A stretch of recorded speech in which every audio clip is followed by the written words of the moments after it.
we're all unmuted. Hello, hello. Immediately forgot how to use all my buttons. There, now I got the buttons. Just in the chat. All right, there we go. Forgetting everything. All right. Well, looks like we got a couple people in here already, so that's awesome. So, hello. Welcome to our Dungeons and Dragons extra live stream. So, same spiel before we get started as always. We are playing tonight in order to help raise money to go for help the kids at our local Children's Miracle Network hospital. For us, that is Children's Hospital at Erlanger. All links are down below in the Twitch stream on what funds go to, how you can donate. Any information that you want should be on that site. If you have questions, feel free to let us know. So a fun thing that we're doing tonight, and I thought it was a cool idea. I think a lot of it came from one of the players tonight, Muncie. He gave us, he got a lot of suggestions, so thanks for that. Is we have donation-based incentives tonight. So anything that is donated, and there's going to be a list on the screen as we play. Anything that is, any donations that come in will have a some form of an effect attached to it. So it could be granting advantage or disadvantage. It could be naming a character. Maybe we'll give somebody a funny accent. There's a few different ones to pick from. So hopefully that'll kind of spice it up a little bit and make it fun for everybody. All right, so I'm gonna go ahead and pop over here to the game screen. So all of the donation bits are right there across the bottom. Just make sure that anything that you, and actually I'm going to change that real quick. Anything that you want to do, just make sure to put it in the comment of your donation so that it shows up right there, and that should be everything that we need for it. Let's do that.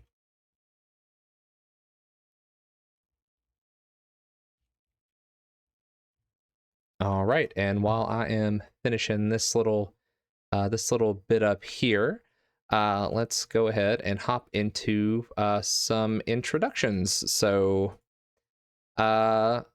see, let's just work top to bottom here. Jackie, tell us about yourself. You mean Pearl? Yeah, tell us about Pearl. Tell us about Pearl. Pearl is definitely a halfling and nothing else. She wears a little black cloak with a hood, but it doesn't fit her very well, so she has pointy green ears that come out each side that she is constantly trying to cover up. She has a very mysterious past.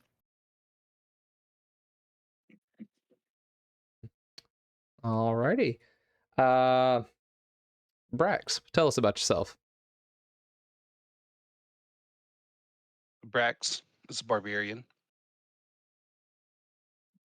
And hang on, I'm getting feedback. All right, he's half orc. Just a big old burly dude wearing comfortable clothes and a mohawk, carrying a big axe around. Has a weird thing about demons. Doesn't like them. Wants to kill them. And I have a helper. All right. Let's see. Let's go to. Oh, that wasn't the right button. That's the right button. Is that Nima? Nima Sweetbriar. I'm a Harengon Outlander, so this is a rabbit person, follower of one of the nature deities devoted to maintaining a balance and order in nature. So I'll be playing a paladin this evening, with some extra spring in my step. Lucky feet. All right. And Flabbergast. I'm a forest gnome hermit from what college am I from again? College Swords.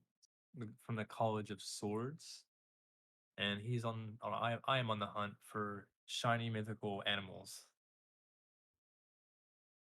I've finally come out of under the rock to go search the world. All right. No fucking All right. James, I love that avatar. Thank you. It's great. We got some fun avatars today. Yeah. All right. With the intros out of the way, then let's get started. All right.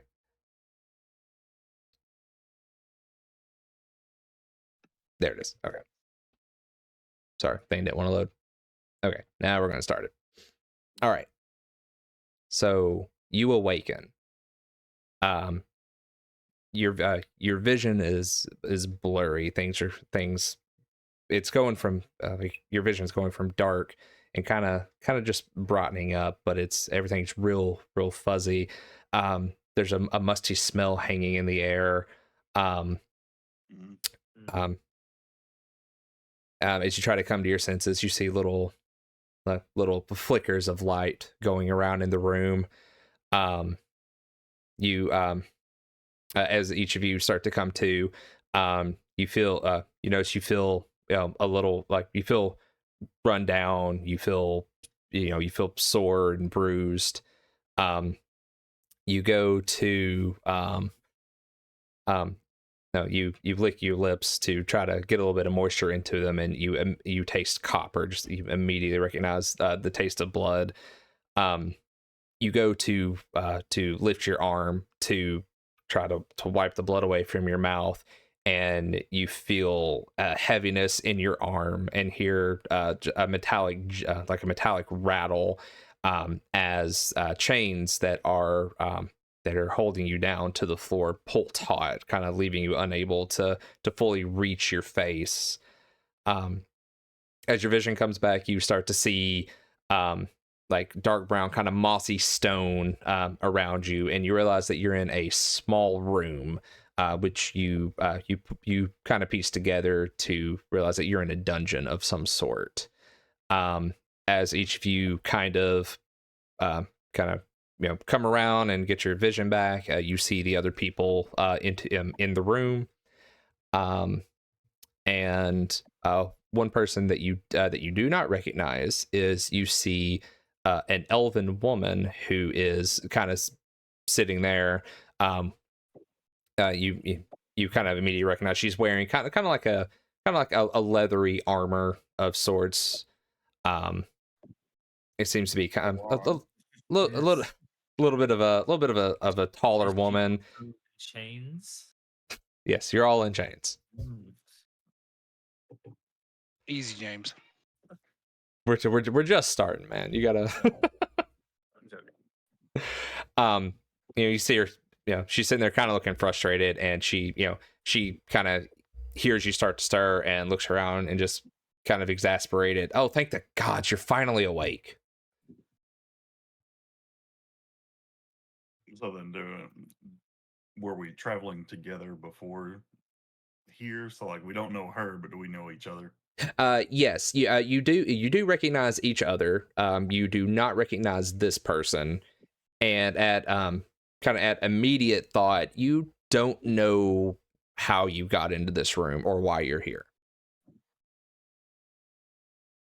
Okay, then I guess a little disoriented, I'm gonna try to get my sense of where or like how much mobility I have. Like, is it just my arms or my legs? Am I like tethered to the floor? Or am I just straight jacket up and Right. So, chains? all right. So your arms are you're not straight jacketed. You're kind of like you're in a kind of a seated position on the floor. You're technically close enough that you could reach out and kind of touch the person next to you. But if you try to like bring your arms into like cross your arms, then it kind of stops when your arms are kind of pulled in front of you, like if your forearms are like parallel to each other.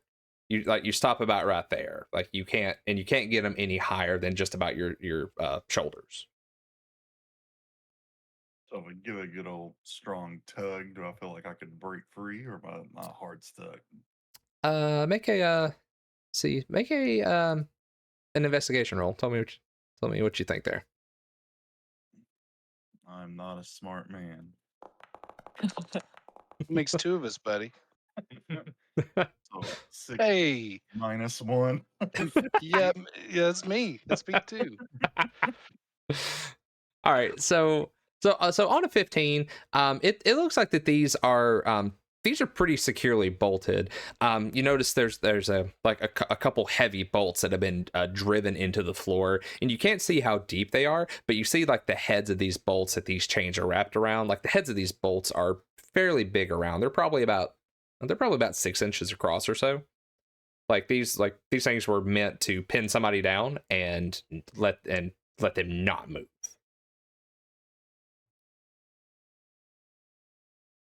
And completely dark in here, no sunlight. There's no sunlight, you see no windows. There is a torch that is set by the door, just kind of flickering and kind of dimly lighting the room. I'd try to break out anyways. All right, make a strength check. What is that? Ability check or save? It's ability. Ability check. Okay, normal. Let's see. Mm, Mm. mm.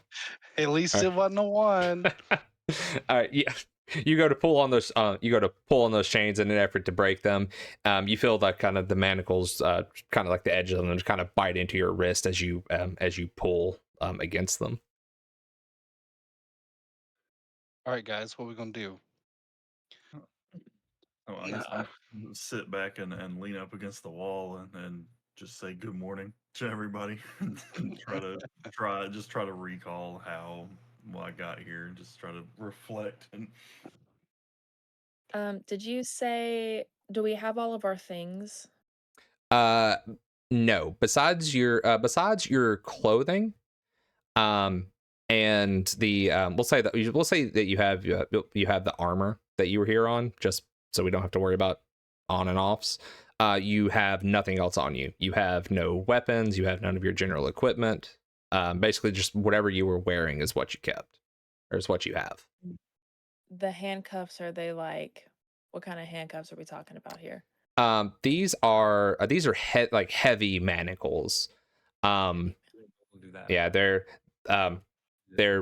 probably, I mean, they're probably, a quarter-inch thick. You at a glance, it's pretty easy to tell that they're made of iron. The chains are super heavy links as well. Anybody got a key? I can try to use Mage Hand. Okay. What are you trying to mage hand? The door, does it have any knobs, chains, or like opening to open it, or is it a still like solid door? So it's a solid wooden door. It does have kind of like that little stereotypical like half moon window at the top with the little bars on it. You do see a handle on the inside. You don't notice a keyhole on the inside.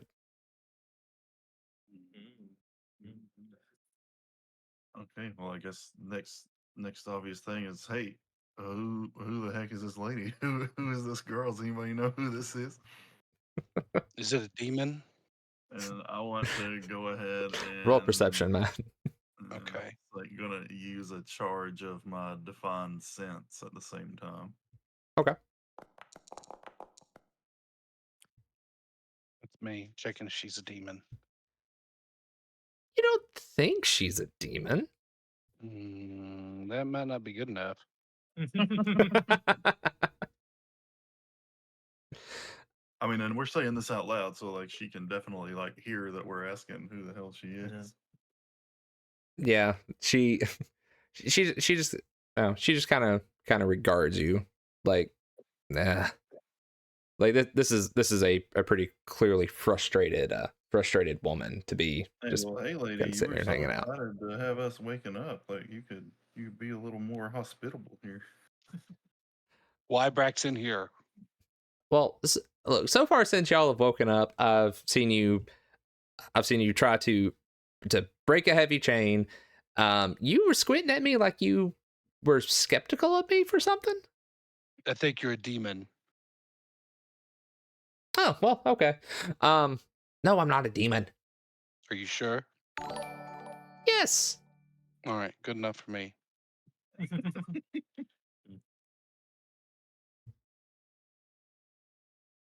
I'll turn to our not goblin friend. Can you give that a slip?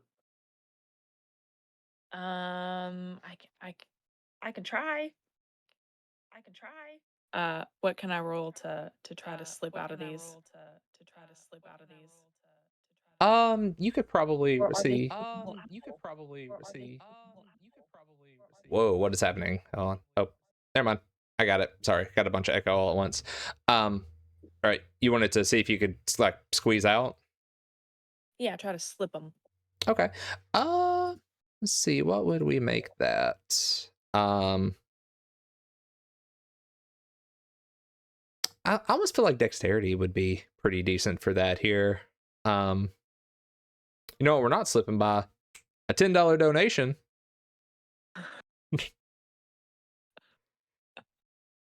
Oh, and all right, and it and it's starting early because this $10 donation granted advantage to me. To you? It gave it to me. Thanks, BJ. Appreciate you, buddy. Now, whoa, hold on. Pause. Above table. How Above do you table. determine where these go? All right. Is it just whoever's talking when we So- get the donation? Yeah, so this one was specific. I think the way we're going to do it is if somebody donated $10 and gave you advantage on a roll, I'll let you pick what roll you want it on. So if you Alright, want what's to next? use it immediately, you can. If you want to sit on it, just make a note and use it whenever you feel like. Oh, okay. Inspiration. Yeah, I mean, basically. So, Celine's feeling inspired. Yeah, she looks at you and says, "Look, my name is Celine. The rest of it's not important right now. We got to get out of here." What's your sign, Celine? What? Yeah. What- What house do you fall under? Yeah, you giving some real Hufflepuff vibes right now. Now look here. All right, so Where? Look where. That's my while we're negative having that, bonus. all right, while we're having that, okay, all right, and then we got 15 dexterity check.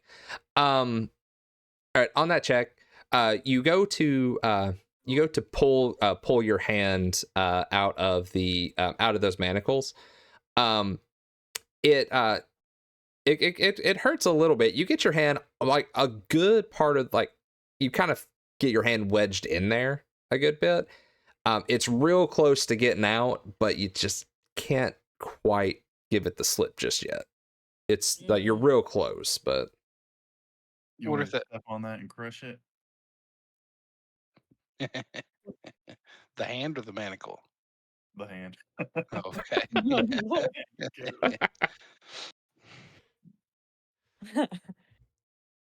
So did I get any kind of like sense outside of the room with the divine sense? Like, are we in like an area of anything with the celestial fiend or undead that 60 feet around me through like anything on the other side of the door or any sense where we're at in the world? okay, so let's see, within 60 feet. Now you don't get a sense from where you're at for anything celestial, fiendish, or undead. Prax, I think we're good. Time to go. All right, so Celine says, yes, time to go. We've got to get out of here. Look. All right, these people, like, this is not a good place to be right now. All right, like yeah, okay, maybe I was stealing something from the orphanage, but they didn't need it, right? Like, that's not. No, we never. Were we stealing from the orphan? What? No, I never said that. Don't worry about it. Listen, Sounds like something a demon would do. I'm not a demon. Stealing from babies. Orphan Yeah. baby. I am not a demon. Look, the main point here is we've got to get out of here. Like these people are not to be messed with. They're into some bad stuff. All right. All right. What Well, I'm gonna tell her that I'm all ears. I'm gonna raise my full like foot long ears up in her direction. I mean, like, if you got a plan. All right. So as you perk those ears up, you hear heavy footsteps coming from the direction of the doorway. The ears turn that way, but I'm still maintaining eye contact with her. So you hear a jingle of a lock, and you see the door opens, and two orcs step their way into the room. One of them that's kind of standing guard by the door. And they walk in and look, and they kind of regard everybody as they, because obviously you're manacled in here. But the first one sets sights on Celine and walks over. He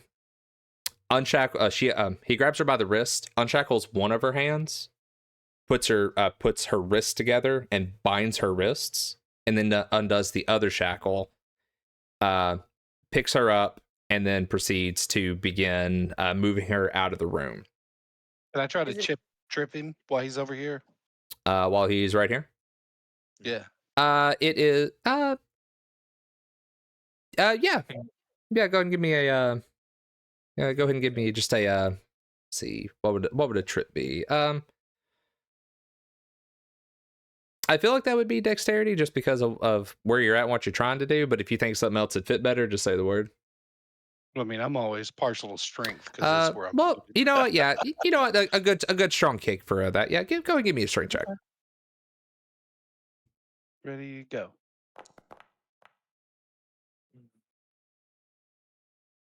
All right. So you stick one of your legs out and take a kick.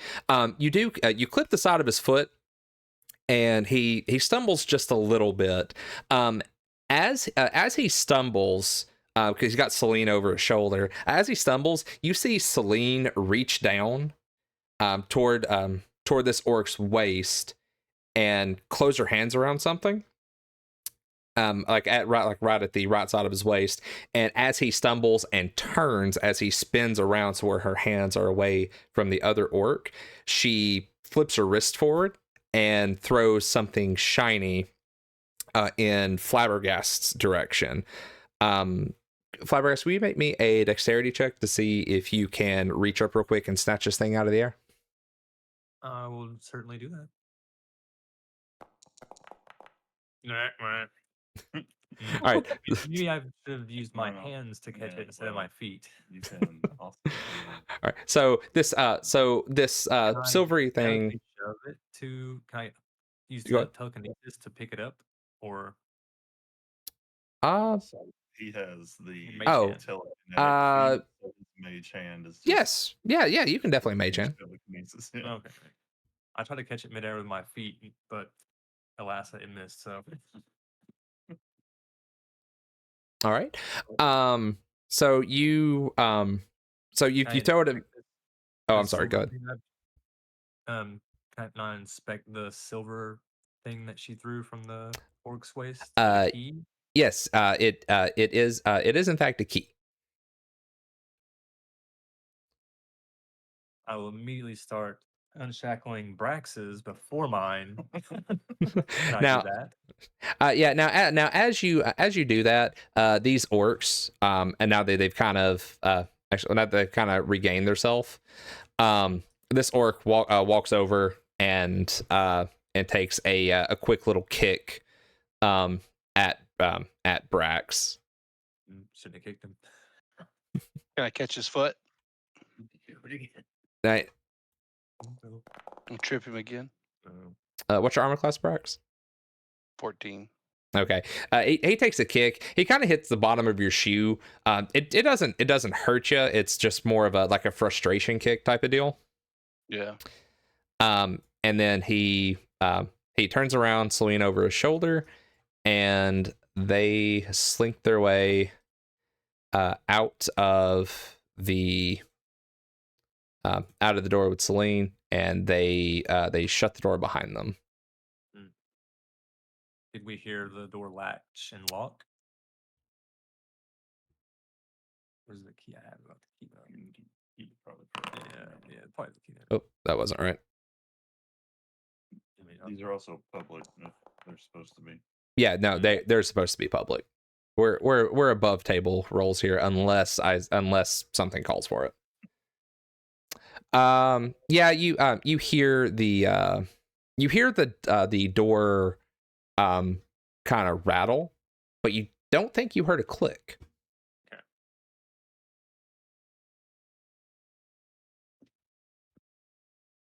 Did he catch the key? Yeah, he caught the key with a mage hand. So you're now in possession of a key. Yeah, I will immediately unshackle my right hand and then start unshackling Brax's, since he is next to me. Hand off the key to him to go free you two. All right. I'll go do that. Yeah. All right.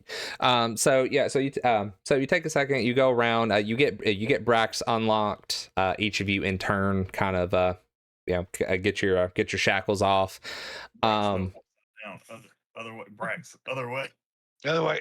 This is the door. The door's right here. No, Also, the narrow end goes in the hole, not the flat end. Oh, okay. My mom never taught me this. I think the game's paused. I can't move my token. Oh, there you go. Sorry about that. You go. There you go. Here you go, bugs. All right. So as everybody goes about and gets unlocked, you now again you currently find yourself with no weapons to speak of, but you still have your clothing and you have your armor and you've got all that. So with that, what does everyone wish to do?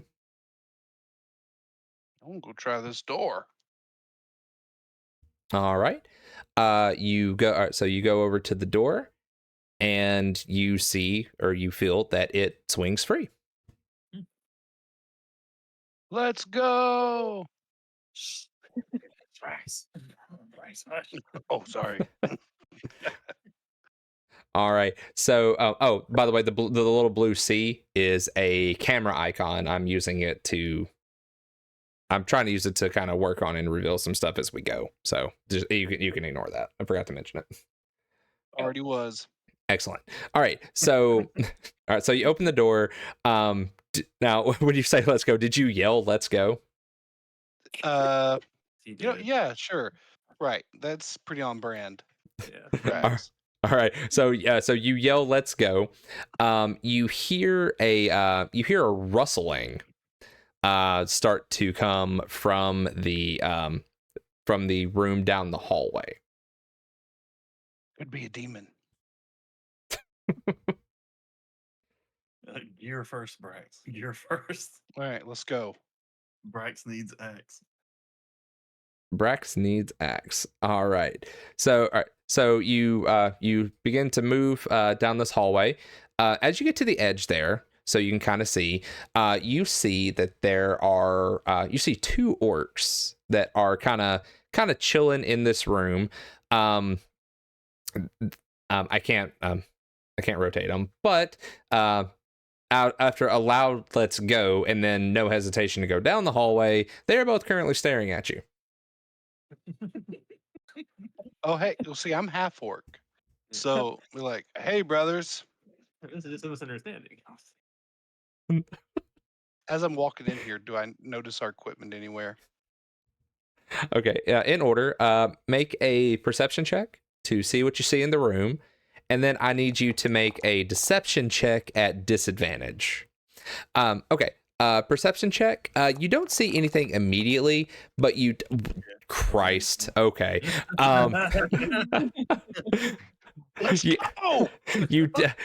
You do see a chest at the south side of the room. it's like just your traditional wooden chest with a heavy padlock on it. You can't see what's inside of it, but it might be worth checking out. Okay.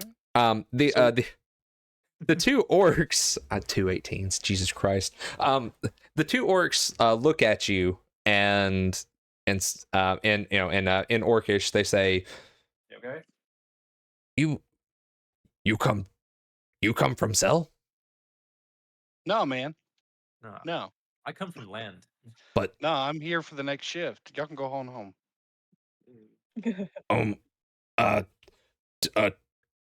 Torque not off shift for 4 hours.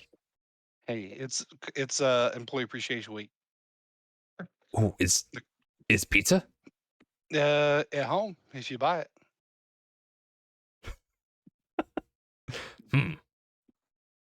Well, Hey, real quick, can you open this chest for me? I think I left my work uniform in here. I left my key at home. Torque walks over. I can't believe this already. Jesus.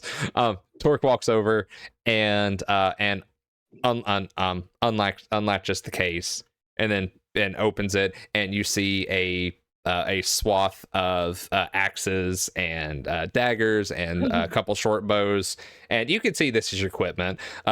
Torque kind of looks at it and says, "Wait, Nope. work Nope. uniform in other room." Nope. Nope. Nope. This is my great axe. All right. Is that hit? All right. So we are. I feel like I should get advantage yes. for this. Yeah. It's a surprise. It hits. Roll your damage. Okay. Just straight. It's- Straight. Okay. Yeah. Yeah. I vote we do not kill the other one though. We need information. All right. So Torque here. I'm gonna have to type these names in so I remember them.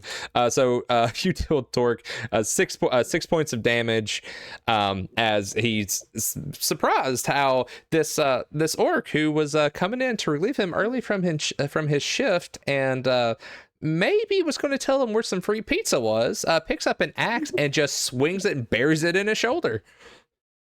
Feels like corporate. Is this the one that kicked me?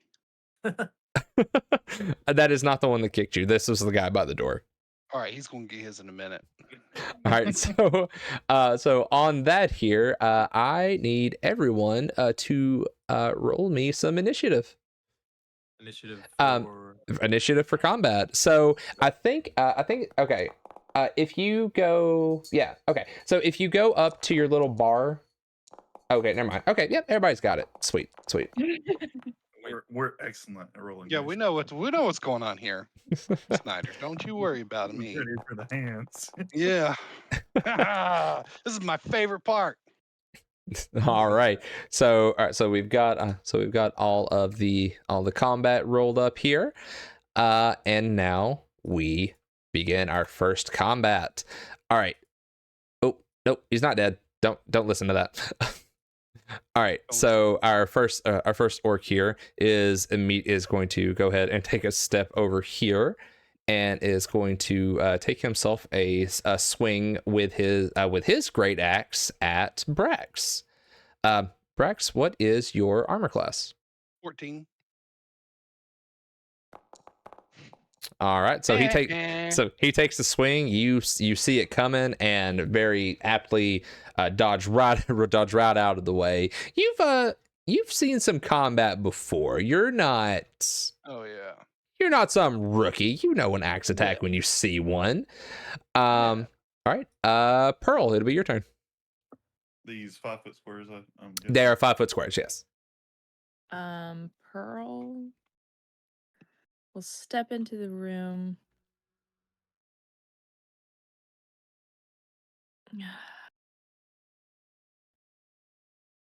So all of our equipment is in that chest up there.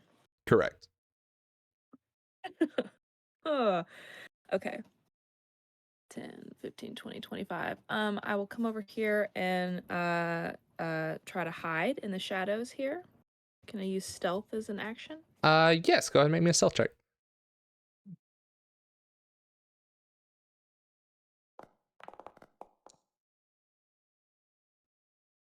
Okay. Whoa! That's a lot of mods. What's All that right. dex, girl? What's that dex do? Um, I have it. It's a proficiency and an Uh, expertise. I'm a rogue. Nice. All right. So yeah, as you you kind of go up and you kind of flatten yourself against the wall in a little shadowy part, and that paired with these two orcs immediately going after Brax, they don't notice you're there. It's like I'm you're kind of like you're in full view, but also you're not there at the same time. Kind of like cartoony, slapped against the wall, kind of. classic. Like coming, bro. Kronk in Like Emperor's Kronk, New Groove. Exactly like Kronk. Yes. Beautiful. All right. Anything else? Nope. I'm headed for my daggers, but All right. We'll move on to it's Brax's turn again. Brax is going to rage, All right. if believe it or not. What?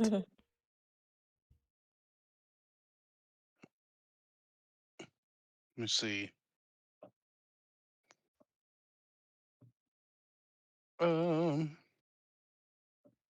Sorry. Trying to catch up with.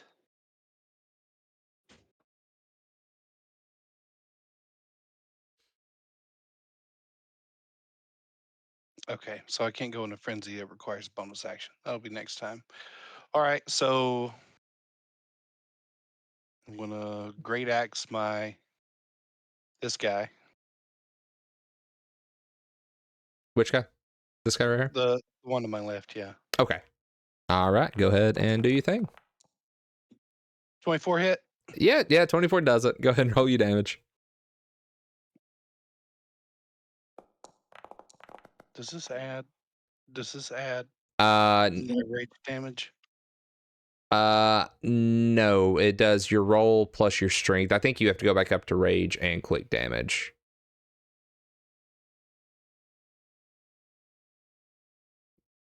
I think it's +2. Is it a flat +2? Yeah, I'm gonna roll again. But just Or is ignore that this next roll. no, hold on. Is it you gain advantage on strength checks and saving throws? Yeah, there it is. Two melee damage to strength weapons. You're right. How do I get that to add without having to?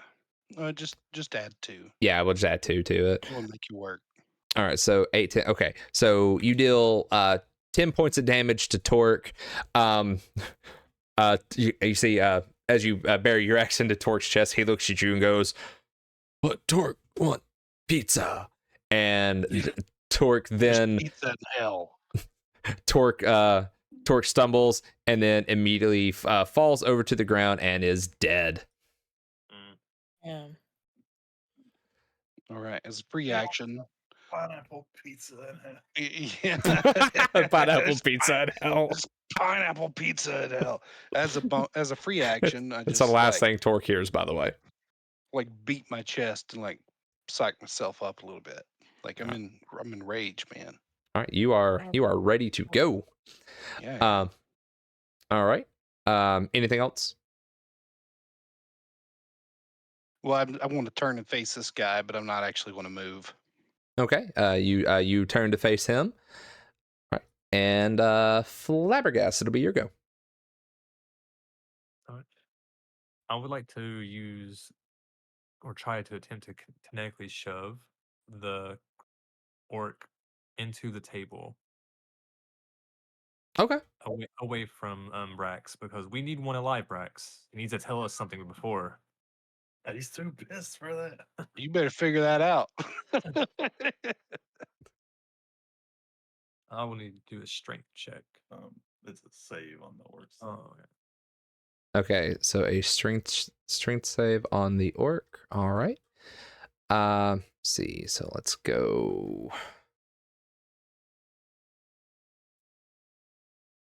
Pearl's gonna get our weapons for us. Yeah. There we go. Strength saving throw there. Ooh, barely. Oh wait, no. Oh, he's at +2, 3. No. No wait, does it? It's 13. Yeah, 13. All right. So they can't win that. Yeah. All right, so I will advance my 30 feet, but not behind Pearl. okay. Yeah. 1, 2, 3. Around the table. E. Okay. E. Right there. Yes. All right, that looks perfect. And now in my turn. For Nima. All right, Nima, here you go.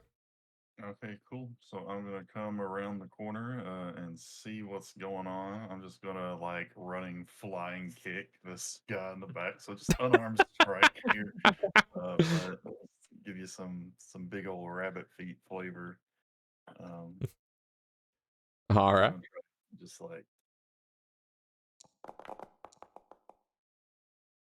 11 to hit. All right, so 11 doesn't quite do it. You run up and go to hit him with your big old rabbit's foot.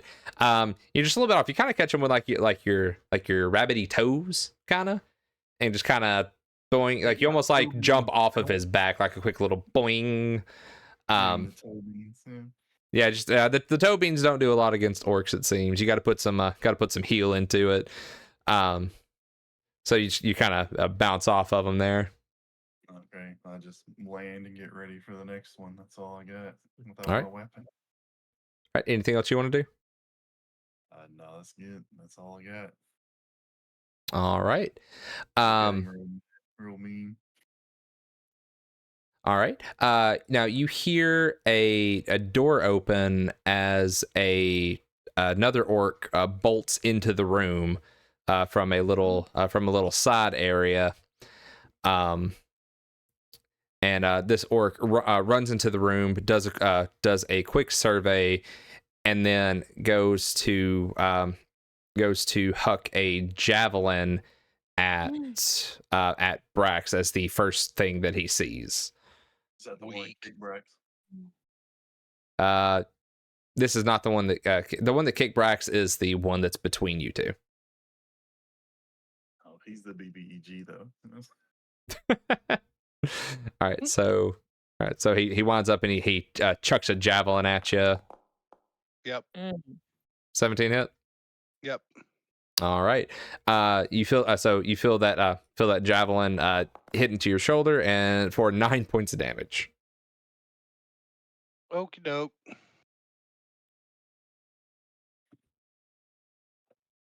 Is that with your rage, Brax? Oh no, it's not. Oh, So that'd be rage does half, doesn't it? 4. Yeah. So just 4. All right. Gotcha. Excellent. Okay. We're then back at the top here.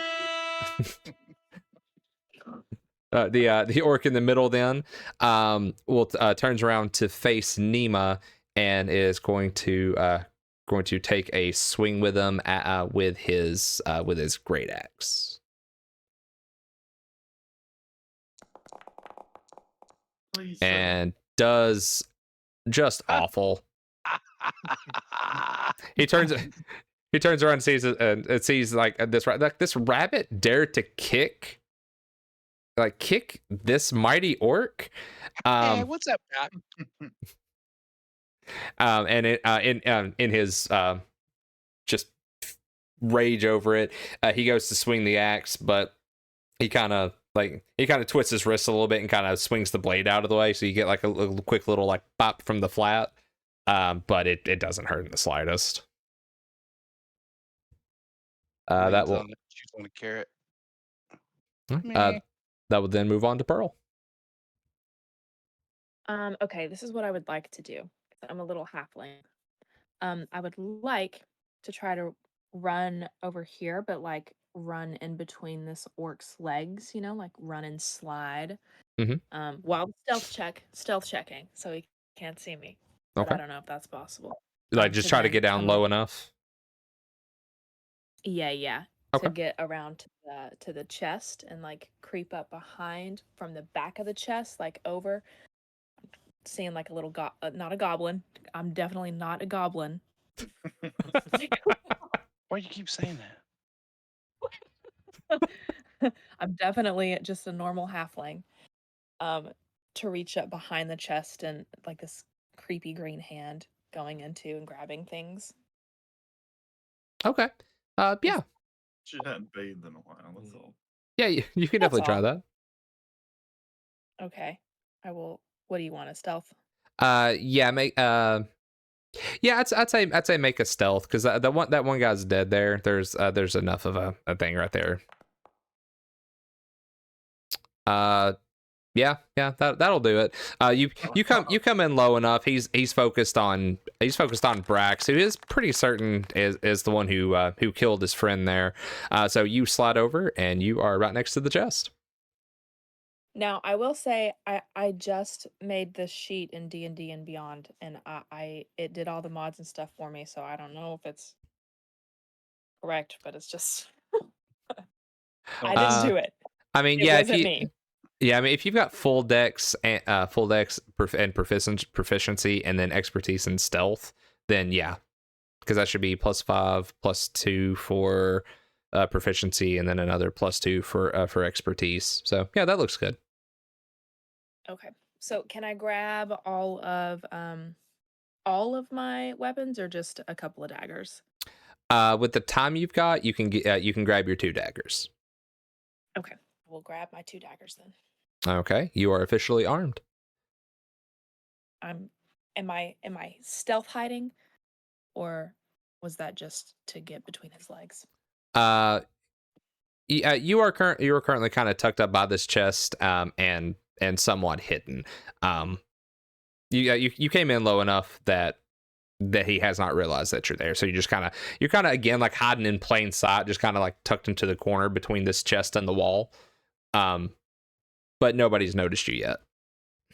Okay, good deal. All right. Anything else you want to do? Nope. All right. That's all I got right All right. We'll move on to Brax. Brax hit. All right. Brax hit. Brax hit. All right. Ooh, okay. 17 hit. Yep. Brax hit good. Roll damage. Roll damage. +2. Hey. So 18.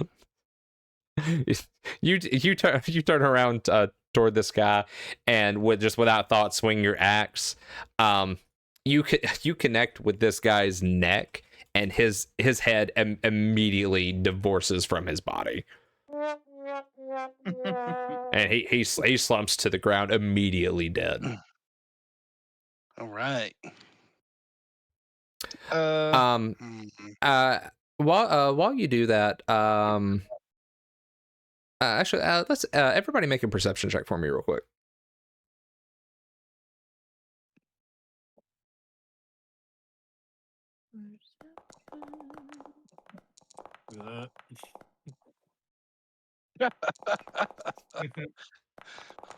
Flabber's just staring at a wall.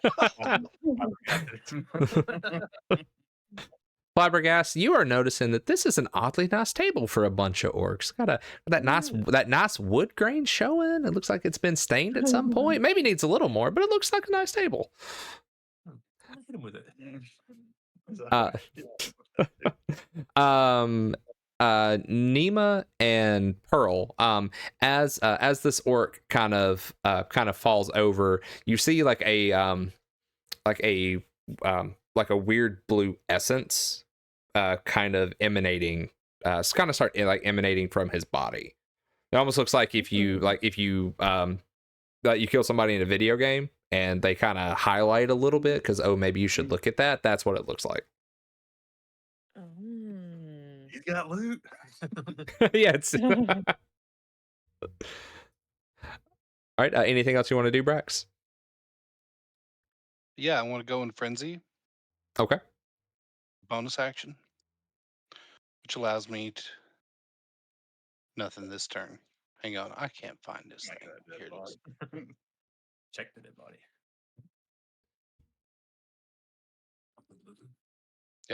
Just so Okay. that's where. Okay. And then we'll So go square up on this guy. okay, now is frenzy itself a bonus action? Yeah. Okay. So, So- starting next turn, I can hit twice. Okay. That's why I was trying to remember if you needed to frenzy first or not. Yeah. Okay. Yeah. Let's see. Let's move on then to Flabbergast. All right. I would like to advance, put me forward onto the table, and Jump on the table. Are you jumping on the table? no, I'm going to. Can I investigate it again the map while I make another perception check? Yeah. I mean, you can do a quick check if you want. Okay. Like as I'm moving past it. Okay, just like kind of just a quick glance type of deal. Yeah. As Okay. I'm advancing. Yeah. All right. Yeah. Go ahead. Thank you. Yes. Nice. All right. So the map that you see as you kind of look past it, immediate glance, it looks like kind of schematics of some kind. You catch one little note specifically that says replace exterior fence ? It kind of looks like little like building plans of something that they might be working on. You do notice a room that has one hallway coming off of it and that goes directly into another room. Kind of reminds you of the space that you're in. Okay. So you think this might be a schematic for the building that you're in? Was that 30 feet there? 5, 10, 15, 20? It was just 10 feet. Just 59. Well, actually, no, diagonal. That was just 5. Okay. Well, I don't know how everybody else does. I do diagonals as 5 because it makes sense to do. So I keep passing tape. I want to advance forward to the chest. Make my way closer and closer to it. During this action, can I sing a song and for my inspiration? Yeah. Do bardic inspiration. Yeah, can I do my little bardic inspiration? yeah, you can do some inspiration. I would like to give it to myself. All right. Okay. Yeah, cool. You got 1d6. Nice and to. do whatever you want. Yeah. Can I also inspect my chest, or was that with my turn, like my bonus action? Because is it still open from when Pearl? Yes, it is still open. Okay. Can I search and grab my rapier? Yeah, you reach in and you pull out a rapier. All right, cool beans. I'll end my turn right there though. Okay. That was my all mine. All right, that'll be fine then. Nima, it'll be your turn. Hey, cool. So I'm gonna grab this guy's great axe. So after Brax just like sends his head flying, I'm just gonna be like, "Thank you," and I'm gonna take his axe out of his hands. All 'Cause I right. still don't know what is in the chest from over here, but then I'm gonna walk over this way. Can I just chuck the great axe at the guy? Just throw it at the orc because I can't get into a melee from here. So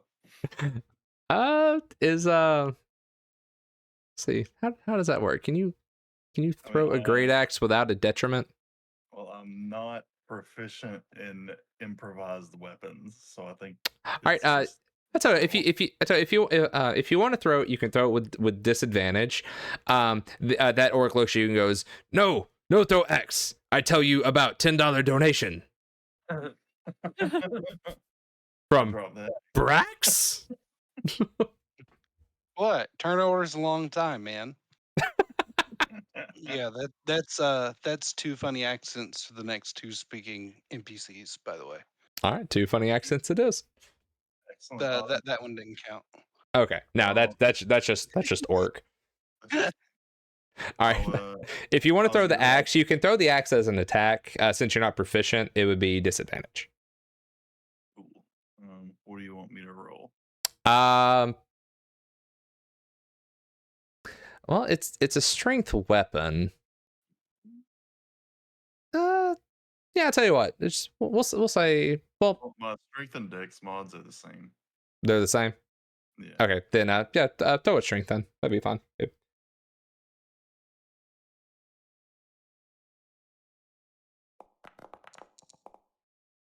Heck yeah. Okay. First one's a 20. One more.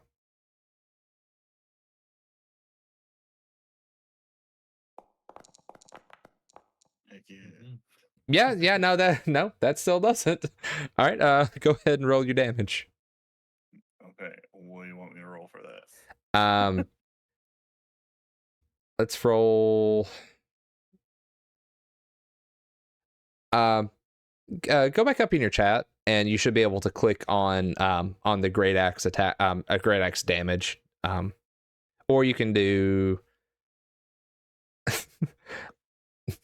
or you can do slash roll d12 and add your strength to it. Either way is fine.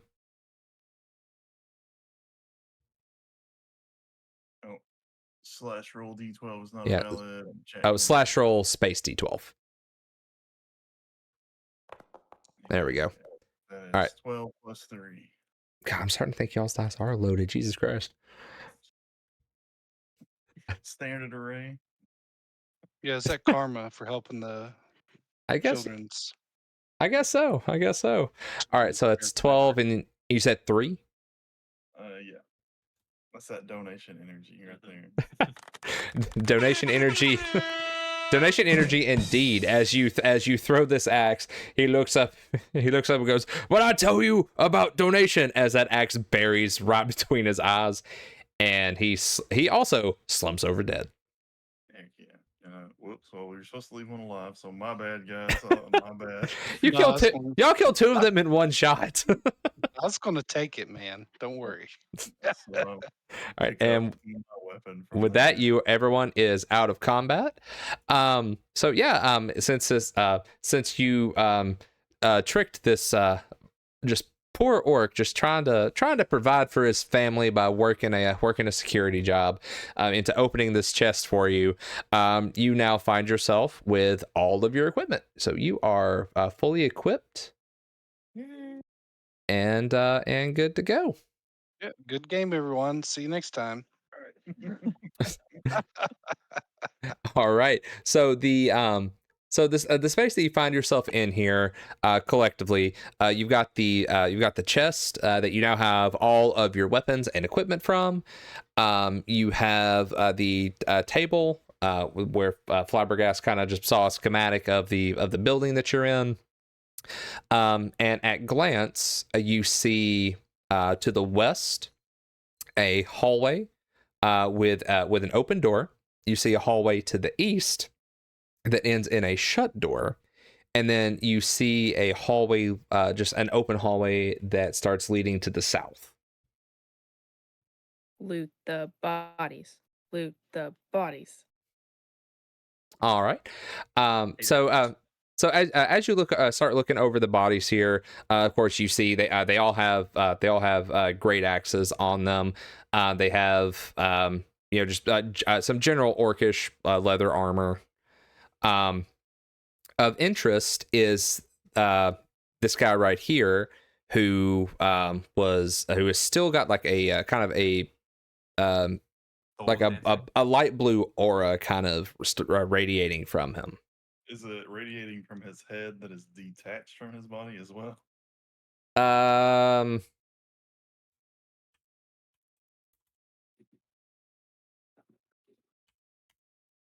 I want to know what you're trying to accomplish with that question. Thankfully, no. The people need to know. We're painting a story here. All right. Well, let's turn him over, see if he's got anything in his pockets, anything like where some kind of token or amulet or something that's giving him this strange color, because that's definitely unusual. All right. So as you reach down and go to kind of search his body, when you touch the body, the blue aura immediately brightens, and it kind of opens up into a sphere and encompasses all of you. Your vision kind of goes black, and you see in your mind's eye a dark tavern, patrons moving in and out, somebody yelling at somebody in a corner, barkeep trying to clean some of his glasses while calling somebody down for acting a fool in the tavern, kind of as an out of body type of thing. Like you're looking at this through somebody else's eyes. You see the four of you sitting in across in a little corner booth from a tabaxi man in a heavy cloak. His cat-like eyes, yellow cat-like eyes, peering out from beneath the hood. And it looks like you've been there for a little bit. You see different mugs of ale or grog or something like that sitting on the table in various states of fullness. And the tabaxi man says let's see, what accent do I want to do for this? Okay. You hear the tabaxi man say, "Well, you see, the job is very simple. All you have to do is sneak into the local blacksmith's guild and find a design for me. That's it. Just find the design and bring it back to me. Put it in my little cat paws."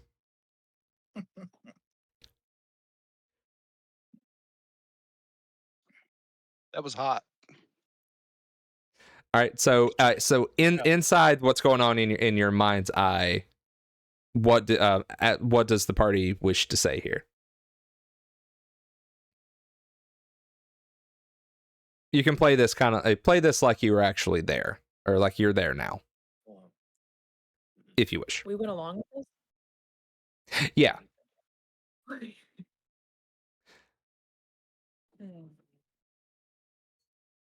Nima, are you here? That sounds easy enough. Yeah. Yes, I pay you very well. He pulls out. He reaches in and he reaches into his cloak and pulls out a bag and drops it onto the table in front of him. It makes a nice hefty thunk as it hits. No, this bag of gold can be yours if you bring me the design. Are you a demon? What? No, I'm not a demon. I'm just a cat. Meow. Good enough. Wow. If you're a demon, I'd you'd like have to to tell me, try right? No, I am not the police. I think I would have tried to sleight of hand some of the gold. Okay. Now he is. He's staring right at you, but it's dark. He has cat eyes. Okay. Disadvantage. Yeah. Let's do it at disadvantage because it is dark, but he is a cat. He's got that cat vision going on.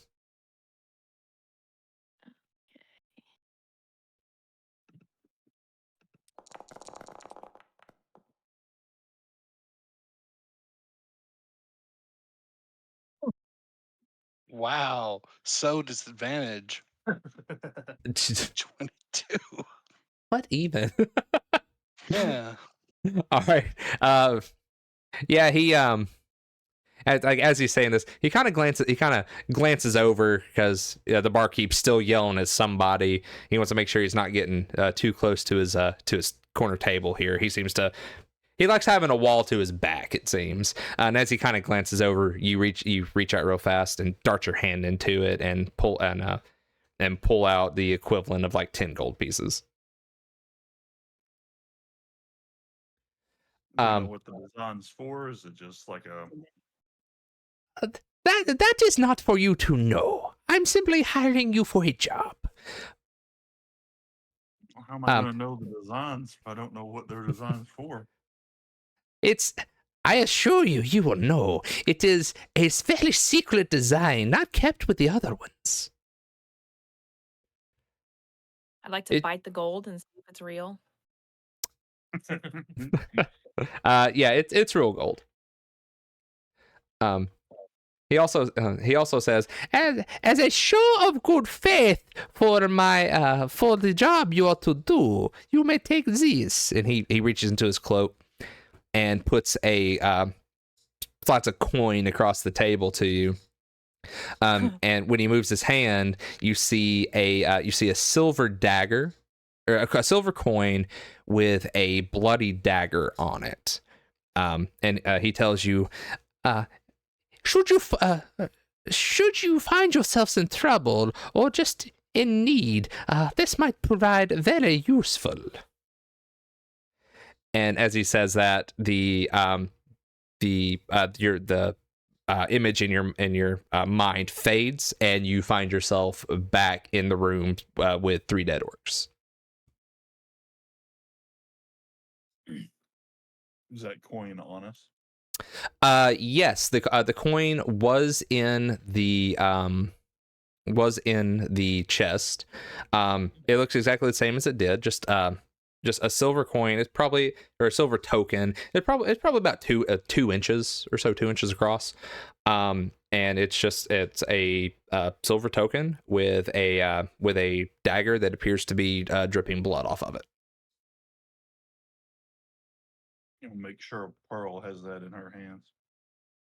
Yeah, I don't have any pockets, so. Yeah, he's the best modifiers for it. I will take it gladly. Little hands, sharp eyes, big brain. All right. So Pearl is in possession of the token here. All right, and okay. So you have 3 ways in which to look. What does the party want to do?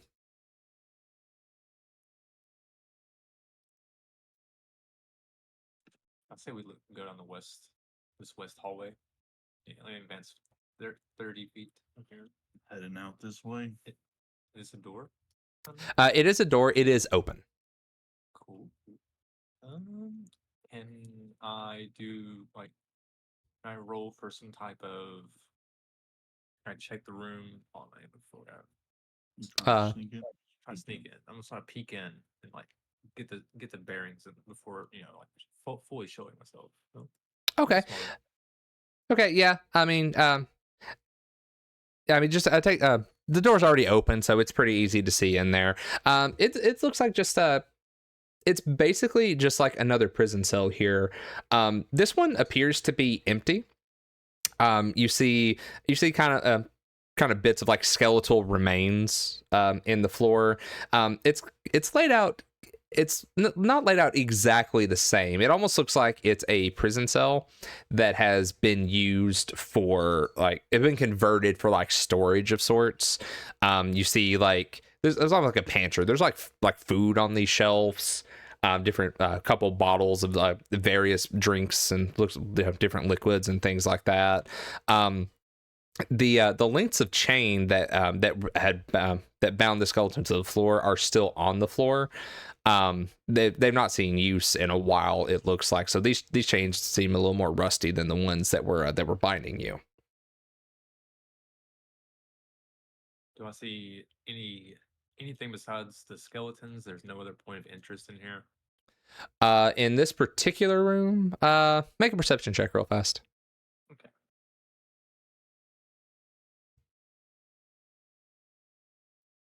Wondering what that orc was doing here with a bunch of skeletons. All right. So with a 20, so the main things that you see here is you see a piece of, it looks like a piece of leather armor. You pick it up and it says security guard. No. It has a name across the bottom. Trevor. Oh, Trevor, no.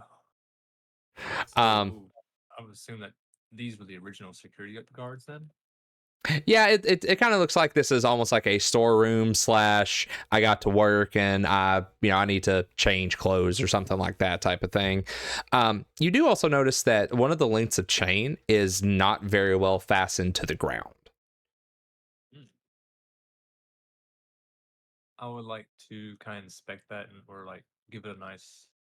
What do I have to do for that? Okay. Yeah, you just reach down and pull it. It immediately comes off of the post, and you now find yourself in possession of 10 feet of a very heavy chain. Nice. And a Trevor uniform. And a Trevor uniform. Is it too big for you, or is it just Oh. your size? Oh no, it's way too big. Yeah, it is. It is orc sized. Well, I have an unarmored defense, so I could potentially lower my armor class by putting that on. Or you can just put it over it, and as a disguise. Yeah, I do have a it's disguise. your Yeah, I have a disguise kit in my pouch also. Okay. So you handed it to me? Yeah. I hand it to you. I can Alright. doll you up to make you look like a security officer now. Oh yeah, that's a good idea. I see where you're going now. So how do I Yeah. add that to my stuff? Let's Okay, So see. does the Trevor uniform look like the things that these other guys were wearing, or is it completely It does. different? It does. If you go back and kind of look at the other orcs, and you see two of them kind of have like a matching leather kind of tunic type thing on. Also, it's like a leather T-shirt. The other orc does not have a shirt on. It looks like this guy was like coming in for his shift and then heard a ruckus and ran out to see what was going on before he got ready. Maybe he was Trevor. I have a terrible idea, Pearl. Brax is going to hold the chain with the Trevor uniform on, and then we will fake wrap that chain around all of our wrists, and he can lead us through. And then if we find somebody else, he can just say he got lost looking for the chain. Oh yeah, I like it. That's using old noodle. Brax, I put leather armor in your equipment there. Okay. And I went ahead and clicked equip. It actually didn't do anything to your armor class. So That's fine. Matt dumped Constitution on his character sheet. Yeah, Constitution and Strength. Strength, Dumb stuff. yeah. all Oh, right. I've played with this character. You know how he works. Now I just need to get that homebrewed great axe. All right. So it looks like you kind of picked through everything you can find in that room. You now have a disguised orc, whose name is apparently Trevor. And you have a 10-foot length of chain. So what do you do now? I'm gonna lean down to Pearl and say, 10-1. Brax forgets his name's Trevor.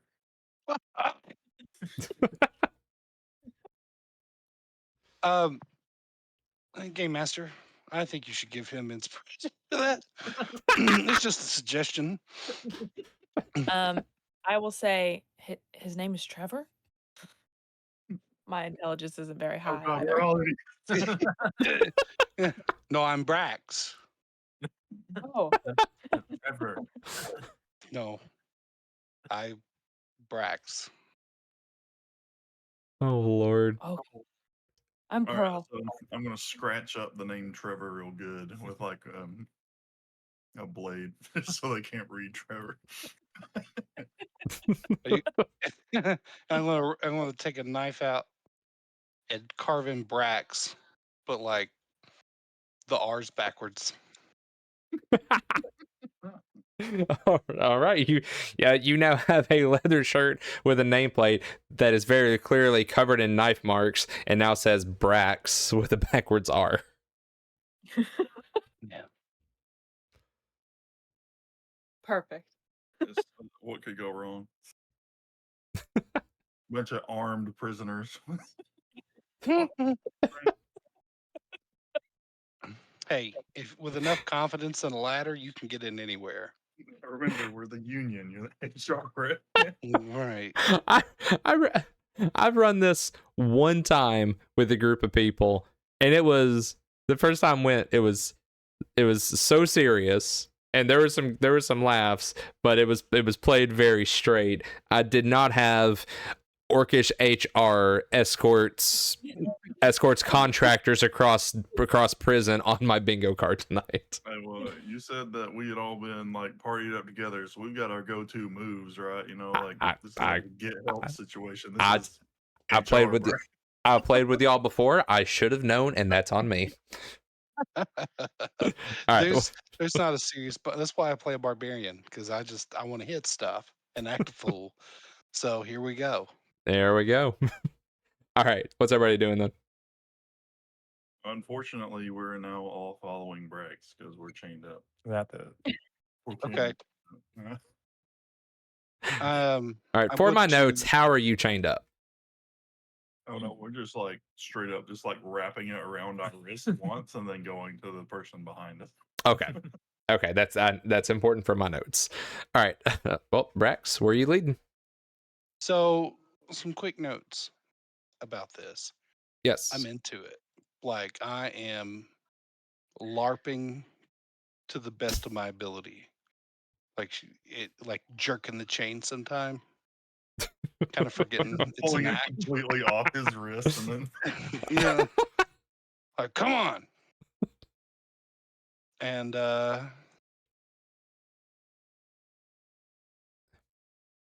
as we get in this room, I'm gonna say, oh, which way are we going? One of us looked at a map. I think it was Flabbergast, right? yes. Which way do we go?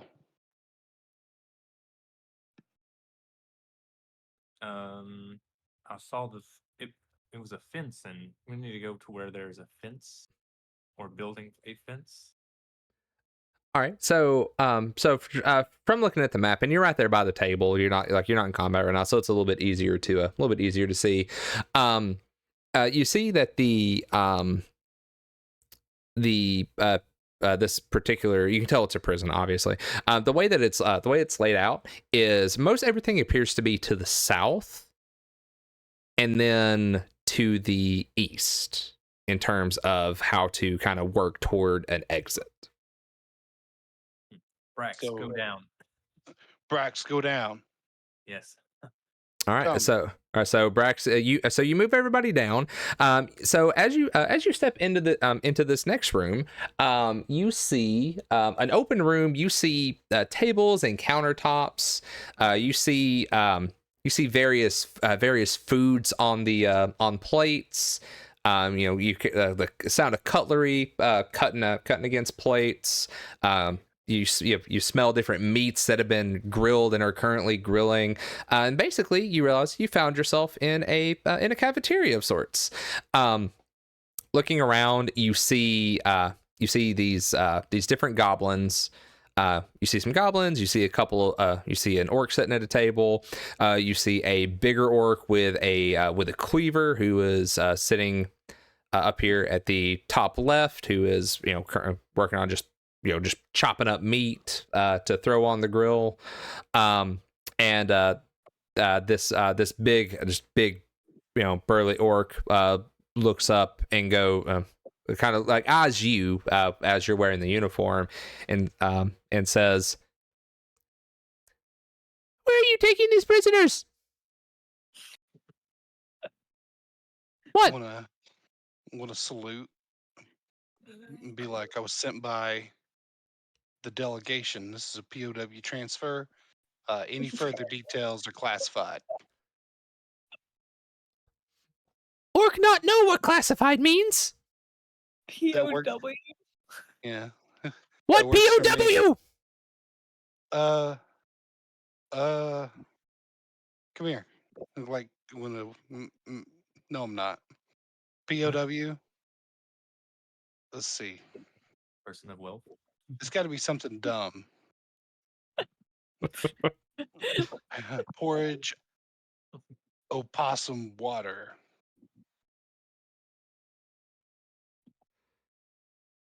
That's my answer. Final answer. This orc looks at you and says, "What your name?" Trevor Brax. Trevor Brax? No. Yes. No, yes? Yes. no. What's your name? What? Who said no? Who said no?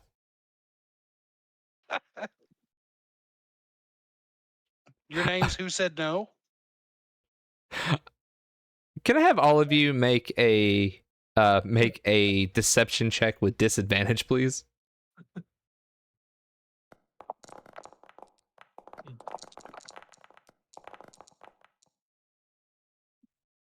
Pearl.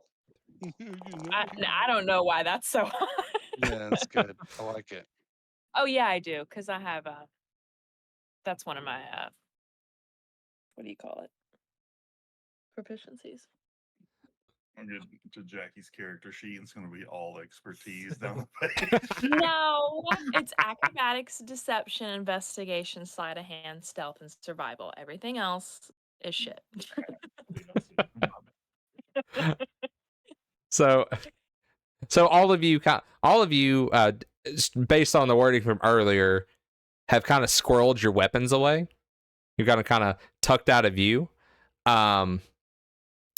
This orc eyes you though, Brax, and says, "This orcish prison, we don't have porridge." That's why I'm taking them out of here. They transferred to the wrong place. We don't do porridge here. Right? Do you want to keep arguing with me? Like, do you want me? What is your name? Do I need to tell my superiors why I'm late and say it's you? I don't think you'll like it. Can you make a persuasion check with disadvantage, please? I kind of want it to be, if I don't mean to argue with you. No, but I'm go ahead. like Go ahead. being ugly about it. Uh, Should it be intimidation? Or, I mean, if you disagree, I'll keep going. But I think intimidation fits pretty well. with Yeah, disadvantage? Let's go intimidation disadvantage.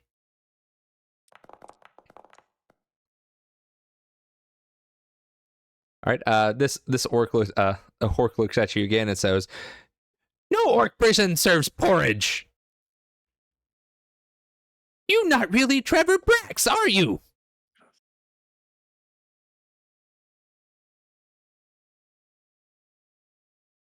I'm going to throw my javelin at him. I was gonna say, like, during this time, like, I've taken my hand out of the chain and like scratching my face and putting it back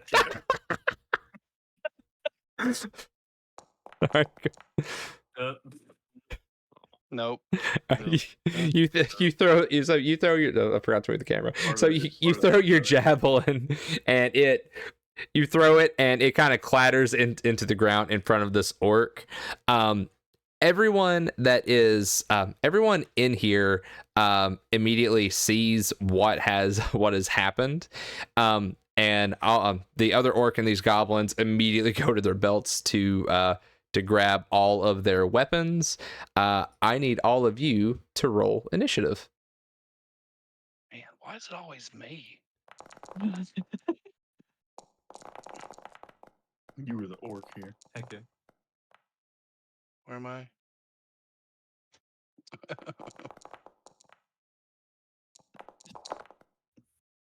Come on.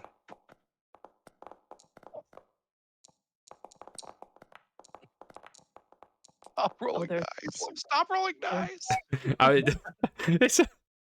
What does it say about Dungeons and Dragons that anytime somebody rolls a bunch of dice, even if it's just for initiative, the initial thought is, "Oh my God, why are there so many dice?" Please stop. It's like the default response is, "Stop! You don't need that many dice." I'll do another $10 donation if you stop rolling dice. You're gonna need more than $10 for that. Yeah, that might call for a 20. All right, everybody is rolled. We are officially in combat. Flabbergast, it'll be you first. All right. I'd like to go ahead and cast Barbaric Inspiration on where's Drax at? Oh, he's way down there for the initiation. All right, I'm just gonna cast on myself. then. Brax already has yours from Oh, earlier, so he Oh. still has it. Oh, yeah. That's good to know because I didn't write that down. Yeah, definitely make a note of that. What does that do again?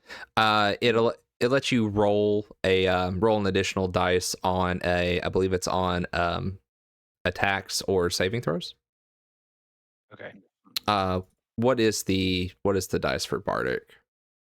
For you? 1d6. 1d6. Okay. So yeah, you get a bonus d6 basically. For On one to attack, right?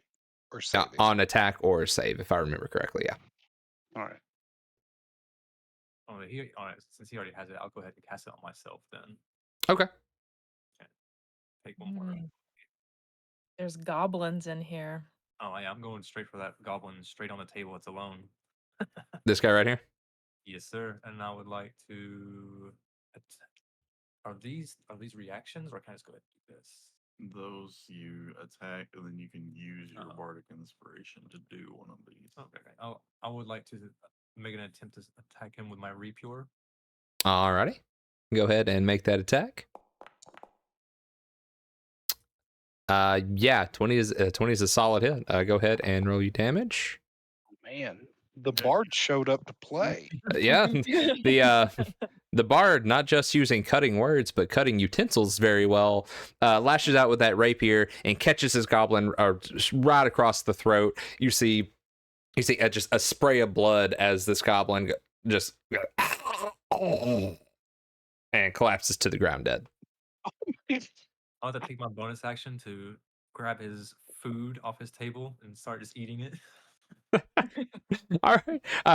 So you know, for unseasoned meat, it's not bad. Like, you know, like Orcish food has a kind of a reputation of, you know, they left that meat out way too long before they grilled it. This seems to be a fresh piece. It's pretty good.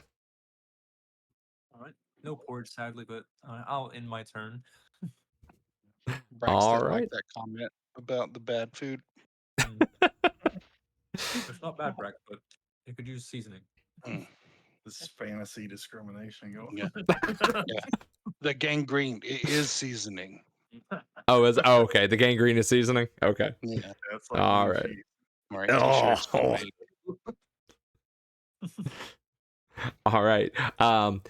This orc is going to charge up here to the nearest person and is going to take an attack on Flabbergast. What is your armor class? My armor class is 13. Yeah, that's gonna hit a little bit. So it's gonna hit you with that great axe, and you're going to take 13 damage. Jeez. Good Oh, I solid, see. good solid half. Yeah. Jesus.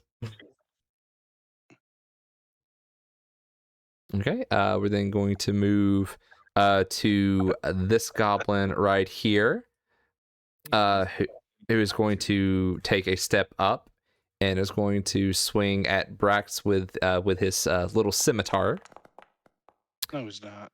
and misses. Mm-hmm. Okay, it's then going to move over to Pearl. Also, hello to our 4 viewers. Hello, 4 viewers. That's fun. That's fun. Helping make my night. Thank you. Yeah, one of them's me. Hey, I'll take it. All right, Pearl, it's on you. Pearl. Okay, Pearl will. Oh Lord. I don't know why that happened. Okay, Pearl will 5, 10, 15, 20 over to this little hobgoblin. Can I sneak attack since Brax is right there? Yeah. Ally within 5 feet. So if you hit, you take, you get sneak attack. Fabulous. You make it by. You've been struck by a smooth criminal. No, Matt, you're gonna get our audio muted. It's too perfect. Oh. Oh, yeah, because I got you. Sorry. I'm just playing. Oh, all right. Yeah. 15. Yeah, 15 hits. Okay. This Roll damage. poor guy's gonna have a bad day. What is that? All right, so D4 plus 5 is 7, and then sneak attack damage on top of that is, all right, so it's 16 total. Yeah, the party, for not knowing where they were at 20 minutes ago has apparently come into play. You eviscerate this goblin just immediately, just like you've cut him in half with daggers, which should be really hard to do, but apparently it's not. He just kind of falls over in half. Yeah, we got that synergy. I'll look at Brax and just say, "Oh, I just know where the soft points are, Yeah. and I'll adjust my hood to hide my ears a little better." Just a free action, just like a hard pat on the head that's too hard. Like, good job, little one.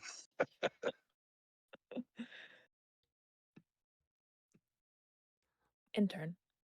All Hide right. behind Brack. All right.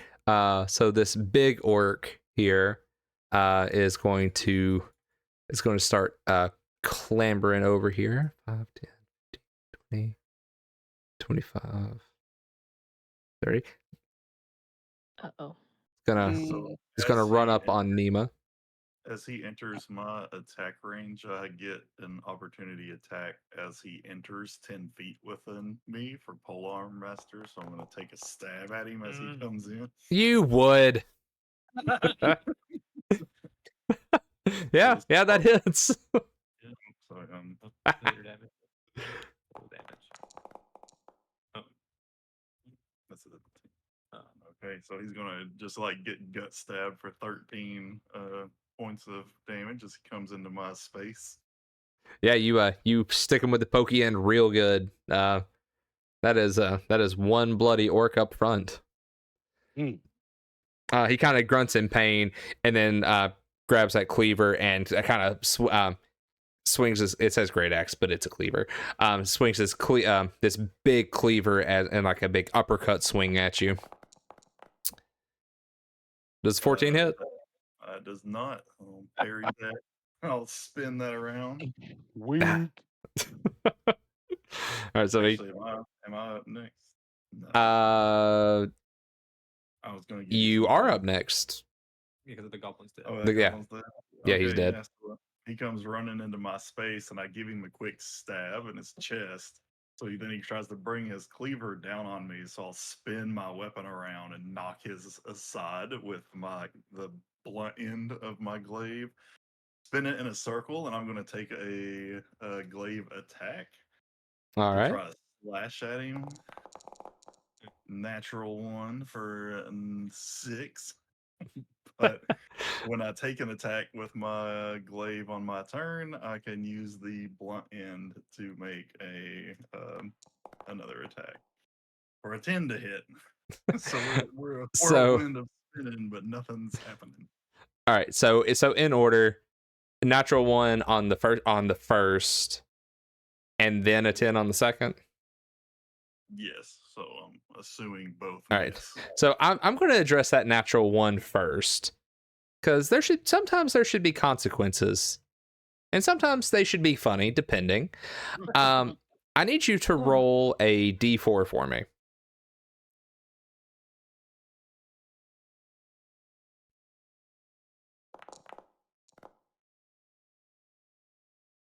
All right. The first time you go to swing that glaive, it slips out of your hand and goes flying, and it's with the blunt end, but it smacks Brax in the back of the head.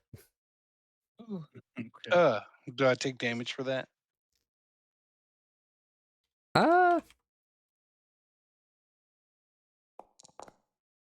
You take 1 damage. Yeah. Okay. I should have just kept my mouth shut. Hey, I try to give my players what I think they want, you know? No. It's a weird okay. thing to want, but... Yeah. I'm a glutton for it. Okay, cool. That your glaive is just right here next to you. It's like right here in that square between you and Brax. Okay, cool. Can I bonus action pick it back up since I don't have my bonus action attack? You may do that. Okay, yeah, that's what I'll do. I'll give you a little like cartwheel for flavor here. Ooh, I like the flavor. All right. Chains had to shake off. They had a little oil on them, you know. Yeah. Nobody saw that. I'm defending Brax. That's what it is. Yeah, okay. Because I need it. All right. Anything else for you? That's all I got. All righty. Brax, it's on you. All right. I'm going to Flabbergast going to need some help. So I'm going to run up on this table. You know, I have the high ground. All right. And I want to come after this guy. All right. Now, you're going to jump up on the table? Yeah. All right. Maybe an athletics check. much weight can that table hold?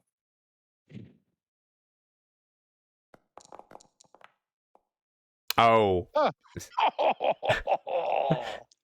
Oh yeah, like yeah, I did a front flip. it looks like LeBron James like jumping up to dunk a basketball. You jump way higher than you need to, front flip, Air and then Jordan.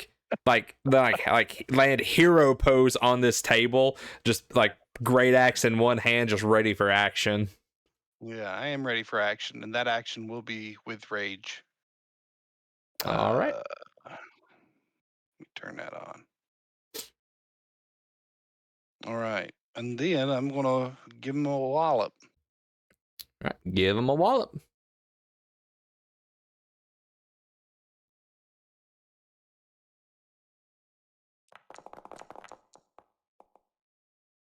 Okay, let me do my bardic inspiration. Okay. Add, was it roll d6? Yeah, roll a /roll space d6. All right, that makes right. a 15. 15 hits. 15 hits.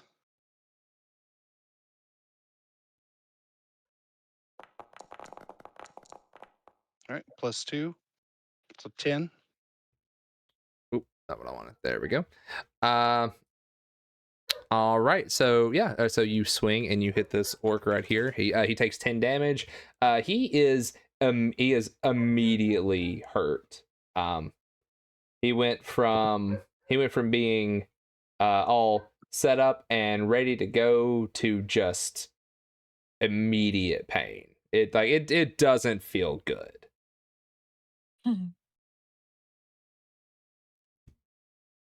Good. I didn't want it to.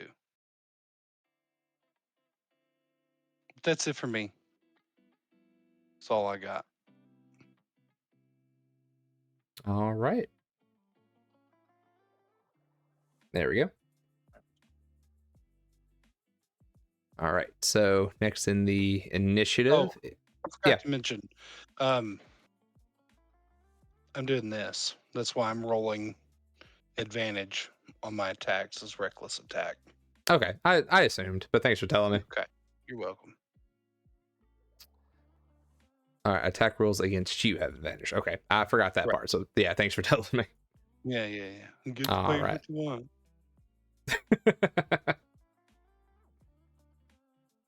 All right. So let's see. It is now. All right. So it's now this goblin's turn up here. So this guy is going to go. This guy is going to stay where he is at. And he is going to take a short bow shot at Flabbergast. Oh no! Oh my gosh!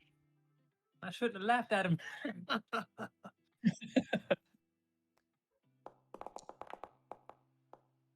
All right, it's 15 hit.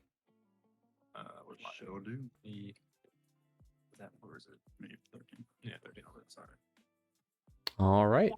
All right. So that arrow makes contact and hits you for 7 points of damage. Oh. Wow. my toes. Well, it was nice playing with you, James. Only All right. See, we then move here to the next goblin, who is going to take a scimitar attack on Brax.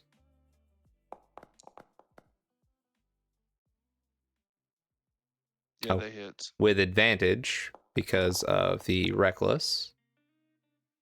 Okay, so still the 20, so the 20 is going to hit. And that is all right. So Brax is going to take 4 points of damage as he gets slashed with this scimitar.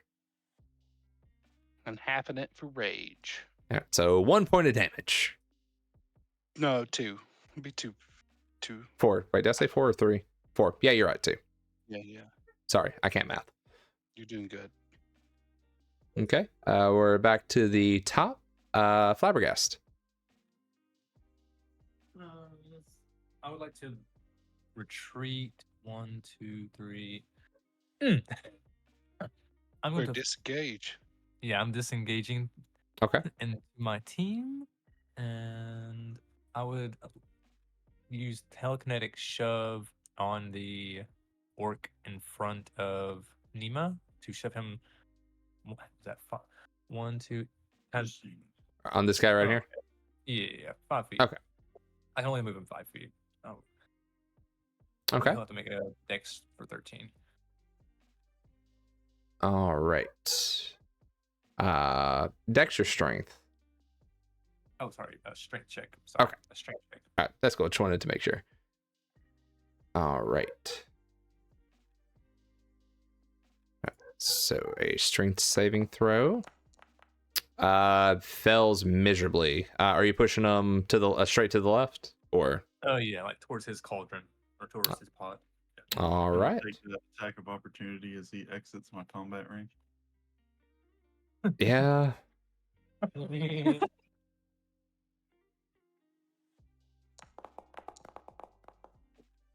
Yeah, that does it. That does it. Wah, wah. Thank Ooh. you. 24 to hit for 12 damage. All right, he takes another 12. This guy went from rushing over and feeling real confident to incredibly messed up. He is just borderline immediately bloody and just looking like he is not long for the world here. Sucks. Yeah. That'll end my turn though. So it'll be that works turn. Yeah. All right, yeah. So it is. Let's see, so yeah, it'll move to it. It's going to be the orc down next to Brax.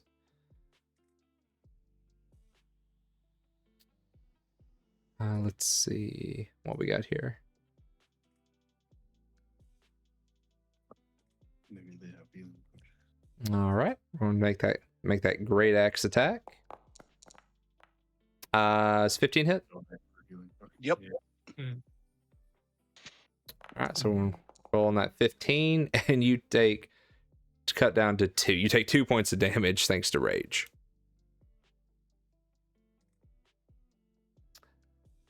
Got All it. All right, and right, so now it'll be Pearl.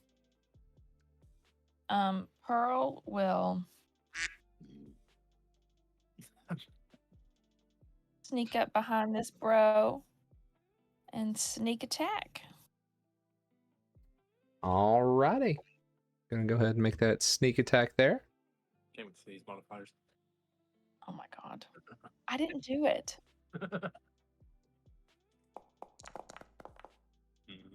Dang. A 10. Yeah, 22 will do it. Damage. And sneak.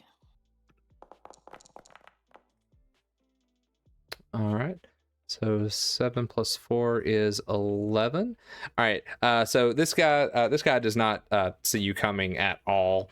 As he's focused on Brax, before he realizes what's going on, he feels that dagger right into his right between his ribs. He feels it hit something that sharp things are not supposed to hit, and he kind of goes as flush as an orc can and collapses to the ground and is no more. Nice. Nice. Y'all stop taking all my kills.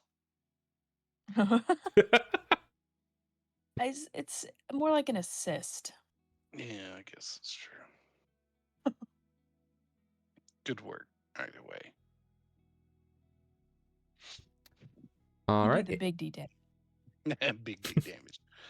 All right. Anything else that you want to do?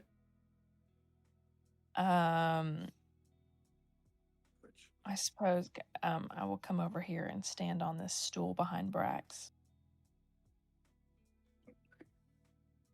All right. You are now standing on a stool. I'm gonna come up to his knee. All right.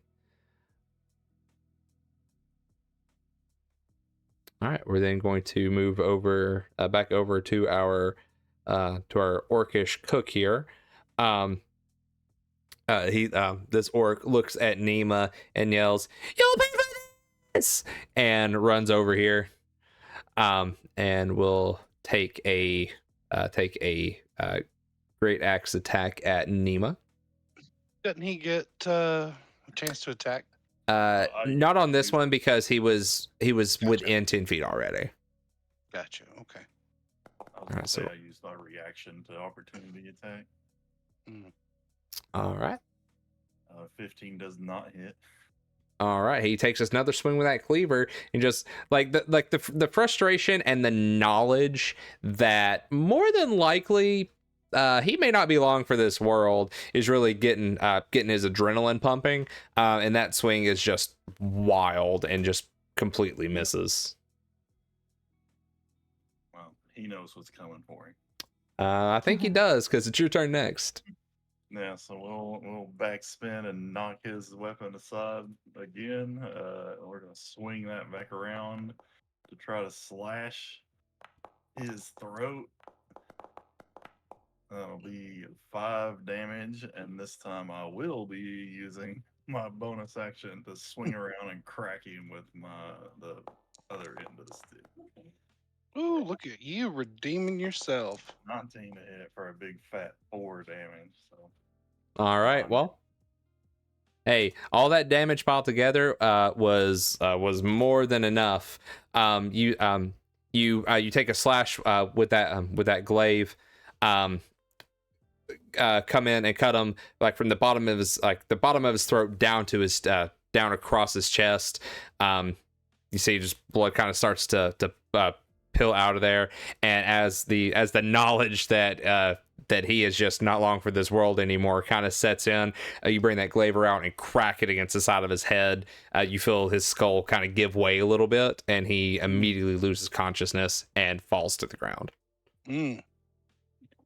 Spicy. Flourish my glaive above my head a little bit like we're in Final Fantasy, and then turn to face the rest of the team. Every movement has like an additional 2 swings of the glaive than is absolutely necessary. It's very important. Very important. Style is important. That's right. All right. Anything else you want to do? It's just this one goblin over here. Alive. So you got this goblin up here, and then there is still this goblin down here as well. There's one immediately next to Brax, and then there's one over here by the rectangular table with the food. I'll just take 1 step forward around. All right. Brax, it'll be your go. All right. So there's this little guy in front of me, right? Yes, he is directly in front of you. May I jump off the table and come down with my axe on top of his head? Oh Lord, you're still on the table. I forgot about that. Yeah, that's why I got on the stool. All right. Yeah, you can definitely do that. How do we Well, wish to handle that?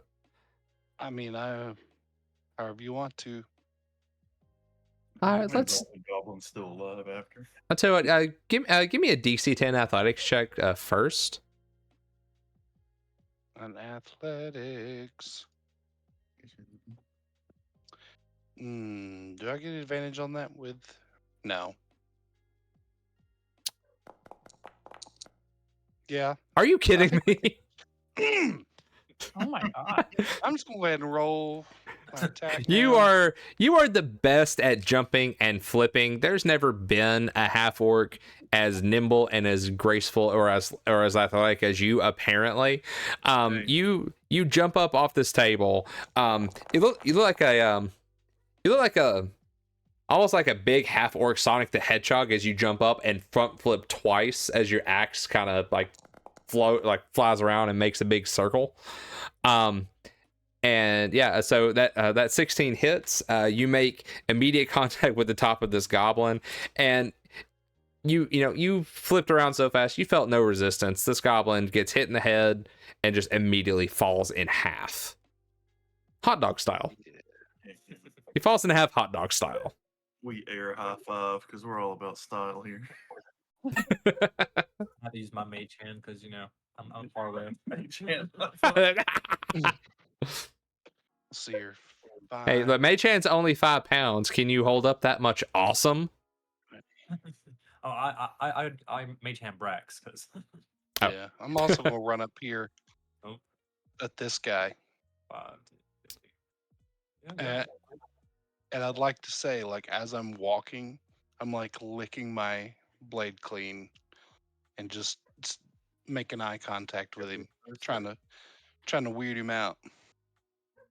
All right. Well, that definitely works, as this goblin immediately goes to make a break for it, and as he steps out of your area, you can take an attack of opportunity. Okay.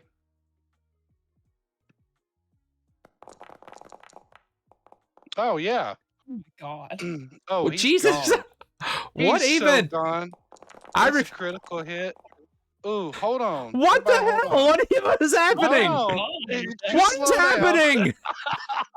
We're not even done yet. What? So let me show you something. When I get an additional D12 because of savage attack. So let me go ahead and just roll that additional damage for you. As you should, PJ. Oh, it's a 1. So 20 and just 27. You got I that think- rage, you got that rage damage too. Yeah, you got to add 2 to that. Yeah, So so- 29. Yeah, so, So, he's gone. this His guy- soul is gone. His descendants are gone. All when of it's he goes to leave your area, you hit him in the back with your axe so hard that where there once was a goblin is now just a pair of shoes, as the rest of him Yeah. literally explodes into a Thanos. fleshy confetti that Yeah. flies across the room. You hit him so hard that his partner back home, who is just chilling out and reading a book and waiting for this goblin to come home, immediately stops reading and goes, "Something's wrong." No, they know it happened. They know how. They it immediately know that they are now a widow. They don't know how they know, but they can Yeah. feel it, and it hurts a little. Mm-hmm. I could imagine. Christ almighty. What do you roll for family damage? Matt, Brax, roll me a flat D20. Okay. I think this. Oh, Yeah, this.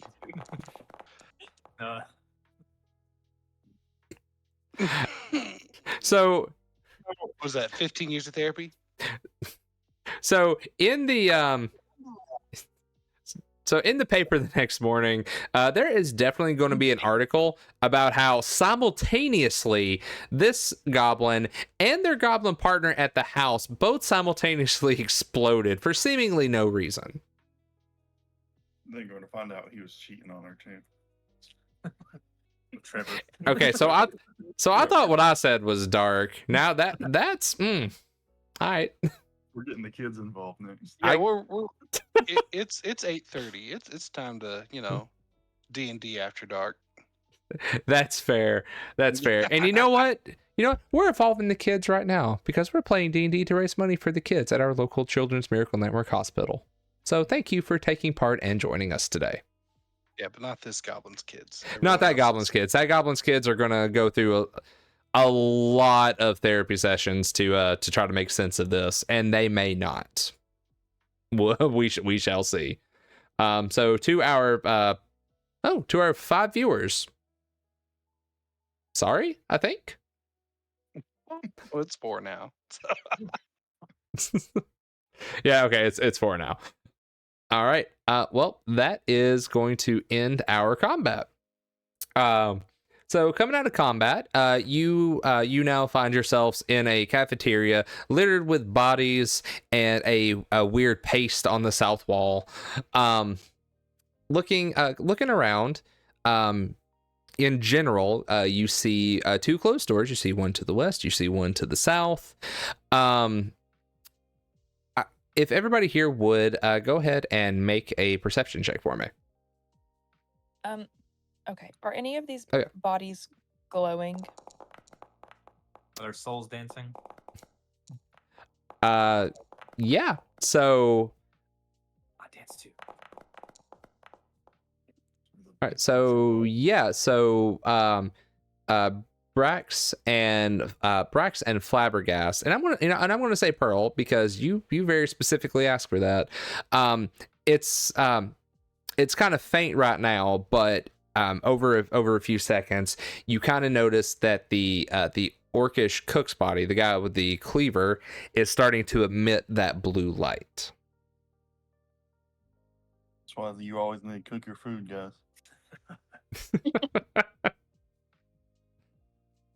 This one up here at the top. Yes.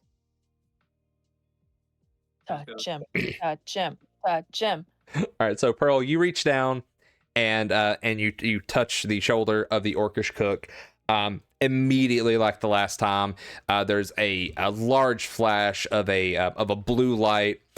Your visions go dark, and again in that kind of third party, kind of like alternate, like seeing it from somebody else's eyes thing. Ooh, 7 viewers now. Hello, thanks for joining. You see the four of you outside of a building in town. You see a sign that has with an anvil on it. You see yourself outside of the Blacksmiths Guild. You pass the building and you approach the back of the building under the cover of night. Pearl, you reach up when you get to the back door, and you make quick work of the lock on the door while everybody else kind of keeps watch. And you enter into this Blacksmiths Guild. From what the Tabaxi told you earlier, you start kind of poking around. There's obviously different like kind of like filing cabinet style things and different places where there's a lot of these different schematics and documents and things like that. You start looking in places that are maybe a little more obscure, places where you would like, well, it doesn't make sense to keep some sort of a design here. After about maybe 15 minutes or so, you find it looks like one of those kind of like architect like big leather tubes you like roll plans up and kind of tuck them into. You open it and pull it out, and you see a schematic for it's a broadsword, but you see different notes on it, and you see little scribblings that say harder and sharper, and you see kind of arrows pointing to different points on here. And after a few uninterrupted minutes of kind of looking it over, you kind of discern that this blueprint, this design, is for a broadsword that is made out of a weird combination of different metals and alloys. Something that will make something that kind of makes it or seems to make a blade that is both more durable and a lot sharper than you would normally be able to get. Like in the realms of, hey, that's a really nice armor you're wearing, you might as well be wearing paper. You also see an insignia at the top that bears the mark of the Aurora National Guard. Aurora, in this case, being the capital city of the region that you're in currently. So you found the item that you came for. It looks like it's almost like a King's Guard type of item. This is clearly something that you don't see. And the reason you don't see it is because more than likely very select few people get access to this type of weapon. You roll it up and you put it back into the tube and make an exit. You go to leave, you lock the door behind you, leave it exactly as it was. As you round the corner coming back to the street, you are greeted by a group of heavily armed men, all brandishing different swords and great axes. The man up front is carrying a giant war hammer. He wears a hood over his head, but in the kind of faint street light of the city, you see a glint of metal on his cheek, and you see glowing white eyes. As he moves and pulls his warhammer up, the cloak on his hand kind of falls away, and you see a giant metallic hand holding this. And you notice the clasp on his cloak is 2 great axes with a great sword driven through the middle of them. You also see that he has an emblem on his chest of a skull surrounded by droplets of blood that it looks like it's engraved into his armor. He looks at you and in a low tone goes, I appreciate you handling the hard work. Now we'll be taking that blueprint, or we'll be taking your lives. And you come to, and you are back in the cafeteria. Oh yeah, I remember Brax was so disappointed it wasn't an axe. Yeah.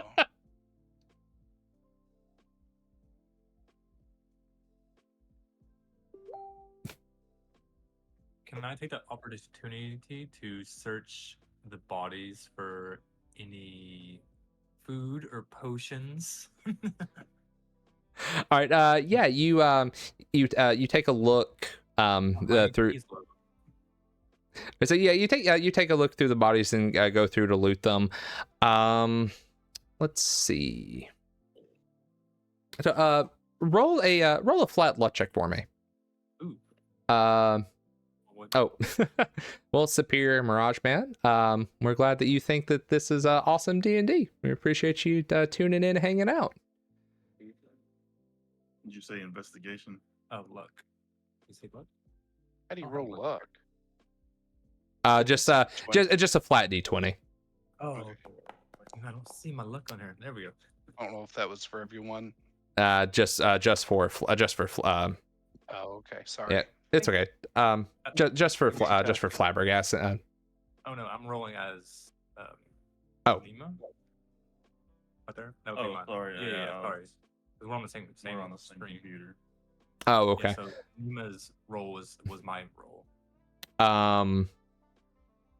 Okay. Yeah. Okay, well, yeah, it's just flat, so there's no modifiers anyway. Okay, yeah. So on the Orcish Cook, you find a minor potion of healing. Is it a orcish bacon goblet potion of healing? Is it Yeah, bacon? That's a that's a good question. our group has a famous recipe in it for orc bacon that Brax taught us, but Pearl actually kind of finished it off using some of her the maple syrup that she says comes from the halfling village that she says that she's from. So halflings, smooth off edges of bacon that have been, seasoned with black pepper and garlic. They smooth it off with maple syrup. Ooh. Use it on these long adventuring trails. But we seem to be fresh out at the moment, but that's reminiscent for us. All right, yeah. So this healing potion that you find maybe isn't exactly that, but it seems like it definitely has kind of the aroma of bacon to it. Just kind of an orcish delight of sorts. If you want to use that, then you can roll 2d4 plus 2, and that is the healthy or restore back. Oh, we got 8 whole people in here. What a night for us. My roll would be under Nima right here because That's fine. So 5 plus 2. So you'll get 7 health back. You take a drink of that, and it's just bacony goodness. You know what? Add another 4. Bacon's delicious. Bacon is good for me. Bacon is delicious, and we're here for it. All right. So in general, you find on them you find kind of the same deal. Various armors befitting the particular the particular formerly living beings, except for the one orc, because everything on that poor orc exploded. His shoes are Also- still there. Yeah, yeah, okay, yeah. There's a pair of goblin shoes on there over there, but that's it there. Also, Brax, I see you negotiating in the chat. Yeah, I'm trying to engage. Like, Yeah, I'm Hey. happy. Yeah, I'm Hey, Matt. I- I'm Brax. I like it. Yeah, man. Don't be afraid. I'll talk to you. I like it. And if you're not talking to me on Twitch, I'm going to be being distracted another way. So, and if you're not talking to me on Twitch, I'm going to be being distracted another way. So, and if you're not talking to me on Twitch, I'm going to be being distracted another way. What is so- happening? It's I don't know, it's happening coming right straight- now. I thought it was. Keeps- I thought it was a bit until it happened the third time. Yeah. I was like, no, I muted it. I was like, oh man, what's going on? Then I was like, when you hear yourself speak and you're like, oh, Yeah. I sound like Yeah. that? right. Oh, look at that. 11 viewers. We're going up. Oh dang! Yeah. Hey, well, Means thanks. a- Hey, We heard that. legitimately, this is the most viewers on a single stream that we have ever had for any Extra Life stream we have ever done. Oh, there it is again. It's coming So, from you, Jack. That one was me, yeah. so, Mute stream. so legitimately for the whole 11 whole people here, including Matt, because he is in fact in here. Yeah, y'all, thanks for joining us, man. We appreciate this. We really do. This is awesome. All right, so let's see. Okay, so we have our bacon healing done. All right, we have a door to the west. We have a door to the south. Actually, let's see. Yeah, okay. All right, so what does the party want to do? Well, I got one rage left. HR ploy didn't work, so I guess now we send out our sneaker without the goblin shoes. You mean halfling shoes? Now wink at Pearl. Quite literally spontaneously combusted. His partner. Congrats, Brax. Yep. I think I've got visibility on where this door is on the western side, so that's where I'm trying to go. Okay. So you go up to that door. It is an unlocked door, so it opens easily. All right, and as you enter into the room, you find another storeroom here. You see different provisions, meats and cheeses. There's also one of the tables in the corner also has different pieces of paper, some different log books and things like that. Let's see, and okay. And on the shelf as well, you see maybe a couple jars that have some sort of a liquid in them. Yeah, has anything immediately grabbed my attention as unusual or anything labeled? Make an investigate check.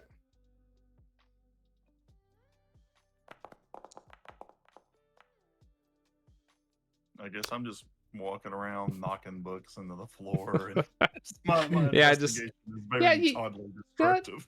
You know, man, that's a lot of words. Too bad we're not reading them. So you kind of look around here. You're moving books, but you're not really, nothing's really getting read or anything. The jars, the mason jars with some form of a liquid in them. They're not labeled. Other than that, it looks like a pantry full of delicious looking food. Am I hungry? How long has it been since we ate?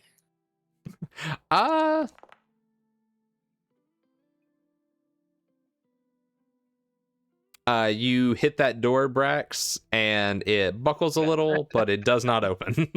Okay. Yeah, so It keep does that. make a very loud noise, though. All right. Good.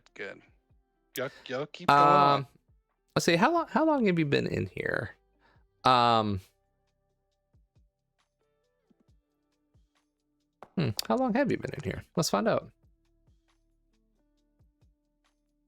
You make a louder thunk onto that door, and it still does not open. Is it unlocked? You tried the door, and it is unlocked. Oh, okay. Nima, as far as you can tell, based on stubble from from various beards that people may or may not be growing, you feel like you've been in here probably 3 or 4 days. So yeah, pretty hungry. So as you're debating your hunger, Brax kicks this door twice, then discovers it's unlocked and opens the door. No, I kick it again. You kick it again? Okay, all right, kick the door again. Yeah, well, I open it slightly, look behind me, make sure no one saw, and then kick it again so it swings open. Oh man, y'all see him kick that door open? Yeah, I'm assuming with a 7 on an open door, it's gonna look like it's flying off the hinges. Yeah, that door flies right open, just whew, and it roll a First try. roll a performance check. Okay. Nope. So you go to kick the door, but you miss time you throwing the door and kicking. So you throw the door wide open, and then you just kind of kick the open space where the door was. Okay. There it is. Oh, hey, there's bodies in here, So guys. fast that went twice. Yeah. Guys, there's some bodies in here. All right, so Brax, as you enter into the room, so you in this room you see an open area, stone walls and floors, 3 heavy wooden doors lining the room to the west. There's a table that kind of sits angled, and you kind of see that you feel like you're kind of in almost like another holding cell area. The table has a little log book, looks like for making different notes, different maybe like logging prisoners or something like that. You see bodies across the floor. You see several marks on these bodies, almost like it looks like that these bodies have been like damaged a lot more than it would normally take to kill a person. If anybody wants to, you can roll an investigation check on that.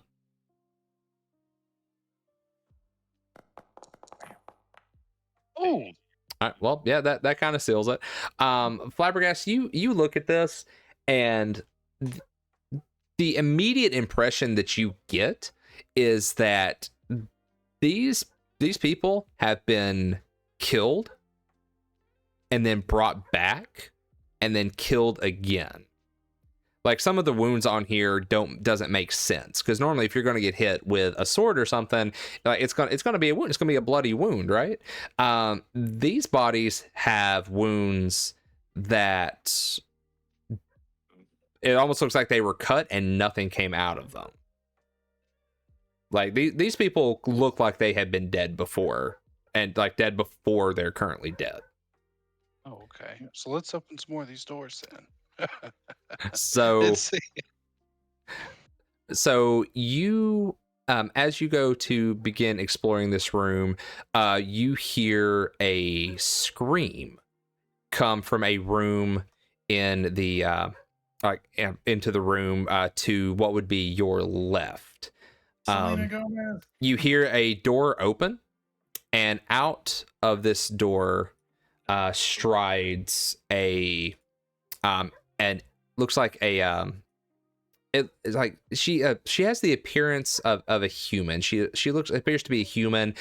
She's wearing a solid black cloak, very like a weirdly elegant black cloak for being in a prison. she has her hood down, and you see kind of a palish complexion and just black eyes. Oh, that's a demon. Looking at her cloak that she's wearing, the immediate thing that you notice is a medallion holding her cloak closed. See. What's it look like? Roll me a Nice. perception. Yeah, roll me a perception check. It's it's like a little like 2 or 3 inch medallion, and we got some distance between people here. Is it the same thing we have? All right, hey, Pearl asks and rolls a nat 20. So it is not the same thing that you have. Pearl, you look at it, and even from a distance, you can make it out. You see a skull surrounded by blood drops.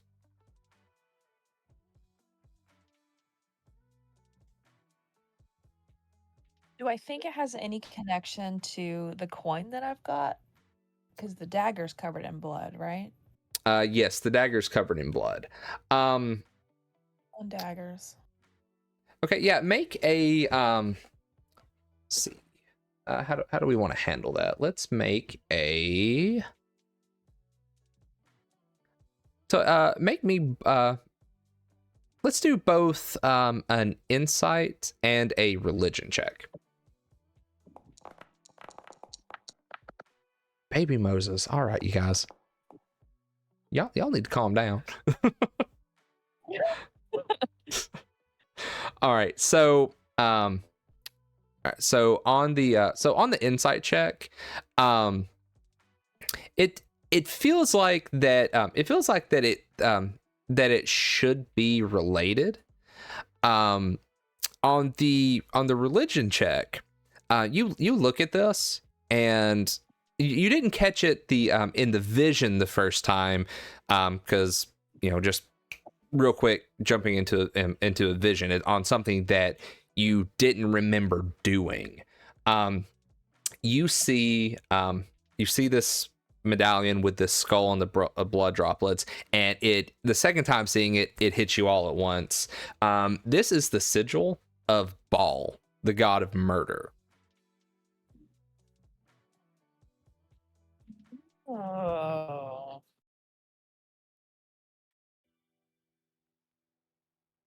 right. Now you in this particular realm, Baal is not it's not exactly something that people talk about, but Baal is incredibly well known. The Baal's entire purpose was to hunt and kill. That was it. If basically the presence of anything living in their presence just immediately gave an overwhelming desire for death. He was always known as a cruel, just hateful being who had an absolute disregard for any type of life. Basically, if you were living and you were in his presence, their entire purpose was to make sure that you weren't living. And there have been known to be different kind of almost like cults of Baal who follow him to such an extreme that their entire purpose is also just murder and mayhem, almost like as a way of like a way of like sacrifice, or a way of like kind of glorifying this particular god.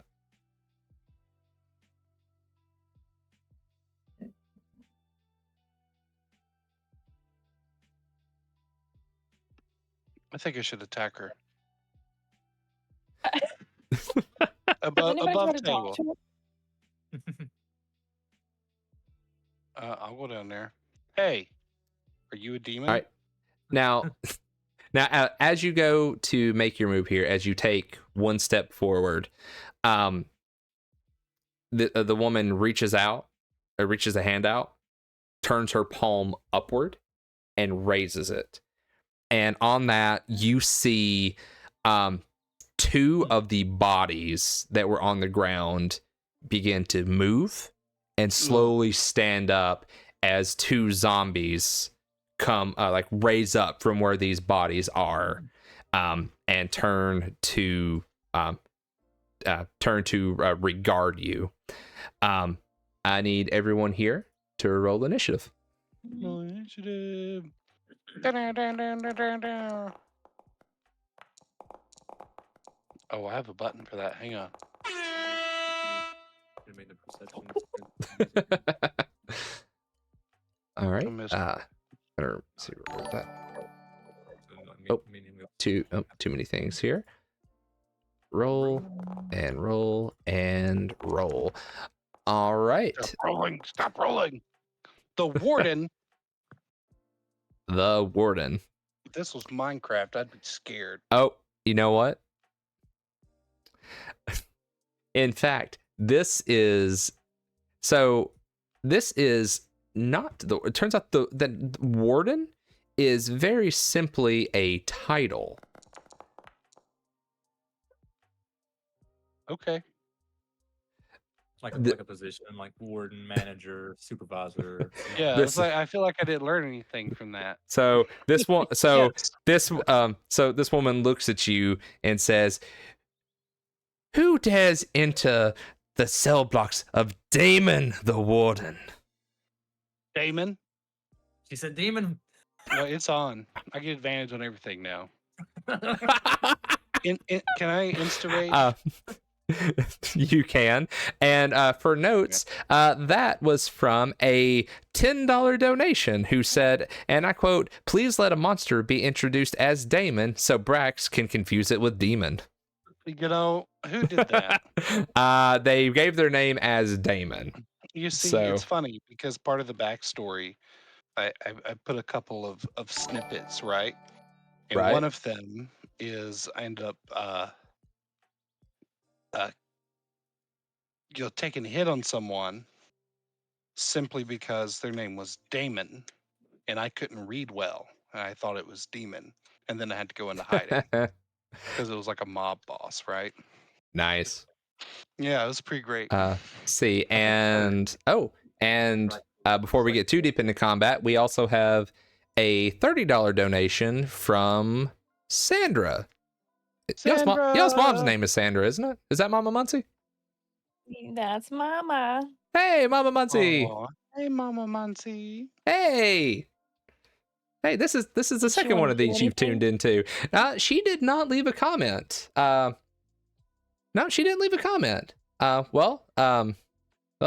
Ms. Muncie, if you wait, am I right on that? I saw a username that just said Sandra Muncie at one point. And I'm just yeah. Yeah. Sorry, I just realized I made an assumption and I did not want to be disrespectful. All right, well, Mama Muncie, if you are currently tuned in to watching this, there's a whole list down there on the bottom. So if you want to pick the $30 equivalent of some of that, just let us know and we'll make that stuff happen.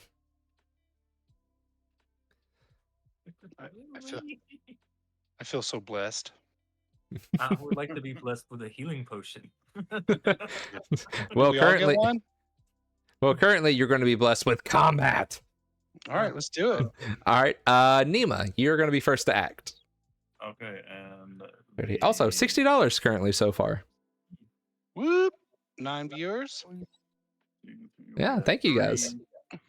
Three combatants we can see, these two zombies, and then the warden. Yep, And her name is Damon. Okay. Damon the Warden. All right. Actually, yeah, we'll run down to this guy.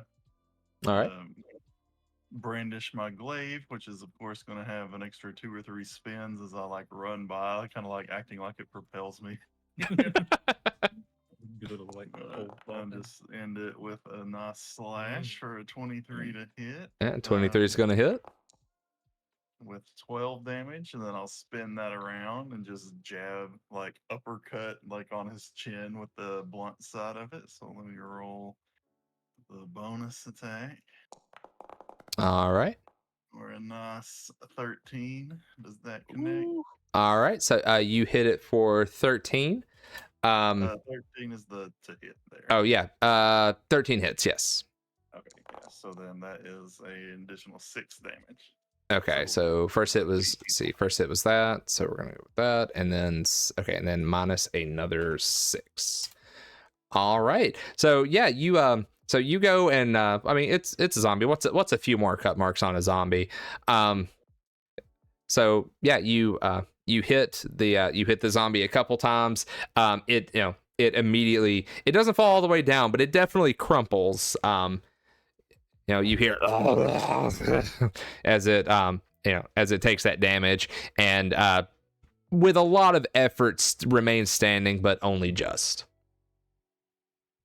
Okay, let me read my character sheet here for a Huh? second. Yeah, do you think? While you're reading your character sheet, I'm going to give a quick shout out to the 12 people now watching. Set up a breaking all kinds of records here tonight. We got 12 viewers, and we've raised $60 so far to go toward Children's at Erlanger. So thank you guys so much. We appreciate you hanging out, and definitely appreciate your generosity. So thank you. We're good. I thought I was going to do something spicy, but I'm all right. We were at 14 a minute ago. I've been watching it. Oh, 14, man, you guys are just, man, you guys are full on killing it, man. I'm legitimately in awe. I don't know what to say to all this. Like, really, thank you guys. I don't even know. All right, it is now Damon's turn. Let's see. Now this is the fun part. I need to do some double checking here. Yeah, you did not come within 10 feet of me. Right? That's what you're looking for. Yes, you can, Superior Mirage Man. Everybody, stay out of Twitch chat. Nobody look at Twitch chat. Uh-oh. Yeah, it's too late, dude. I'm in it. Don't read it. Yeah, I mean, I'll pretend, but Yeah, 13. yeah. Just don't say a word if you've already said it. Okay. I am doing my best to remember. I have run this character exactly once, and I'm trying to remember the best way to do it. So, okay. That's what I believe in. All right. Okay. Yeah, I've got it right here. Okay.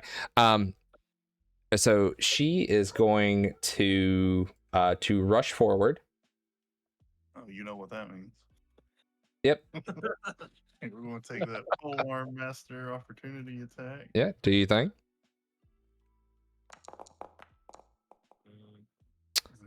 16 will hit. Excellent. All right, let me roll this damage, and I believe this is gonna be. And when I hit with a melee attack, I have the ability to pump a divine smite into it, which I would like to do. So All right, you go ahead and roll for that. And also, I'm a dunce. I forgot to say thank you, Super Mirage Man. We appreciate your $20 donation. We have raised $80 tonight. You're the goat. Yeah, y'all are the goats. The viewers are the goats. Yeah. Everybody over here is a bunch of goats. Bah. Another fat 3 damage. Oh, jeez. Oh, okay. All right. So it takes another 3 damage. So Damon takes that damage as she rushes in with and is going to take a swing with her mace at you. Does a 13 hit? A 13 does not hit, and does it matter that the divine smite is radiant damage? Like, did that seem to affect her any more or less? Let me double check to make sure. It does not. No. Unfortunate, but all right. Okay. No, she is she is going to wind up and take a second swing at you with the mace. I don't like that any more than the first one. Oh, and absolutely fails. She swings and buries the mace into the floor. Big big chunk of rock flies up out of the floor and clips her in the face, and she takes 3 points of damage. Thank you.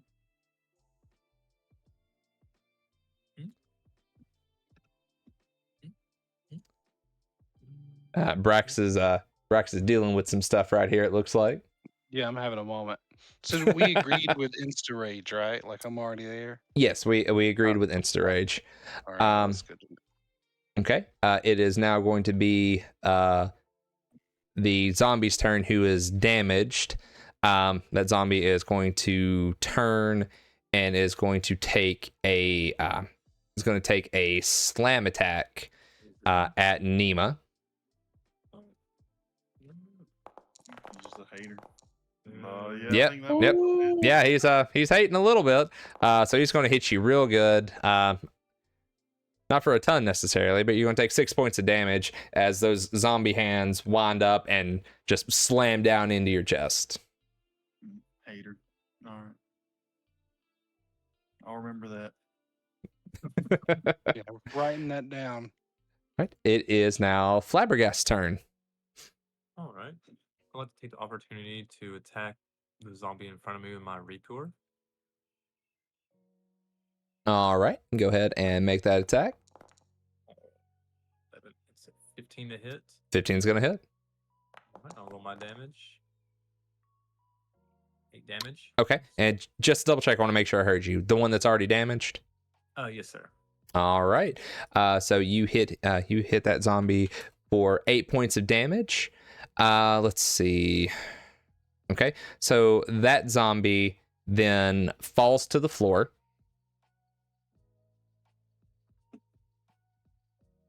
But does it? Are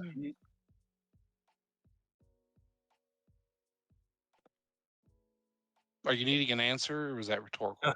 It was rhetorical. Oh, okay. Just It, being- it hit the ground.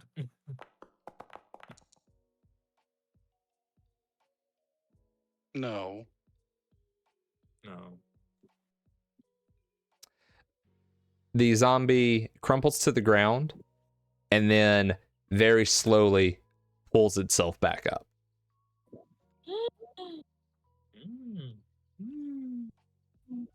Looks like we have to destroy the demon.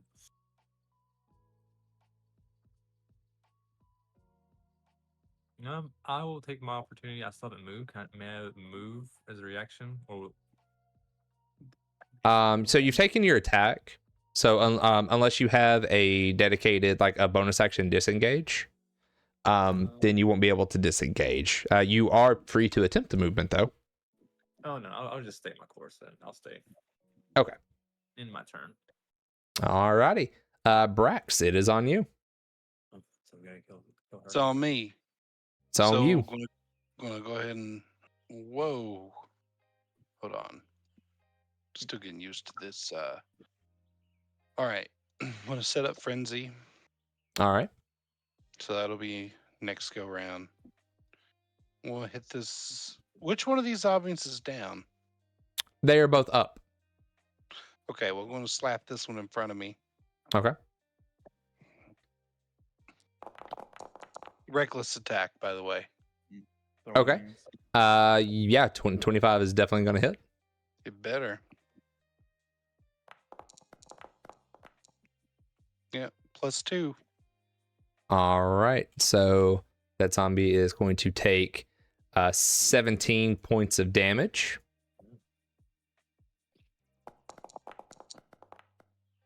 Ah, All right. You see the zombie crumple and stay down.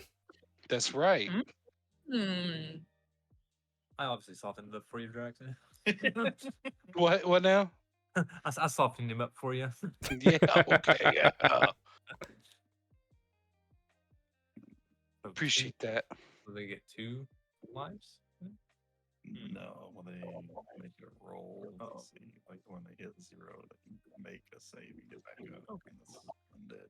things. Oh, okay. And he rolled a perfect, so yeah. This is a good zombie. The lucky zombie. All right. Anything else for you, Brax?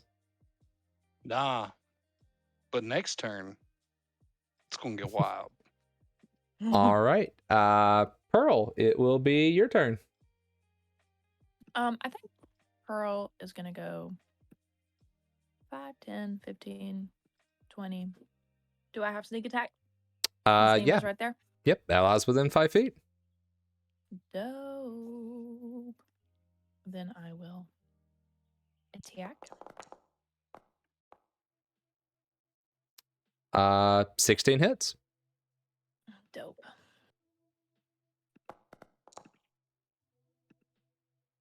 All right. Sneak. 9 and 6.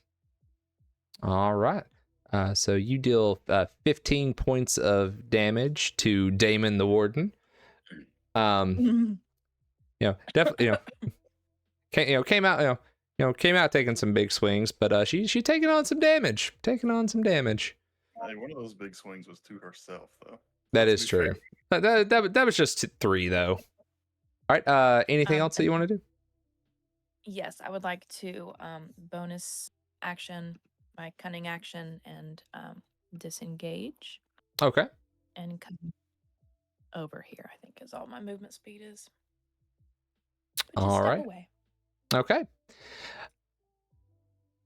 All right. And turn. So as you step away and begin kind of planning what you're going to do next, Pearl, you feel I don't know, your feet feel kind of funny. No, they don't. You don't know immediately what's happened, but your feet hurt. Like it feels like you stepped on something sharp for a second. It's No way. yeah, you like you don't know quite what is you don't know quite what's happening with it. But can I let's see, can I take your armor class, please? Oh my god, whoever's idea that was.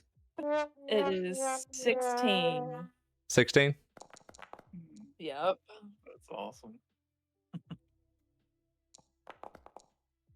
All right, that is all right, and then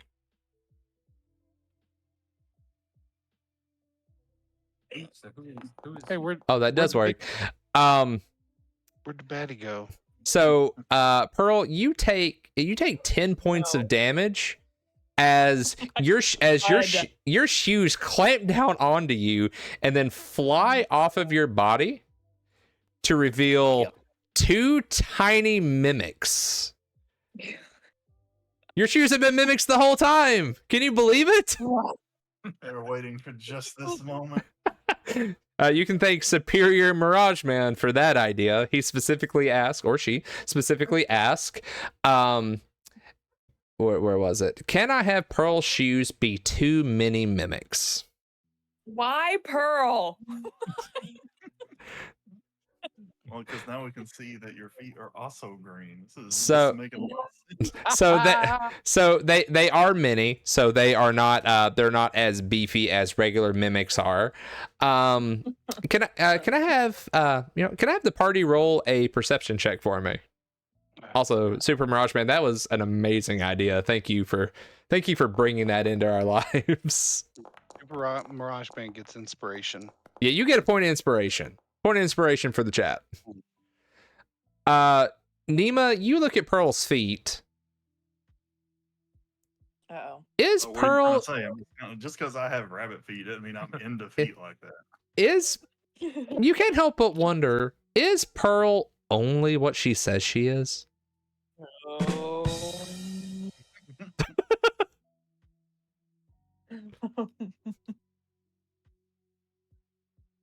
There are time for thinking thoughts later. We're doing of the things. It was both an amazing ask and also plot advancement. I'm going to say plot advancement. I'm not going to lie to you. I don't actually know what the twist is. I was not clued in on this beforehand. You know it. I probably should. All right, we're just gonna roll the mimics in, but they will not take anything until the next go around. So it is going to be the second zombie's turn. So that zombie is going to take a slam at Flabbergast. Let's see. These are all on your thing. Where'd Damon go? Honestly, I don't know who Damon is. There's nobody named Damon in the chat, so I'm assuming On the warden, board. the warden. Yeah. Oh, on the board. Oh, what did I do with Damon? Oh, Damon, yes, my Damon. bad. Hold on. Deleted Damon. There's Damon. Okay, Damon still has the health that she should have had. Sweet. All right, thanks for calling me on that. I'm just gonna plunk her back up there where she was right there. Yeah. Yep. Okay, Yeah, sweet. you're throwing All hands. Yeah. right, awesome. Thank you for letting me know. Flabbergast, does a 20 hit? Yeah, it does. Yeah. All right. You feel some zombie hands slap down into the top of your head for 4 damage. Just a real mushy thwap as you're hitting the head. Moldy oranges. Oh yeah, or like moldy sweet potatoes. Yeah, moldy Yeah, it was sweet. kind of disgusting. It was kind of gross. Mm. Ugh. Just a. All right, and all right, we passed the mimic because they technically had turns, so we're going to be back at Nima. Okay. Yeah, no sense in making this complicated. We're gonna give her another glaive attack now that she's up here in my face. All She's right. gonna be a 19 to hit. Yep, and then 19. We're gonna like do a sweet little backflip here. I'm gonna clock her with the backside of the glaive as well. Or I'm gonna try and not do super well. So I'm gonna slip on some blood on the floor first. you kind of slip on some zombie guts. So yeah, I mean, you still hit, but maybe not quite as well as you would have liked. Unfortunate, but yeah, that's what we got. I'm gonna stand my ground. I guess I'll rotate slightly if I can get over here without much issues. That body gonna be in my way, or can I take over this space? You can take over the space. It's a zombie. It's squishy and it's dead. Gross. That's what I'll do. My size 24 feet. Kind of seeping between your little rabbit toe beans. My little toe beans. Excellent. It doesn't feel good. Oh, maybe it's like crushing watermelons. It is not, and I think we all know that. That's what I got. All right. So we come back around to the warden. Let's see, what do we got here? Let's do. Where'd you go?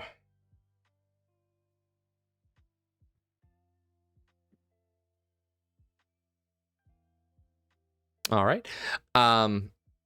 So the warden is going to take another swing with her mace at Nima. She gonna try? Nima does an 8 hit. Absolutely not. All right, so that 8 misses.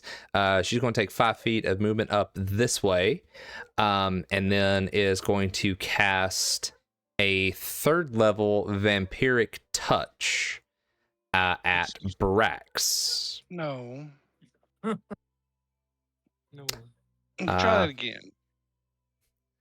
All right, so for some reason can't get it to go into the chat.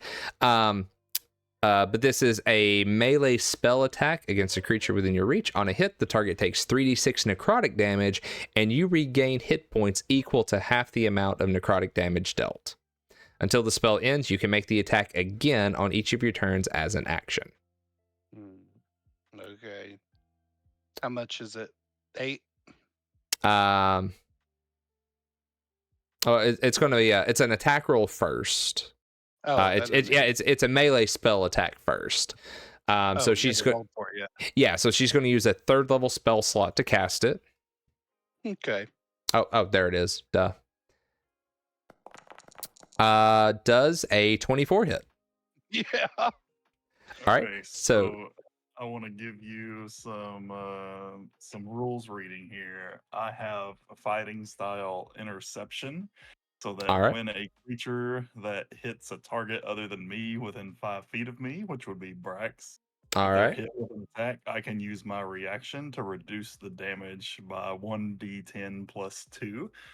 Does a spell attack count? Is it Uh, melee I mean, count? it's a melee spell attack, so I want to say yeah. Okay. All right, we'll roll the damage real quick.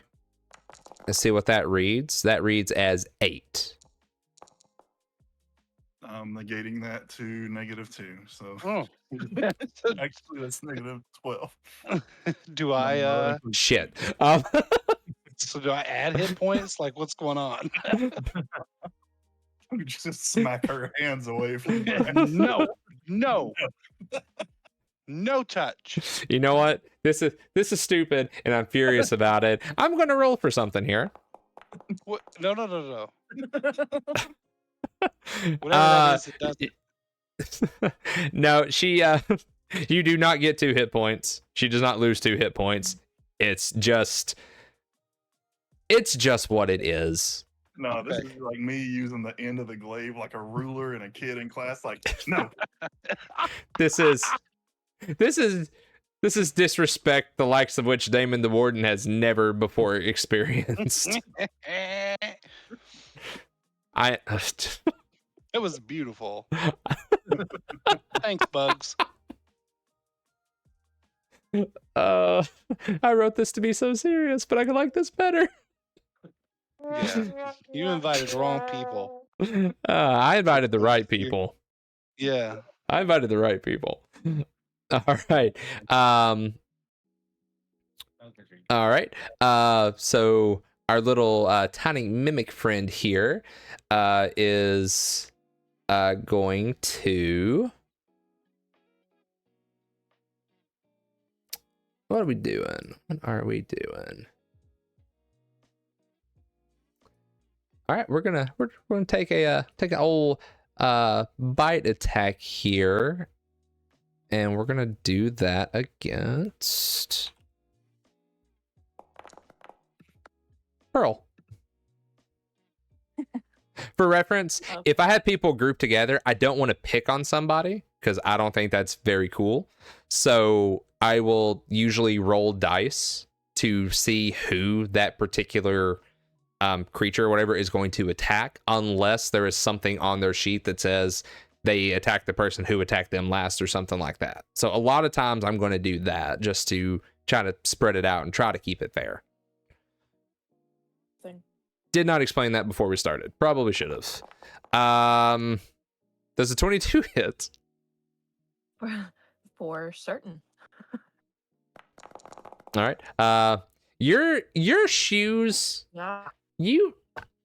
I mean, you don't know how long these mimics have been your shoes. You don't know if maybe you forgot to spritz a little cleaner in them after a hard day of adventuring one day, or maybe you left them outside or something. But this mimic that is still shaped in a shoe is taking some grand offense to something and takes a chomp on you for 11 damage. Oh, thank you, Superior Mirage. We're gonna use that.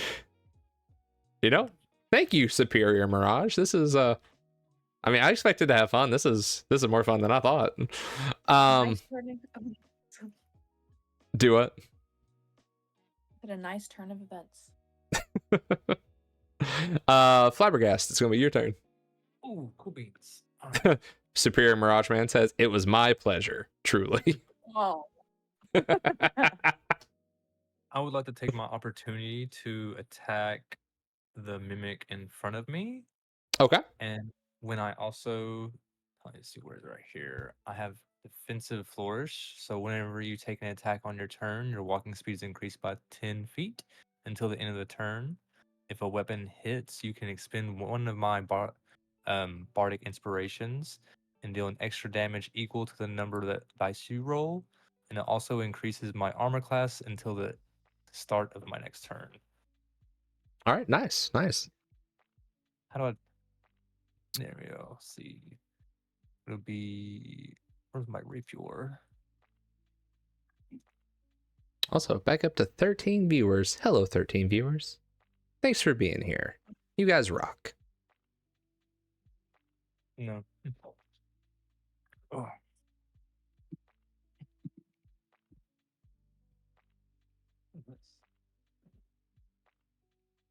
Oop. Not yet. No, it's my opportunity. I'm taking an attack for mine. You click on the dice What dice? Oh. and then on the chat. Eh. And then you say what you want to do. Okay.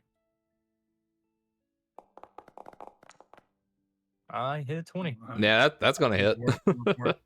Yep. All right, there we go. My damage. Normal. 8. And then add that for 12. Total of 12 damage. All right. Did you click the button to roll critical? No. Okay. Roll another d8. Critical damage. The way that it normally works and the way that we do it is you get to roll your main damage dice twice. So that's 18 damage. Sweet. And it was the zombie or the mimic? The mimic in front of me. All right. You clap that mimic for 18 damage. Man, this mimic's soul is hanging off. It's got some cut laces. It's a rundown looking shoe.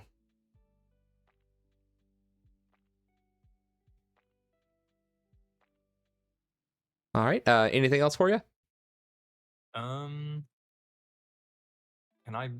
I'll use a bonus action to shove the zombie behind me away from me into Okay. the table. Yeah. Okay. He'll have to roll for that. Okay. For 13 for strength. 13 Did for you say strength. you wanted to use this? Yeah, earlier. Okay, so did you roll that additional 1d6? No, I haven't rolled that 1d6 yet. So I have to roll that 1d6 for my armor class. Let's see. You said strength, yeah? You do extra damage, so you do an extra 1 damage, and you're going to get another.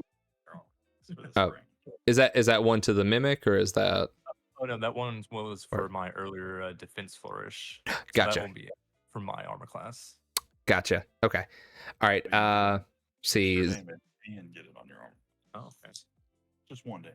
Okay. And I get 1 extra damage for damage. Every little bit helps. Yeah. All right. That little mimic shoe is still there. It's the roughest looking shoe you've ever seen. All right. Hero zombie strength saving throw.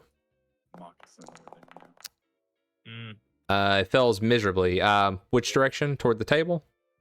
Yes, just directly through the table because Directly through the table. All right. That zombie is pushed into the table. Reaction to opportunity. and can I take a reaction to attack him as he flees through the air? Do you have anything that would let you attack? My rapier. Okay. Yeah. All right. Yeah, you can do that. Roll for my attack. All right. Yeah, 19 to hit. 19 will hit. Is that 7 plus my? Is that adding my extra 1? No. 1 was still the mimic. Oh, then, okay. All right. So 7 All right. damage to the zombie. All right. So you kind of force push that zombie away. As it's flying through there, you lash out with your rapier, hit him for 7 points of damage. And as he stumbles into the table, he fails a quick dexterity check. The zombie is currently prone on the table. In my turn then. All right. Do I have a mark for prone? That would be. Yep, there it is. He is prone. Ooh. So any attacks against him will immediately get advantage. Laying on the table for us. Brax, it will be your turn. All right. Well, I'm going to square up with Damon here. All right. super pressed about this, right? Do what? So here's, Oh, okay, gotcha. it's Damon. All Yeah. right, 25 hit. Yes, 25 hits. Okay. Okay, so 7. All right, 7 damage. And then I get to use my bonus attack as an additional attack. All right, do you think? My bonus thing, yeah.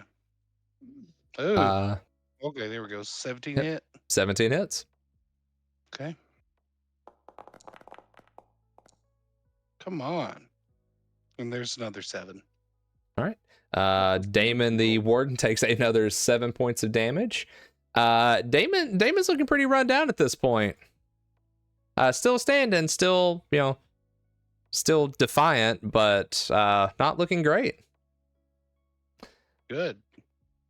All right. Anything else for you? Oh, that's it for me, buddy. All right. Pearl.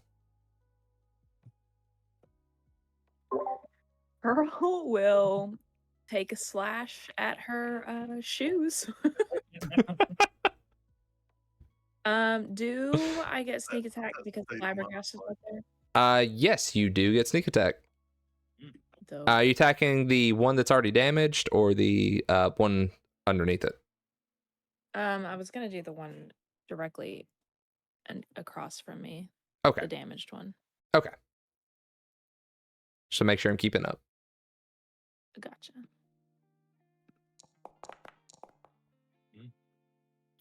Yeah, 26 will do it. I would hope. It's an elusive shoe. All right. So you hit that shoe for 18 points of damage. You see the soul goes flying off of it. You hear kind of from the shoe as it melts into a puddle and just kind of becomes a blob.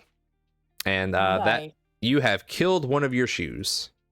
Nice.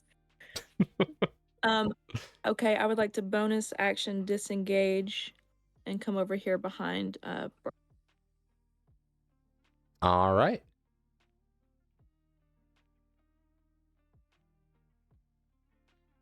That'll do it for me. All righty, that'll move on then. It is now the zombie's turn. So zombie's going to take half of their movement to get up from prone. And then it's going to move 10 and 20. Or 5 and 10. So it's, so make sure it's right. It's got 20, so it stands up. 5, 10. Okay. And is going to take those rotten avocados it calls fists and take a quick little slam at Flabbergast. Oh. And 3 not hits. All right, those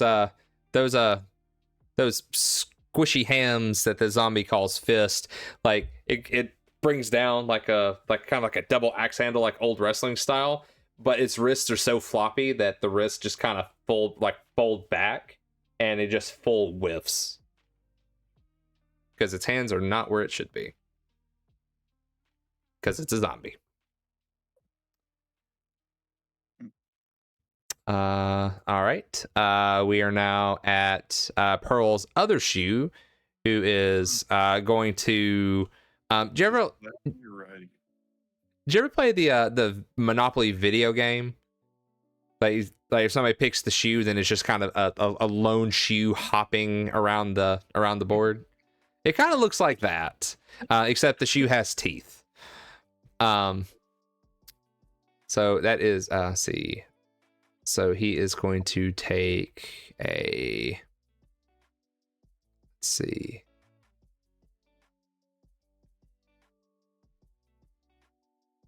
Let me double check one thing here just to make sure I understand this right. I believe I do.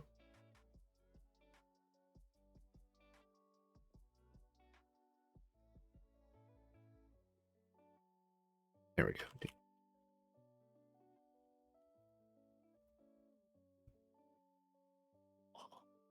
Is that? Okay, that's what I thought it was. Sweet. Okay. So it's going to take an attack on Nima. Let's see. Nima does a 11 hit. It does not. All right. So Nima, the shoe goes up to like it looks like a disembodied leg is trying to kick you. As the shoe lashes forward, you see like almost like a smear of goop on the bottom. But before it can hit you with it, you step out of the way, and the mimic misses. Gross. All right. And speaking of which, it is now your turn. All right, I'm gonna turn back to the warden. So you got shoes doing your fighting for you, and with my glaive with a 24 to hit, Yeah, 24 is going to do it. and 6 damage. Man, that sucks. And yeah, I guess if she's still standing, we're gonna pop her with the other end too. All right, yeah, 6. So that's 6 damage right there. 18 is going to hit. And that's another 7. But I'm gonna try to smack her in the other hand, like the ruler again. Just smack her that way. All right. Anything else for you? She's still up. She is still up. Badly hurt, but still up. Okay. I'm gonna take a step back and give that mimic an attack of opportunity, but I need to backpedal into my team here. Okay. That mimic is going to take a bite at you and misses terribly. Excellent. All right. It will now be the warden's turn. All right. So Damon the warden is going to at this point those black eyes are they're still black, but you can it's like you can see kind of the I guess kind of the frustration and the fury in supposedly for being a warden. Yeah, bite missed. I have a point of inspiration. I like that joke.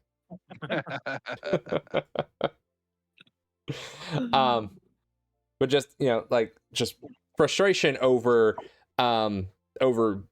being a supposedly pretty adept combatant and just not being able to do the things that she wants to do. She's going to wind up and she's going to swing that mace full on at Brax to start with. Ooh. She mad. Oh. She mad. All right. Mad.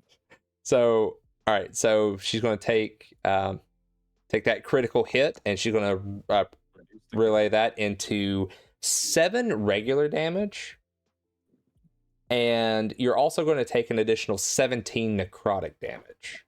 Hey, Oh. I'm going to You can- intercept that blow as well. Okay, so that is 7, so that's 24 total. I'm taking 8 of the physical damage away. Okay. Well, Eight- you can't eight take it- necrotic, can you? No, I can't do that. Okay, so Okay. you don't take the 7 bludgeoning, but you do take the 17 necrotic. Man, Um, because I could have cut that 7.5.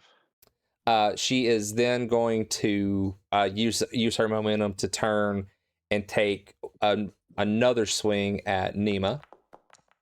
Nima, does the 17 hit? That one does hit. All right. So you're gonna take 4 points of bludgeoning and 17 necrotic, so 21 total.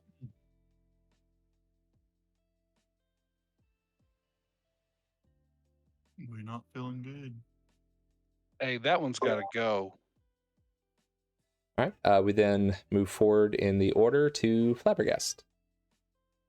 All right. I will advance up to on top of the dead body, next to. No. And I will attack her. I'll attack the Warden of Damon with my rapier. All right. Now, do you have anything to disengage from the zombie? I didn't use the bonus action. No, wait, no, no, No, that's rogues. no, it's rogue. No, okay, no, I do not. So I have to roll for that. Okay. So, all right. So, since you're going to move on it, then you'll take an opportunity or an attack of opportunity from the zombie.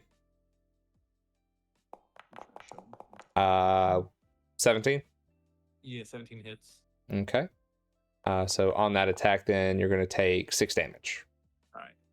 Okay, and then the 8 on the warden is going to be a miss. No. Shove. I like to take my. Should I shove her or shove the neck bone? I'm going to take my bonus action to technically shove the warden. Okay. Yeah. So, against the wall. So let me. Is it 5 feet? Yeah. Yeah, I think you said 5 feet earlier. Yeah. Yeah. Okay. Let me roll that here. Yeah, Yeah, to it's the fine. right. Just shove her to the right. Yeah, it's fine. Yeah. If she fails it, obviously. Okay. We're gonna make that strength saving throw. She passes the throw. Boo. Did you give him inspiration? No, that was Andrew. Oh, I guess that would end my turn then. Alrighty. All right, we're gonna see. We'll move that on here. All right, we're currently joined by Tiny DM. Yay! Oh, Lane and Liam just got home, so now Liam's watching. Brax, it'll be your turn. Liam, Right. Liam, want to roll up a cleric real quick? It probably should. All right, we're hitting Damon here. 21 hit. Yeah, 21 hits. Okay, for 17. All right. You bring that great axe into Damon. Matt, what do you say to Damon as you hit her with this axe? You asking me that because she's going down? Maybe. Oh. Like, Damon, close enough. Because Demon, yeah. Yes. All right. Damon takes the bite of that axe and stumbles, goes to take a step towards you, and falls over dead. Good. Then I'm going to whoop over here and use my bonus action with the frenzy to attack this zombie. All right. We got a zombie attack. 14 hit. 14 hits. Okay. For 17. All right, so all that on earlier about how everybody was still in Brax's kills, you apparently remembered that because not only did you take down the warden, you split this zombie. You hit him for 17. The zombie falls, shudders, and does not get up. Nice. Noise. Uno mas. Maybe we'll get a long rest after this because I'm out of rages.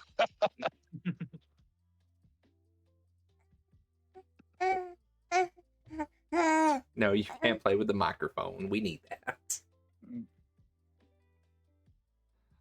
All right. Anything else for you, Brax?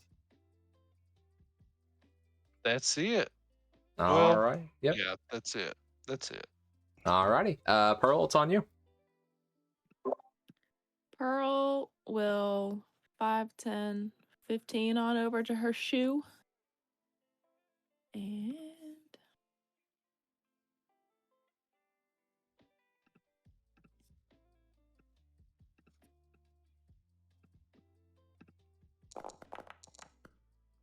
Oh Lord. Wait. I have. Oh, never mind. I have nothing that can help me. All right. All right, so you go to wind up and stab the shoe, but as you look at it, man, you had these shoes on a lot of adventures. You're close with these shoes. They were comfortable. They kept your feet dry. You just can't bring yourself to fully stab this equipment that has really helped you over your time. And that that moment of realization causes you to stab wide with your dagger. Okay. I will then disengage and come over here. We made our house with a burning sun. Sorry about that. It's so hot in here. All right. Let's see. It is now the mimic's turn. Who is going to? No, this mimic is as spoiled for choice as a shoe can be. So let's do. I'm gonna take a step up and take a little chompy chomp at Brax. He gonna try.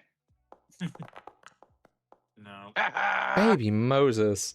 So this mimic, when it goes to bite at you, you see the same. You see a silvery, like gelatinous something on its teeth. As you step out of the way, the mimic bites down, misses you, hits the ground, and adheres itself to the ground.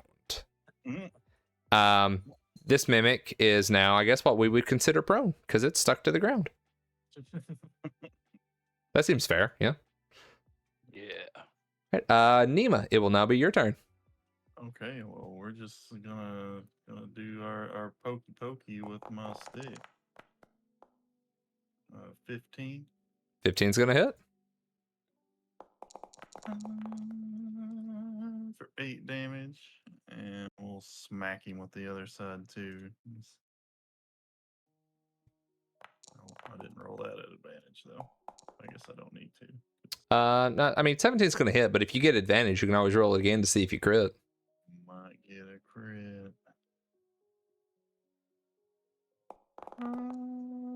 Nope. Nah, but the 17 hits, so takes another 5 points of damage. Anything else you want to do? Let's see. No, I'm good right where I'm at. That's all I got. All right. Stay put and keep Pearl behind me. Alrighty. Flabbergast, it'll be your turn. Cool beans. I'll take my opportunity to attack with my rapier. All right. And That one's go to my attack. Yeah. There you go. 18 to hit. All right. 18 is gonna hit. Roll your damage. 7 damage. And can I take my bonus action to attempt to shove her again 5 feet into the wall? The warden is dead. Oh, If you're talking about the Sure. warden, if we're talking about the mimic, you flash forward with that rapier and you cut all of its laces off, and you see a shoe, that like I don't know what noise a shoe would make for crying out in pain, but let's imagine that, and it kind of opens up and flops over. And that Remnant shoe of is Decepticon dead. logo. As a Yeah. party, you have defeated a pair of shoes. Yes. Pearl is now barefoot. You got to stop in better places. Hey, you know what? And she's barefoot in her picture too, so we're on brand. All right, That's a good and point. all right. Now that is the end of this combat. Immediately, coming out of this, now that you're kind of coming out of having to focus on other things, you hear another scream from the southeast. We're gonna take a minute and catch our breath if we can, and pump in the short rest if possible. Clean ourselves up a little bit. Brax has got some necrotic drain on him. Mhm. All right, so we're gonna take the hour for the short rest. Maybe we should Sure. just lay Yeah. down, Yeah, sleep I through agree. the night. Brax wants us to sleep. That scream was probably from the that elf that was stealing from orphans, anyways. Yeah, I don't care about her. Well, she's probably a demon too. Probably. All right, so as you nestle in to take this short rest, as you're conveniently distracted and getting your stuff together, this door flies open, and an orc comes rushing out of the room. Wait, did And we get our short rest? you did not. You did not. Uh, And okay. and immediately takes a surprise swing on the closest person, which in this case is Flabbergast. Do I No. can I reduce it with my hold on. let's see. You probably missed if I had to guess. Oh yeah. 8 doesn't hit. Never mind. Yeah. So this orc misses. And Light him up. Yeah, I take Stabby. yeah. yeah, Take so that opportunity to attack him. yeah, go ahead and take an attack, Flabbergast. Yeah. Does a 23 hit? A 23 hits. Oh. Oh, For 5 damage. All right. So that orc takes 5 damage. Honestly, I'm not going to roll initiative for one orc. Who wants a piece? Do I keep my rage and frenzy? Yeah, I'm pretty sure they would have lasted this long. All right. All right, so that's 4 from Nima. We're all just wailing on this guy. Oh, Yep, that's all right. Yeah, so all right, so 12, 26, 23. All right, for the 5. 25, yeah. All right, so Oh. for this, oh yeah, I forgot. I got to roll my initial D12 for my savage attack. So add 9 to that. so for the second time today, and it's weird that it happened twice. Another living thing has just exploded in front of Brax. It is also just a pair of shoes on the floor as he hits it, and like a party popper noise happens, and just orc The flies headshot. everywhere. The headshot noise from Halo. Yeah, that's the one. All right. Well, yeah, that's kind of the end of that here. Trying to sleep. All right. So the room is now quiet. Not, doesn't seem to be anything going on.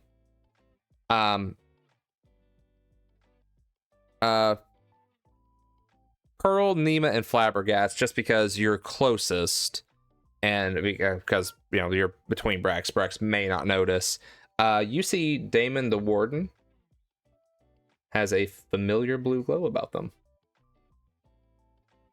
heck yeah. Let's contemplate that and search our body while we're catching our breath. Yeah, let's do some hit die real quick. Yeah. All right. So as you reach down and touch Damon's shoulder, collectively, everyone's vision for the third time immediately goes black, and in that third person type of view again,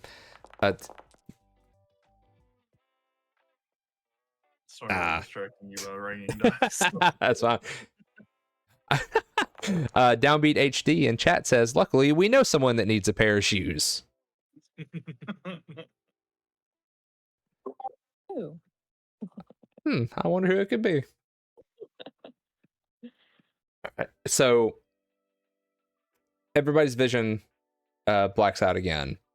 From that now familiar kind of third party type of view, you see the four of you on the streets of Aurora. You are bloodied and battered and barely hanging on. This mechanical being in front of you stands ready in front of you, holding his warhammer. Fire lights up the night sky as ash and smoke rise. The sign on the building that is immediately next to you has a sign barely readable. Just long you catch it just before the sign falls off into flames. Reads the Aurora Orphanage and Well Works. Any of the screams that you would have heard from the inside have long since stopped. A few fortunate souls were able to be saved and make it out, but the effort to divide your time between rescuing anyone in the building and fending off this mechanical being and his group took a toll on the effort. As you try to pull yourselves up from the ground to continue the fight, each of you is met with multiple swords at your throats. This being approaches. As he gets closer, you realize that this is a Warforged. Just mechanical body, matte, like a matte black. It covers all of their mechanical parts, all of their armors. The Warforged approaches, reaches down, and pulls the blueprint from you. He shouts down. You hear shouts down the street, and the clamping of feet as the city guard goes to rush you. The Warforged nods to his men. They all immediately take off down a back alley and escape. As the city guard arrives and they find you, the numbers that they brought are easily enough to take your battered forms and to bind you in irons and chains. You see two wizards come in and immediately start surveying the scene, casting detect magics, things of that nature, basically recreating the scene that was in front of them. And as they do that and cast these spells, you see a little you see almost like like all this magic forms kind of a recreation of what happened. And you see you didn't catch who did it, but coming from the direction of the party, you see a torch get thrown, go flying at the Warforged in battle, miss, and break the window of the orphanage. You are immediately arrested for the burning of the orphanage and the death of anybody who was within. And you are back in the prison cells. Oh, so that explains how we got there. You said we didn't see who threw the torch. Yeah. So So where does Selena come in? yeah. So it came from your directions. Like it came from your direction. You didn't catch who threw it, but the direction that it was kind of recreated from makes it seem pretty likely that it came from one of the four of you. Okay. Well, Pearl, Brax. Which one of us has a thing against orphans here? Only if they're demons. Yeah. And I'm- you know I'm what, with Matt, I understand how it sounds, but we're trying to help children, okay? The four of you are both simultaneously helping and not helping children. What do you mean? It's a weird juxtaposition here. I can't help but notice that Nima was the first one to toss out accusations.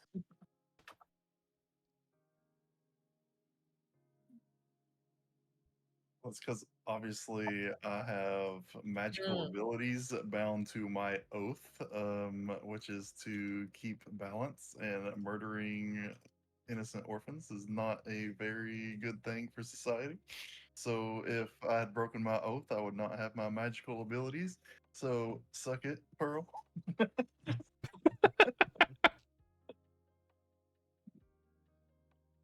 I'm gonna give you that Bugs Bunny face right there and be like, no.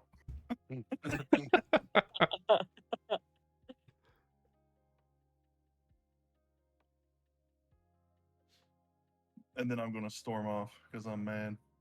Yeah, Brax's backstory is he's haunted because he couldn't protect a bunch of children from his village, so he wouldn't do that.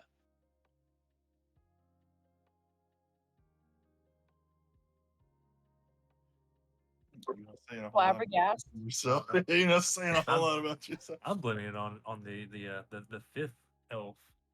She said that she was there to steal from the orphanage. She could have created the distraction and then later gotten us caught. Maybe it was magic. Or was it just a magic torch being thrown by a visible hand? All right, Nima, as you enter into that room, you find Speak of the devil. you find a room that is littered with what can only be described as torture devices. Basically, there are various blades and all manner of different items that Alright, Selena, get out of your playroom. Let's go. they have been overly rusted from what appears to be years of use. Sharon, you hear me? Get up. In the chair, bound to the chair by her wrist and feet, and with a dagger protruding from her heart, you find Alright. Celine.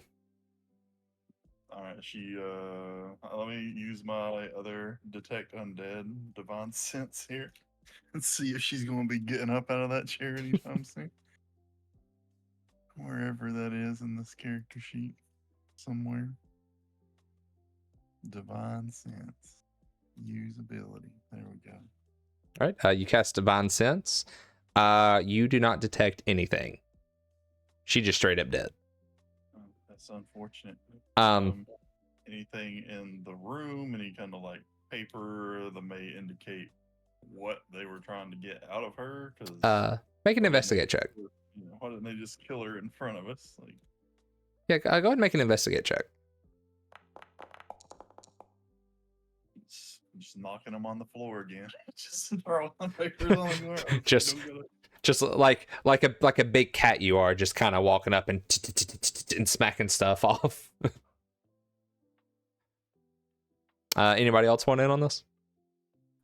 You can move me up in there. I'm sorry, what? Yeah. I gotta move my token to see your token in order Oh. to move your token. Yeah, and anybody else that wants to can also make an investigate check into the room. I'll do an investigation check. My +1. Yep, that'll do it. Hey. All right. Brax, so as you go to investigate the room, you investigate Celine. You go to check her pockets, and inside one of her pockets, you definitely feel what appears to be like a round object of some kind. It's like sewed into the pocket.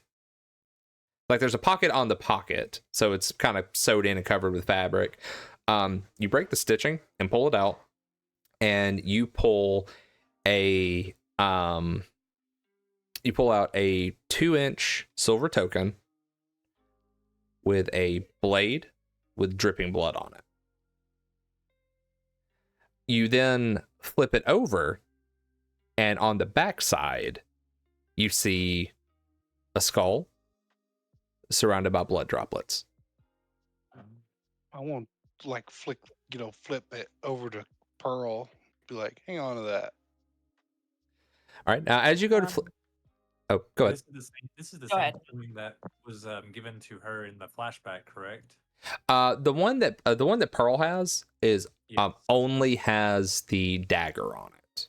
Okay.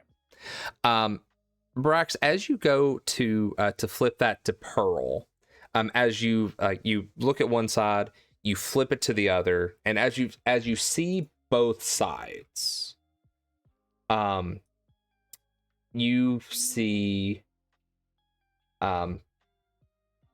another sudden flash of blue. Having seen both sides of that token, for you specifically, nobody else sees this. It almost unlocks something in your mind as you start putting two and two together, and as you start remembering things that you feel like didn't actually happen.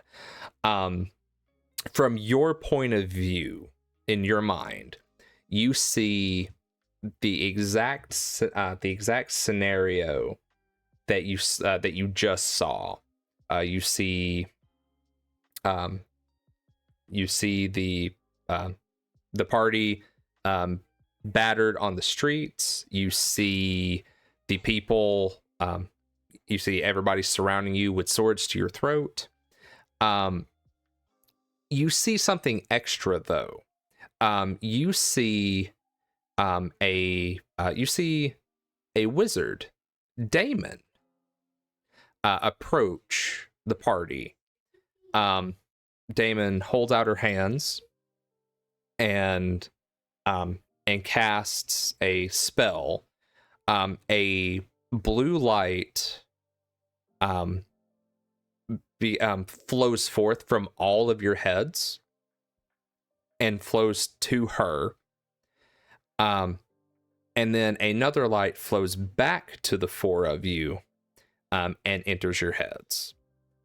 And while this blue light is leaving you and going to her, you see the last thing you see before this whole period of time just blanks out is you see the Warforged point, and you see Celine walk forward with the torch and throw it through the window of the orphanage.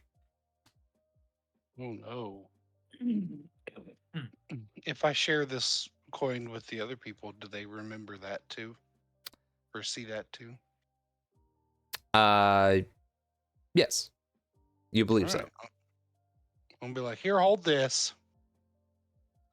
All right. I don't mean to see. I suspected her from the beginning. I knew she's a demon. Right? Demon in elf form.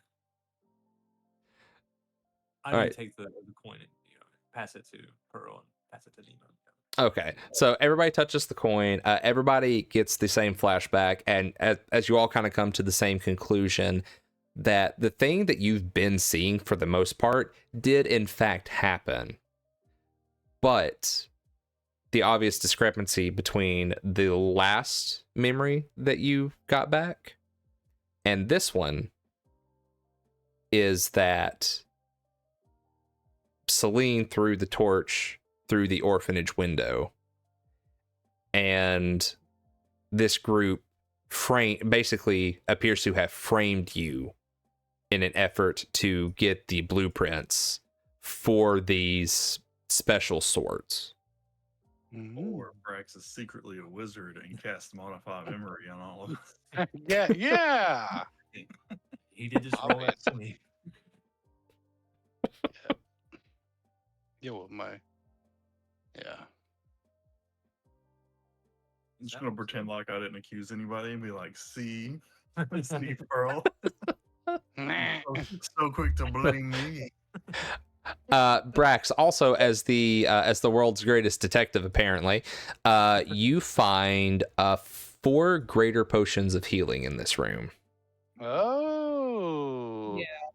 I passed that. I passed one of those. I share it with everybody. Okay.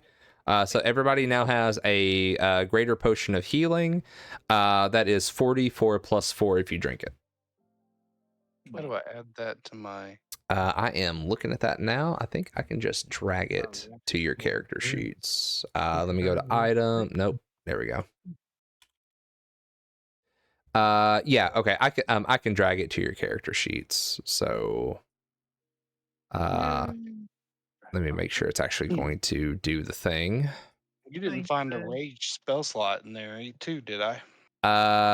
Now I can't say that I found a rage spell slot. Or not spell slot, but you know what I mean. Yeah. No, I didn't see rage anywhere, but I would definitely include that on the restore spell. So yeah, Restore $5. Spell. No star, no go. The first donation tier was spell level times 2. Restores a spell slot. So $2 for a first level spell, $4 for a second, $6 for a third. Oh, so you're saying for $5 I can get a rage back? Yeah, we could probably make that happen. Let's see. And last one.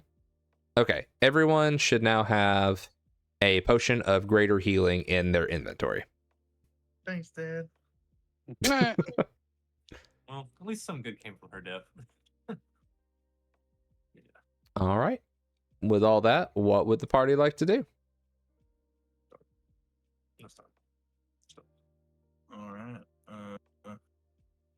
After telling Pearl not to be blaming people, I'm just gonna walk out and not give her a chance to respond. And I guess I'll go up for this door here, but hold on. For some reason, James's token doesn't give me light. So, like, if I move my character out of the room, I have to go back in it to grab his token. Oh, okay. That is in fact weird. All right. All right. So moving up here, you come up to a door. That door, the door does appear to be locked. Brax, I need your expertise here. All right, I'm on my way. Sorry, I was buying rage slots. Matt, Did you really? you paid him? Yeah. All right. So now I'm going to hit this door. Maybe. Yeah, go ahead and take your 2 rage slots back. Mm-hmm. I will.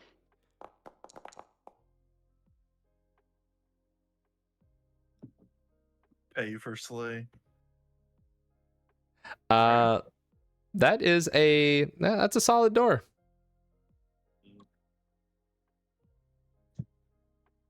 Is it unlocked? No, it is locked. Oh. If Pearl's done blaming us for things, she can try to pick the lock. There is a keyhole on this. All right. So Brax over here throwing down $10. I'm not gonna lie to you, Matt.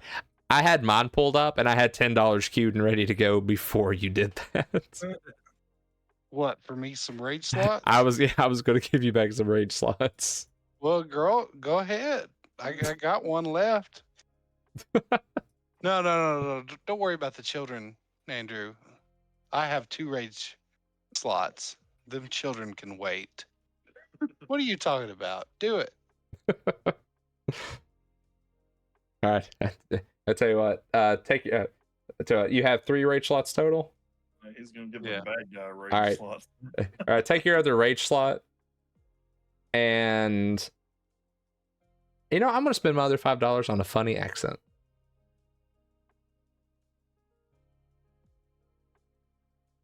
That sounds fun. Children, thank you. Jackie has to do her Russian accent for the rest of the game. Oh, please. Technically, it's a funny accent for an NPC, so I'm going to stick to the rules in which I set. Now, if somebody wishes to play their character a certain way, that's fine. But Pearl's been mighty quiet. Pearl, did you want Pearl to try to open this door? Yeah, open the door, Pearl, Okay. please.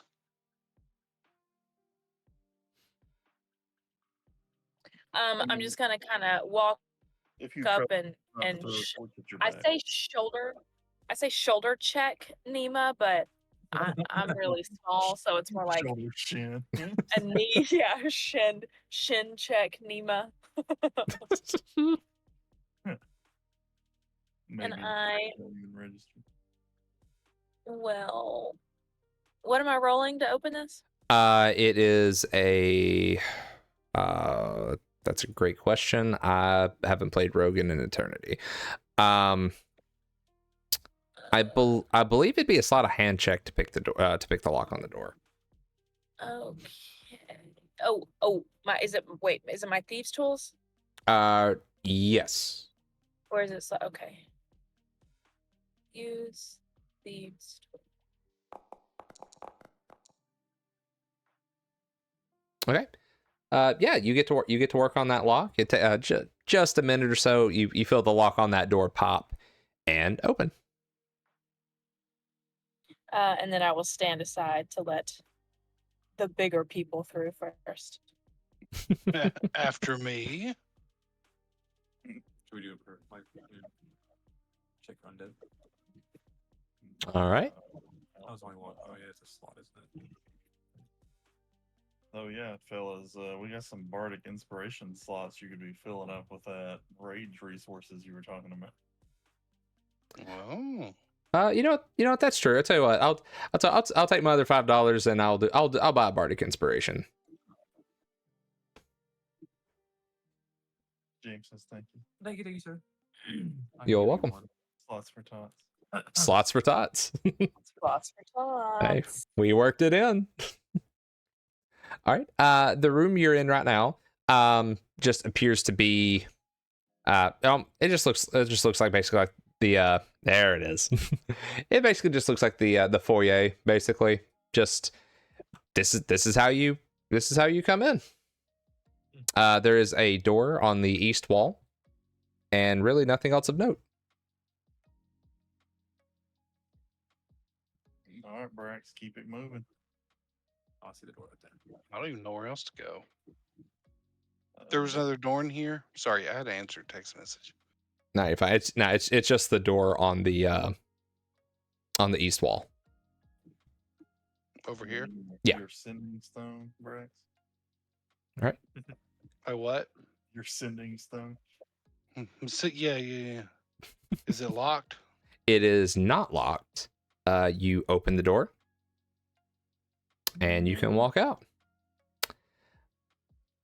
Sus. All right, so as you all step through, Oh no. This is gross. as you all step through, you find yourself in an open area. You see stone and wooden walls surrounding what is basically like the courtyard of a prison. Prison yard. Yeah, basically you're in the prison yard. Hard yard, y'all.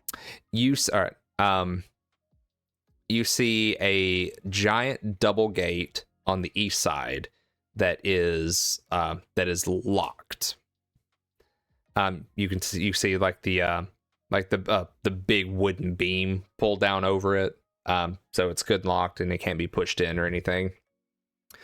You hear the door behind you click as it shuts and seems to lock. Oh no. Stepping out of the shadows from the east, you hear, well, didn't think I'd see you again. And the Warforged from your memories steps forward. He regards the party very, very coolly, but with a lot of malice. Not really in his voice, but in his eyes. And he says, well, you know what they say, no loose ends. And he brandishes his warhammer and threatening begins to step toward the party. And with that, last time this evening, I need everyone to roll me some initiative. Already did. I feel like I should make you do it again. Okay. I was making like an on-site joke, but I can understand that. I gotcha. I gotcha. Yeah. Oh yeah, great. Did it go through? What'd you roll the second time? I don't know. Oh, it's sitting at 17. So we'll keep the 17. That's fine. Okay. I thought I did it. Like I saw it go across the map, but I didn't see it. I didn't see that one even roll. I don't know. It may have acted weird, but that's fine. Well, we can keep the 17. Okay. Sorry. All right. Oh, you're fine. All right. And with that, we are officially in combat. Pearl, you're going to be first. Okay, Pearl. I think 5, 10, 5 foot squares. I assume. 5 foot squares. Yes. Cannot make it to him, so I will. Uh, What is happening? That's me. I was just trying to measure, and I think I destroyed the world. Yeah, I did a circle draw template. I don't know how to get rid of that. I can't even move myself. But I think That's because I paused the game. There we go. Okay. I forgot to do a thing. I think, well, 5, 10, 15, 20. I'm gonna come over here to this wall and stealth check myself. All right. Oh, you son of a gun! Yeah, we didn't even see you. Where'd you go? Yeah, you are. The Pearl come through the door. She's the one that shut the Like- door behind us. Yeah. Like this Warforged actively saw you go that way and then somehow immediately lost you when you got to the wall. Like, it's like question of, did I actually see what I thought I saw? Because maybe I didn't. Walked into a blind spot. You know, But yeah, you are expertly hidden. you know how in our vision we have spots that we can't actually see, but our brain Kind of fills it in. fills in the gaps. Yeah, it Yeah. just didn't pick her up. Is it? Totally. Little science for you viewers. All right, you got anything else? Nope, that's it. All right. It is now the Warforged turn. That Warforged is going to immediately use all of his movement to take a rush on Brax. That's within your counter, isn't it? Brax is between Right. me and him. I think that's pushing. All right. He is going to take a heavy swing here with his Warhammer.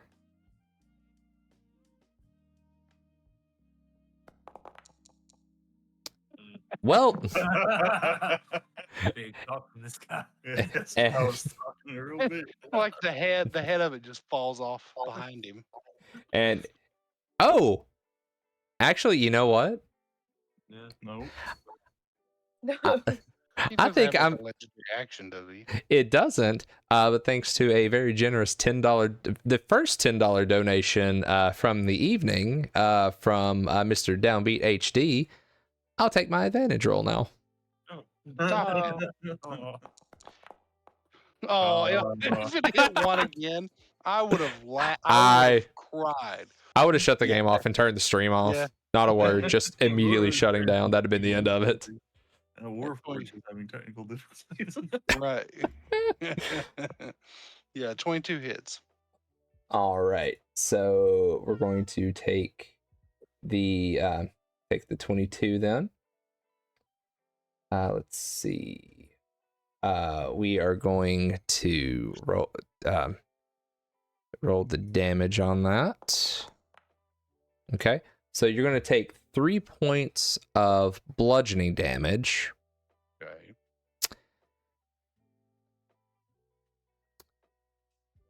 I feel like there's an and there. There is an and there.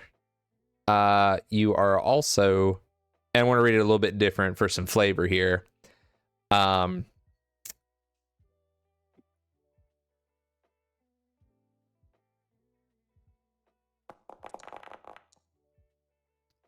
you also take another 10 points of damage. No. As the Warhammer hits you, you see a sickening burst of green light, and you feel necrotic energy flow through your body. As you are hit with some form of a smite. Okay. Mm. Game respects game. All right, Here well, we go. game can respect. It is now Brax's turn. Well, I'm gonna rage. It's bonus.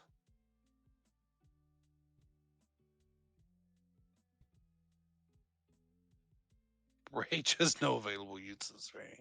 That's a Oh. lie. Yeah, There we hold go. on. You got I it fixed? Yeah, Okay. I think so. There we go. So now we're raging. And of course, reckless attack. So here we go.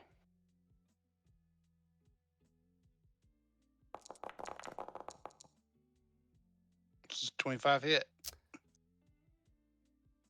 25 say hits. Hits. Okay. All right, 18. Nice. All right. You bring your great axe down, and like across the Warforged chest, and you hit him for that 18 damage. Your great axe hits that metal, and you hear a giant scraping noise of metal as you see black shards fly from his chest. As you do that, make a perception check for me. Perception, you say? Yes. Okay.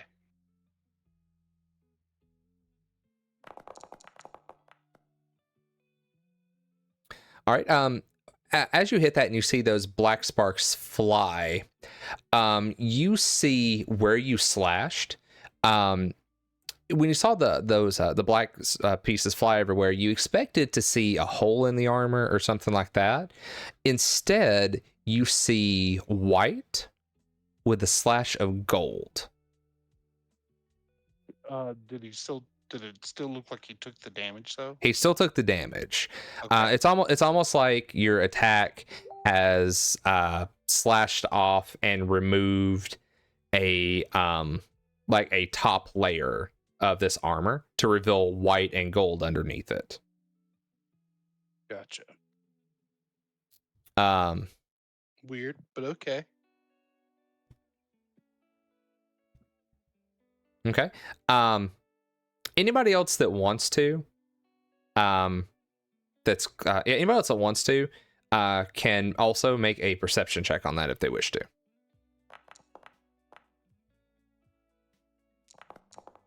Yeah. Yep, that'll do it. I saw Alright. this last night. Flabbergast, you look at that. You see that white and gold, and it takes you just a second to kind of realize what you're seeing. And then it hits you. White and gold is the color that the Aurora Royal Guard wears.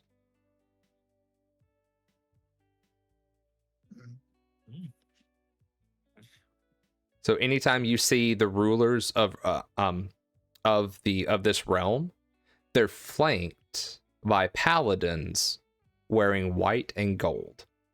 Oh man. So after this, we got to eat the rich because they're killing orphans.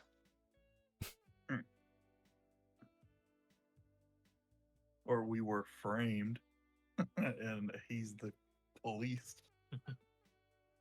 Oh, we'll get the answer from him. Yeah, he said no loose ends, so he knew something was up. Well, time to start a revolution. Next Good. month.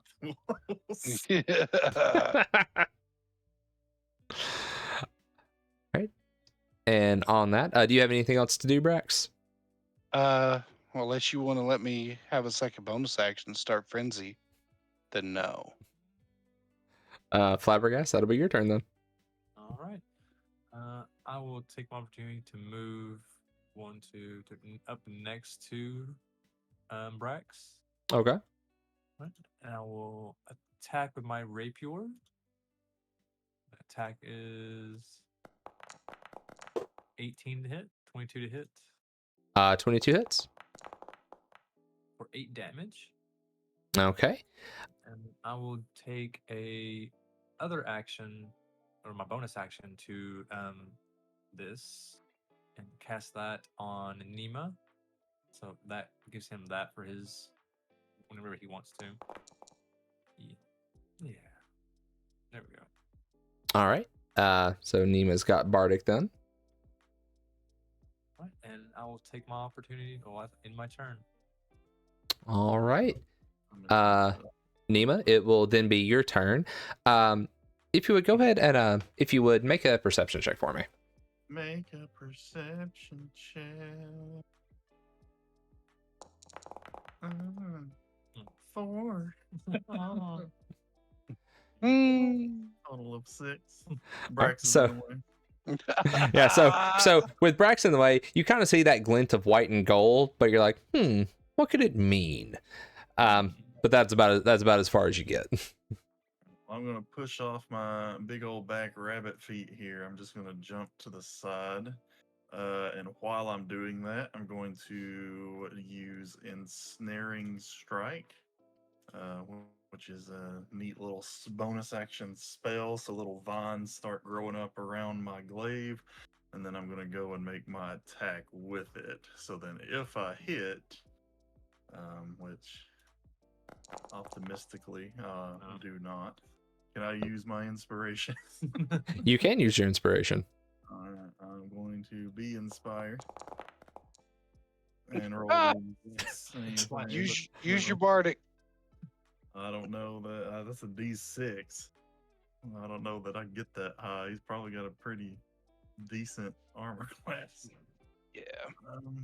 But the good news is the spell lasts until I land my next blow, so it just looks real bad for me. So that's my action, bonus action. So I've just jumped into the flanking position. So unless you want to give me advantage because he's engaged with Brax, I'll take that. We're good. That ends You my know turn. what? Out of fairness, I did forget about flanking. I do typically run flanking. So Okay. so we'll retcon a little bit because that is my bad for forgetting. I'm going to say you did not use your inspiration because I didn't give you flanking on the first attack. So you have your inspiration point back. Okay, cool. So then I'd spin that to get the 18. All right. 18 misses. Ooh, well, I'm gonna roll my What? Bardic inspiration here. Okay, you roll Bardic. Yeah. Oh. So that will bring us to a 23 to hit. All right, 23 hits. Okay, so that will be. Let me roll damage. Damage on the glaive will be 7. Plus now he makes the save on. It's a strength save, yeah. It was, yeah, and it's a pretty low save. I think 11 he has to make. Yeah. Oh, easily. Easily.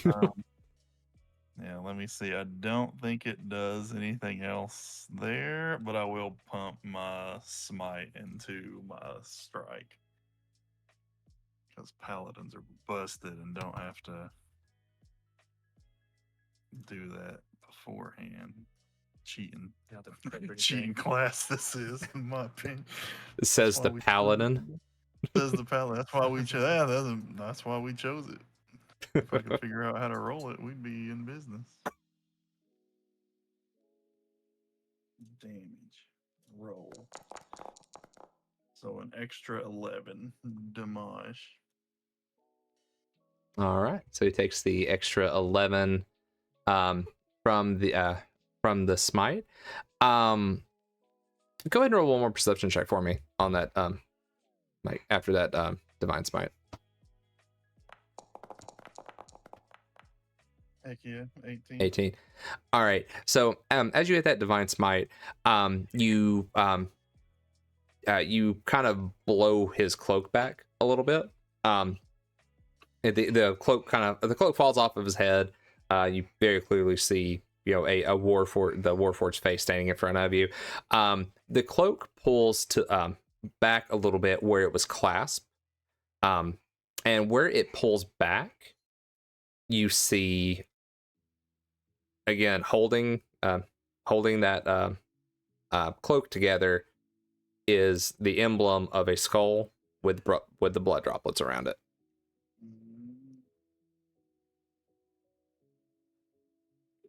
What does it mean? Earl, he's got the Now, emblem. now, putting these two, like, it registers now that you're close enough, and you kind of get a look at that gold and that white and gold again. You know that this is a former paladin from the Royal Guard. But clearly, why would a paladin of all beings have anything that would deal necrotic damage to anyone?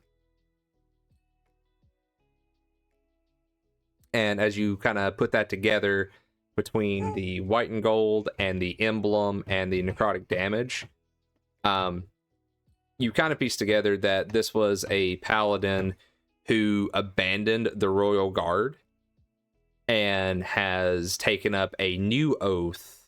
They broken his former oath and took up a new oath with Baal, the god of murder.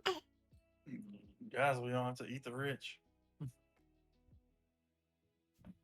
Oh man. This bitch. Mom, I hope you're not watching. Just kidding. She's asleep. All right. And with that, Pearl, it will be your turn. Pearl will 5, 10, 15 on over here.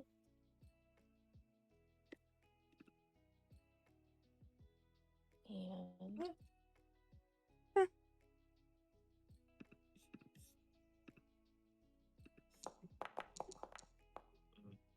dang. Mm. All right. 14 does not hit. I didn't think so. And then I will bonus action back on over here. Disengage. Okay.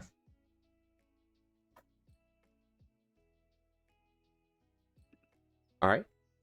That's all I got. Okay. Let's see then.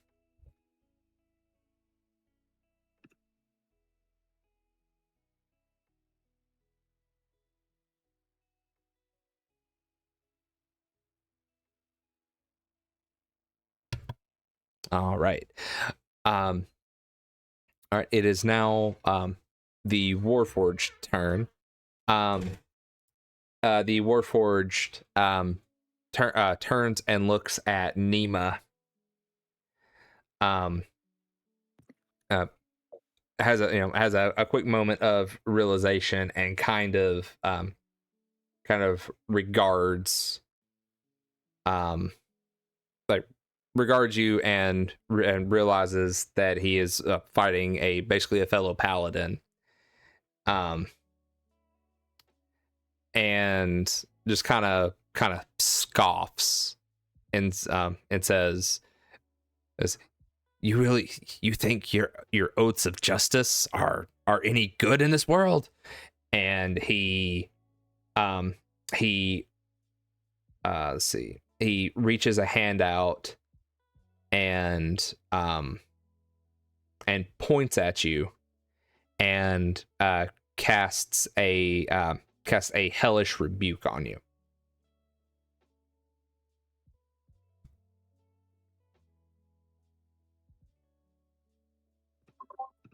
What does that mean?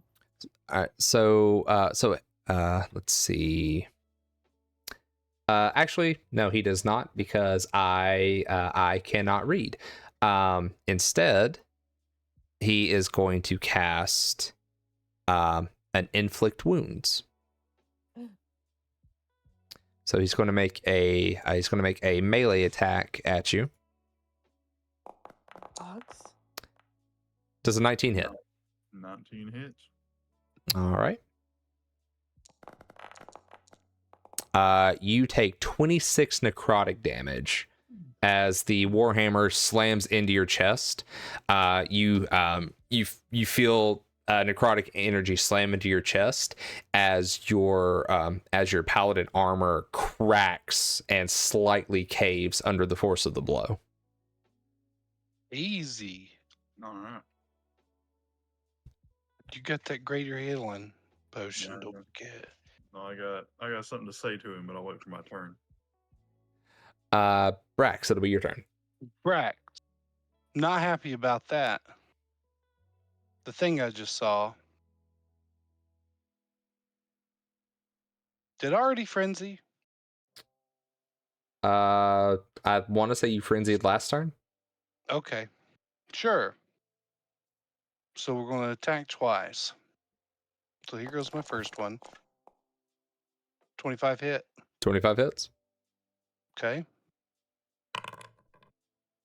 All right, so 7. Alrighty, 7 damage. Number 2. 21 hit. 21 hits. Wait, what did I just unarmed strike? Why is it? Oh. I asked that. I was like, why? Oh, I'm Oh. I'm sorry. Yeah, let's go back Oh, and yeah. fix that. Yeah, I'm gonna add that 5 back. So you can go ahead and roll both of those. It was 7. But you weren't unarmed striking. Okay. I think it picked up both of yours as a. Were you trying to unarmed strike him, or were you trying to great axe? No, I was not. I was Okay. trying to great axe. Do I keep my attack rolls and just run damage or what? You can just run the damage. That's fine. Okay. Okay, so 14. All right. 14. Nice. So 28 total damage as that axe finds purchase again. Cutting just huge scratches and slashes into his armor. How does he look? Scratched up, but standing pretty well. Okay. All right. In turn. All right. Flabbergast. Cool beans. You said you do flanking. Yes. Yeah. Okay. We give advantage. I'll give advantage for flanking. Okay. I like the mechanic, and I think it makes sense. All right, 6. I'll take my action to attack with my rapier. Okay. 15. Does a 15 hit? 15 does not hit. Well, Flabbergast. Let me. Can I use a bonus action to shove him 5 feet away from us? Yes. Do you know attack of opportunity when that happens too? Or? You're gonna be No, taking him away well, from you, does it? Brax. I won't. But Yeah. Which way are you pushing them? Like, are you pushing them over this way? Yes, sir. Yeah. Okay. Yeah. All right. So, Brax would, Nima wouldn't. Could he run down here? Could he just like slide under me right here and then push him this way? Yeah, I'll do that then. I'll just slide through there. Under your feet, push him. But he has little to, tiny gnome. yeah, I am a halfling. All right. So it's a DC 13 strength save. So let's see how that goes. Yeah. A miserable failure. So as the Warforged is pushed away, Brax and Nima get opportunity attacks. I'll let him go first. Nima misses.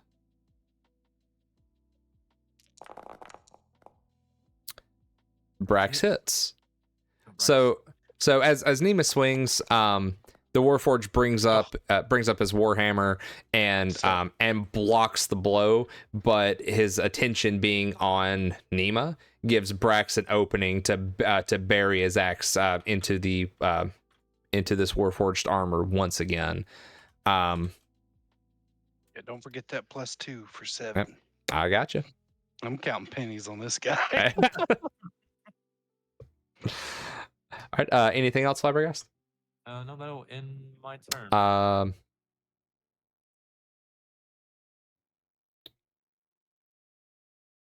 It's like a Okay. bonus action to shove my potion in your mouth.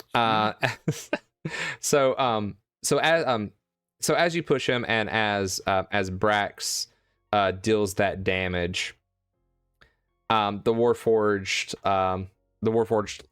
looks at Brax and says, "I've had enough of you," and points, and flame erupts from the Warforged hands and flies at Brax.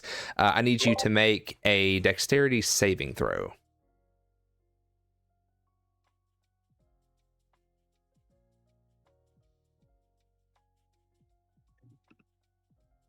I was gonna shove them. I'm not gonna be mad at me.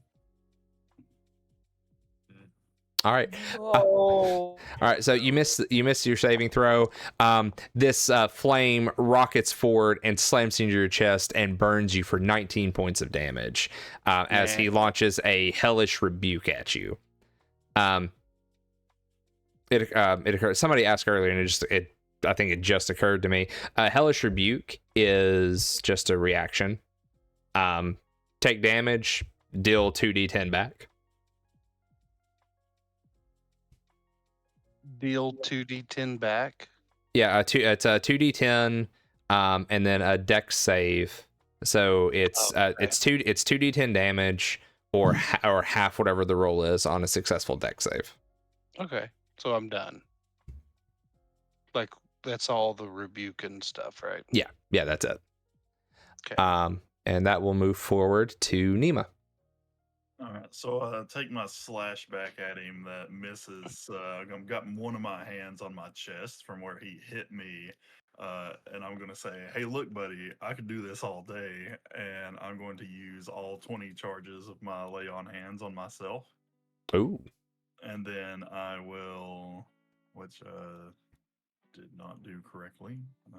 So let's see what I was at 10. Yeah, so I should be at 30. Okay. Correct me if I did that wrong there. I meant to do plus 20, but only did 20. Yeah. HP. Yeah, you're good.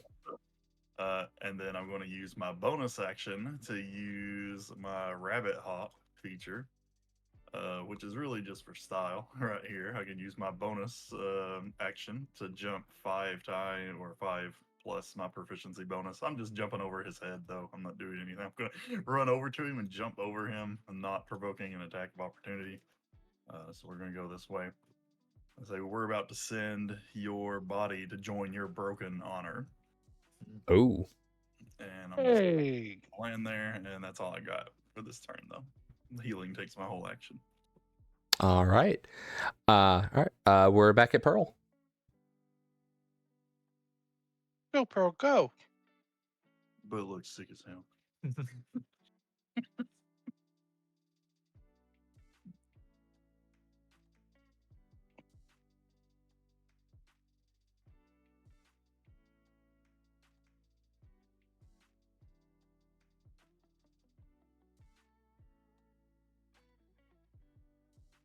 Jackie, are you there?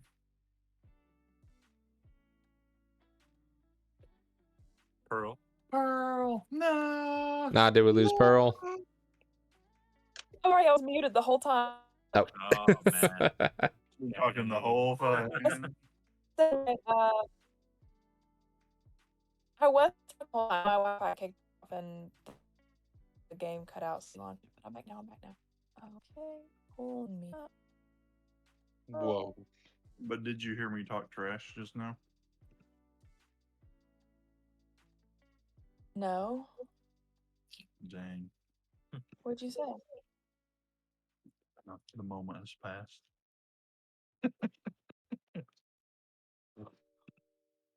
I told the guy. Okay, Pearl is You told him what? I told the guy we'd be sending his body to join his broken honor.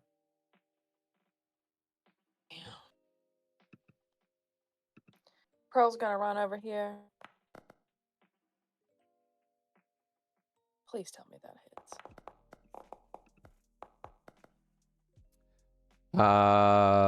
19 hits. Oh, thank God. All right. Okay, and then I will sneak attack. Nima's on the other side.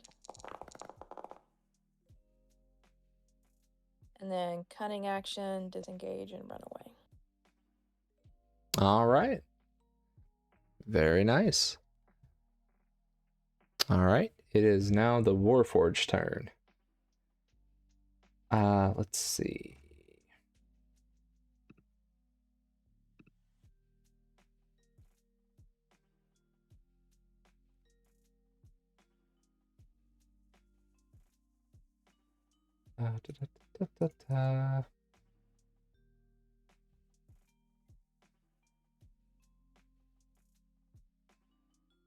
All right. All right. The let's see. He's buffering. Yeah. It's like an old Windows 98 computer. Just takes a second sometimes. The Warforged turns and looks at Nima, and he looks at you and he says,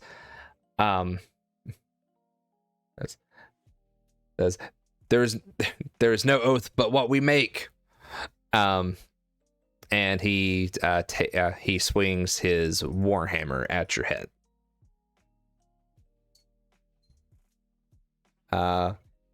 He's going to do it versatile. That's not what I wanted. That's what I wanted. Well, that That's sucks. not what you want. That is not what I wanted. Take that block and reply, yeah, that's kind of how it works.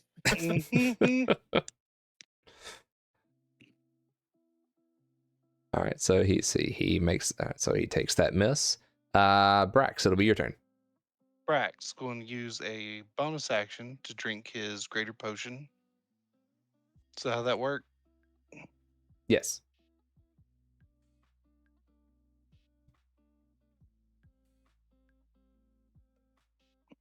How do I? Healing.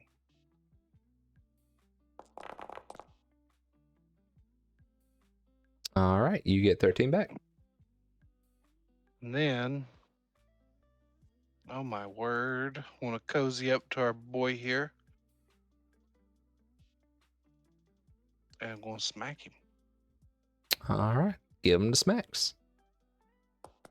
Girl, you know I am.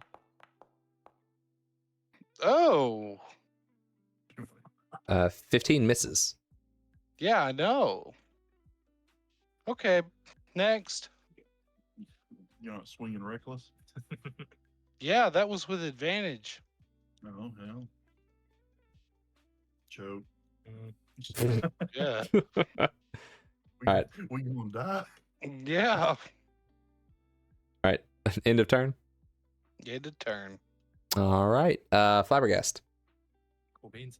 I'll take my opportunity to move in between Brax and Nima Okay. and attack with my rapier.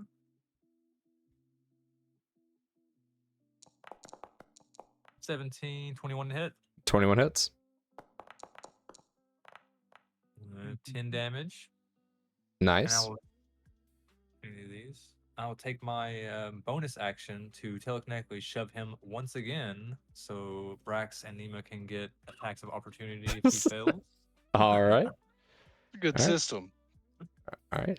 See. That's exactly why I came up here, in case he decided to do that again. All right. Strength saving throw. He's going to pass that one. Yeah. I will take my end then. My turn. All righty, Nima. He's on to us. No. Yeah, that trick worked the first time. He's a little privy to it now. All right. Back to form though. Not great form though. 16 to hit. 16 misses. Okay, 16 misses, and we're not fans of that, so I don't think I have to. Oh, yep, I can use my bonus. I don't have to hit. I can just miss. How about a 9? Nope. 9 is gonna miss it. Having a struggle of it. Yeah, I'm gonna stay right there. All That's right. all I Alrighty. Pearl, it'd be your turn. Pearl will run and smack. All right. Run and smack. Dope. Yeah. Yeah. 24 is definitely gonna hit. So it's gonna be 8 damage Never right make there. us look bad. And my sneak. Oh, well, whatever. Yeah, he's definitely gonna take that extra 2. And then cunning action away. All right, cunning action away. Bye, Mrs. Goblin. Bye. You don't know that. I have a feeling. She'll put her hood back on, cover her ears. And your feet. And your feet, yeah. Curl your toes up as you're running backwards. I'm going to be like, Pearl, I like you either way. Whoever you want to be. Oh. Pearl is taken aback. You're my friend. Oh. I got you. Normally people think goblins are demons. Demons. Now's not the time. Don't say the D word. All right. We'll come back to this. All right, that is going to move to back to the Warforged. Let's see. Let me see. Where is that? There we go. All right. All right. The Warforged looks around and says, now it's time for you to know true fear, and he uses channel divinity to cast a dreadful aspect. So each creature of your choice that you can see within 30 feet, which is all of you basically, will make a DC 11 Wisdom saving throw. On a failure, the target is frightened for 1 minute. And then if you move more than 30 feet away, you can attempt the saving throw again. So you said a wisdom Saving throw of 11.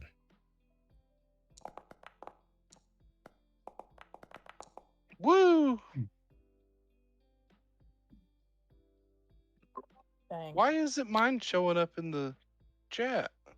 I do not know. I had like a 14. All right, you had a 14? It was over 11. Okay, so Nima is frightened, and Pearl is frightened. Flabbergast and Brax are both fine. We've seen worse, Brax. Okay. Let's see. Okay. For anybody who needs to know, a frightened creature has disadvantage on ability checks and attack rolls while the source of fear is within line of sight. The creature cannot willingly move closer to the source of its fear. If you move 30 feet away, then you can make another wisdom saving throw to get over the fear.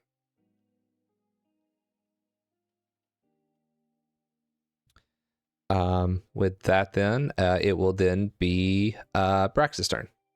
Brax. Gonna hit him. Here we go.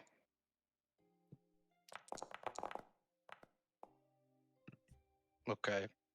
14 misses. I'm going to use my bonus stack. Bonus action. Do this again. Jeez. 17 misses. Okay. Next. Intern. Flabbergast.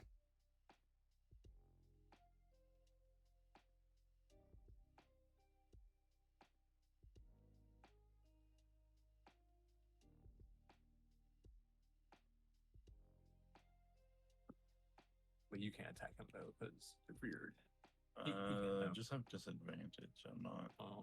I can still attack. I can't willingly move closer to him. You couldn't get closer to him. It's your turn though, I think. Oh, did Braxton his turn? Yeah. Okay, cool. I will take my opportunity to swing my rapier.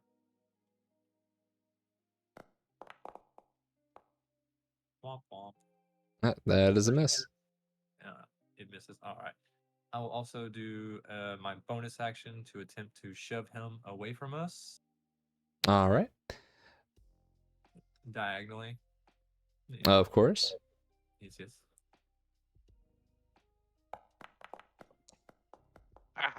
That is a failure. He is shoved backwards 5 feet. And let's see. Nima and Brax will get opportunity attacks on that. So that Flabbergast roll is for his advantage roll. He only rolled the 1. Oh, gotcha. Okay. Then okay. So yeah, Flabbergast hits. Brax misses.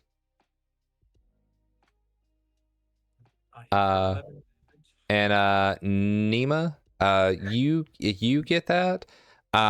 Does frightened affect that? I think it does. I roll at disadvantage. Yeah. You do. Okay. So all right. So with that, so you made the swing. Roll a flat d20 for me.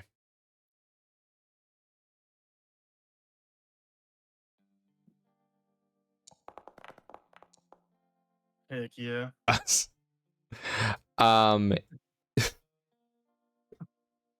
So your glaive slips out of your hand. What is this stuff? That's okay. I've got a halberd and 5 javelins as backup. We're good. And lands right there. Okay, cool. I got a backup weapon. We're all right. All right. Apparently, this happens to me a lot. You should eat that popcorn before we came in. Yeah, you got to stop eating the greasy snacks before you go into battle. All right. Anything else, Flabbergast? No. Take my opportunity to end my turn. All right. Nima, it'll be your turn. Okay. So in response, I'm going to cast my own channel divinity. All right. So we'll just have some spectral vines start springing up from around him, trying to grab. So he's got to succeed a strength or dex, its choice of 11, or be restrained. All right, strength or dex. Yeah, and then I will move my full movement away so that I can make my save again. Okay. He's going to make it a dex save. And clears. Dang, so close to that one. I saw it. Yeah, I was like, all right, and I will remain frightened on another natural 1. You know, the probability for that. What even just happened?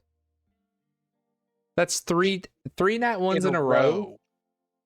Is So unheard of. So for fun, the math on that, the math on doing 2 of those in a row is 1 in 400, which makes the odds of doing it 3 times in a row 1 in 8,000. Oh, and that's my 5th one of the evening. Like your 5th of the evening and your 3rd in a row. That is bananas. I blame Foundry. Yeah, we should use Roll20. Just kidding. Well, all right. All right. Well, that ends my turn. All right. Pearl. You are currently frightened. Yes, I will head this way. 5, 10, 15, 20, 25. Is this 30? 5, 10, 15, 20, 25? No.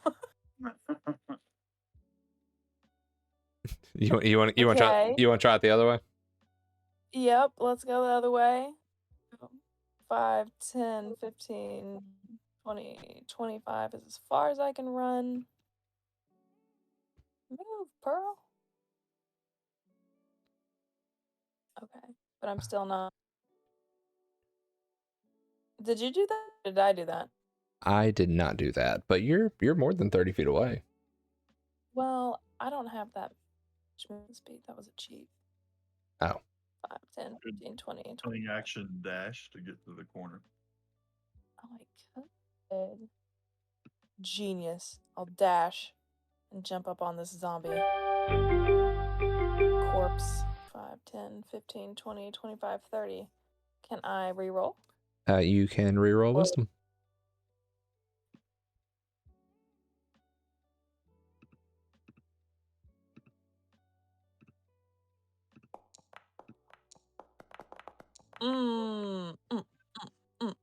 All right. You shake off those cobwebs and you are no longer frightened.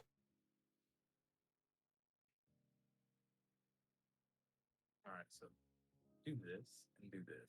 Hold these two and those two. I need you to soft reset it. So hold both the bumpers and start to select. Same time. There you go. Okay. Yeah. It's like, All right. statistics on the one at 8,000. I'm like, you know what? Anything else that we want to do? Me? No. All right. Let's move that forward. Doesn't really matter. It's like I just grab it. I have that. All right. It is then going to be the Warforged turn. Let's see. Map me, Joe. Let's see. Never let me live it down. Oh, that's not what I wanted to do.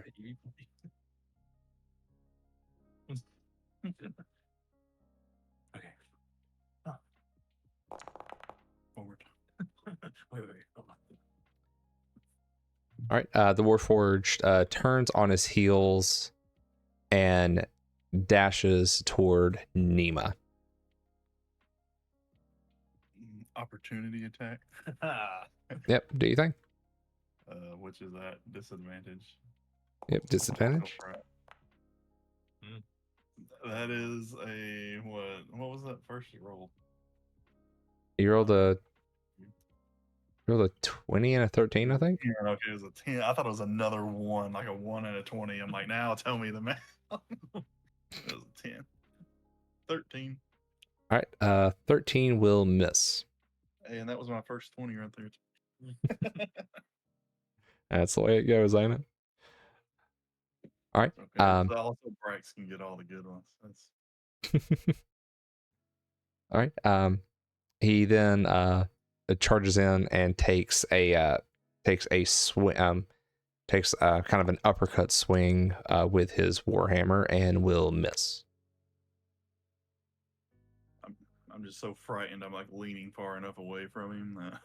It kind of looks like you're limboing under a warhammer. And gets my ears. Brax, it's your turn. Brax uses his full movement to go here. Then we'll hit him twice. All right. Make your Crushed swings. ankles, guys. Oh, That is a miss. stop it.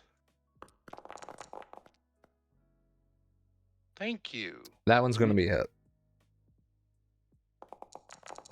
Come on. All right, 11. All right. So he takes 11 points of damage. So he is definitely dinged up. You can see sections of him where like oil and like different fluids and stuff are starting to like leak through his armor.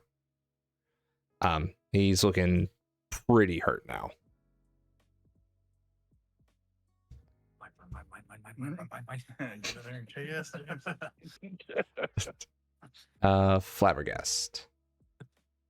I advanced all my way to right from him, that would be 30. Take my opportunity to KS this kill. I swing for the neck, my rapier. All right. 22 to hit. 22 is going to do it. He's rolling better than any of us. With 7 damage. All right. He takes the 7. And I guess he's still standing. Yeah. I will take my Yep. bonus action to do the old wombo combo and shove him 5 feet under him. Yeah, 5 feet away. Yeah, down. So he'll have to make that saving throw. Okay. Rolling. Oh, He makes it. dang. He's wise. That'll be into my turn then. All right. Nima. All right, I'm gonna spin my last bunny hop to I'll take a 1 step forward and then leap away, which prevents attacks of opportunities. So I'm just gonna jump in my straight line. So this is 5, 10, 15, 20, 25, 30 away. And try to make my save again, but I'll throw my javelin with disadvantage first. All right. Eagles. Show me the double nat 20s. Double ones. If you nat 1, you're going to hit me. So 16. 16 misses. All right, I'll make my save, and I'm out of resources other than smacking things. Damn, I should have grabbed my Javelin. my weapon. Oh, that's a 3 for you. Yeah. You are still frightened. All right, I'm out of bunny hops too. All right. We're going to jump forward then to Pearl. Okay. Pearl's coming in 5, 10, 15, 20, 25. Hey, that's my kill. She's gonna slap and dash. Slap and dash.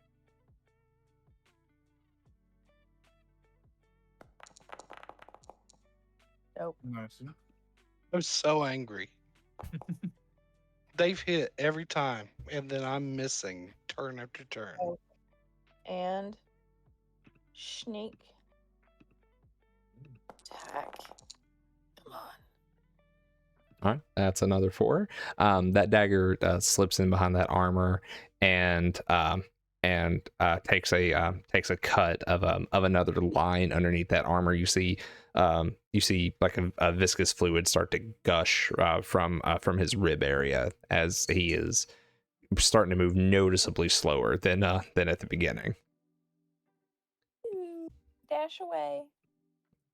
All right, dash away. All right, let's see. All right. See, then we're back at the Warforged here.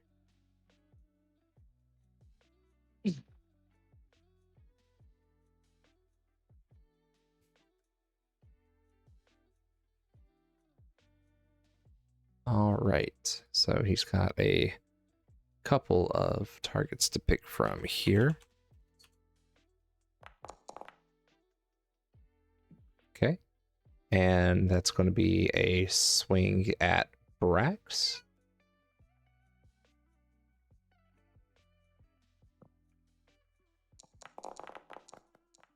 Does an 18 hit?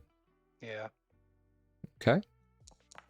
Okay, he rolls that versatile. That sucked. You take 2 damage.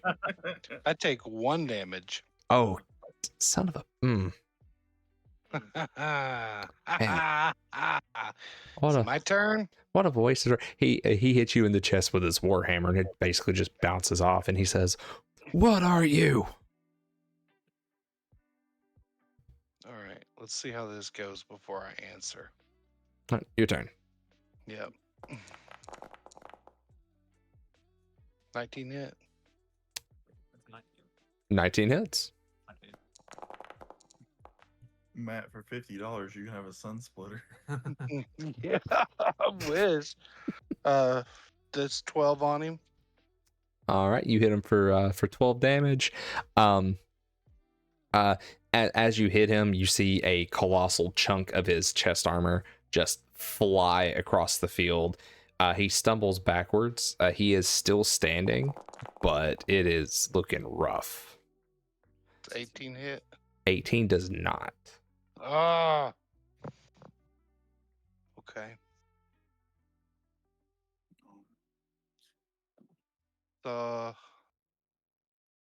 So I got Okay. In your turn, Brax. in turn. Yes. All right. Flabbergast.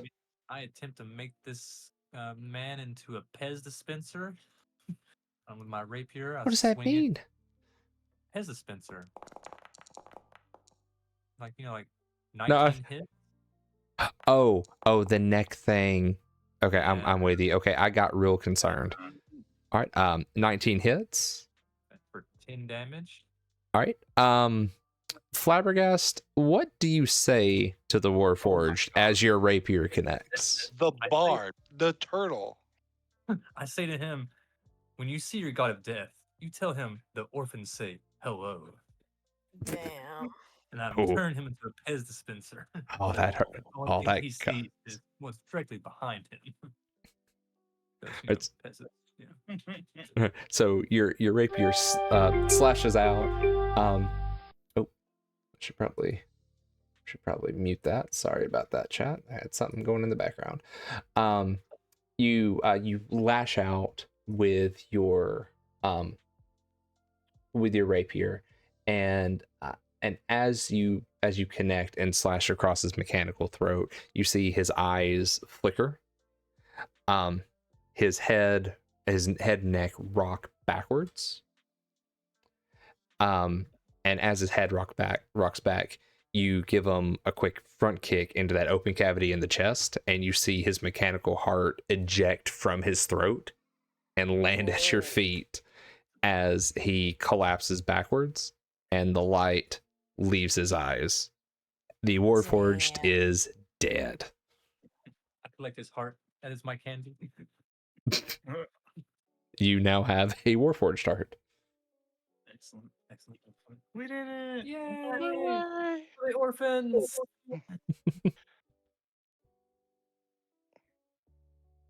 All right. Is he glowing blue? He does not glow blue, but as he falls, you see from his side, you see a leather tube sticking out. Dude, what are you standing in front of me for, Nima? The hell do you want? I got the tube. I'm going to the door. In case he self-destructs. I don't know. I mean, I gotta really get with the math for it. Warhammer. Yeah, grab that hammer. Yeah, pick up that Warhammer, Brax. That would look good on you. All right, I pick up the warhammer. There you go. All right, you now have a fancy necrotic warhammer. Heck yeah. Yeah, throw it in there in case we use this guy again. Still a jailbreak though. Let's go. All right, so you all operate the get the wooden beam off of the door, and you exit the prison yard. Where's my warhammer? Next up, revolution. All right. So so as you get out, you double check the tube. The tube that you find is in fact the blueprints that you initially stole earlier. So what do you wish to do with them? The blueprints that the cat fellow wanted. Yes. I'll take them and put them in my side. Let's get paid. Yeah. You want to take them back to the cat, or you want to keep them for yourself? I'm gonna keep them, and then I say we go and betray the cat. I mean, I can't make that decision because I'm lawful good, but cough, cough. Wasn't the Tabaxi the one who gave me the coin in the first place with the He dagger? He was, yeah. That son of a. Let's go betray him. Let's go negotiate with him. Yes, negotiate. Brax, Negotiate, no betray. I'm still waiting on my Warhammer. Oh, okay. You have to go pick it up. I can't. lift did. that thing. It weighs more than me. Oh, I gotcha. All right, I'm gonna dump it over to you.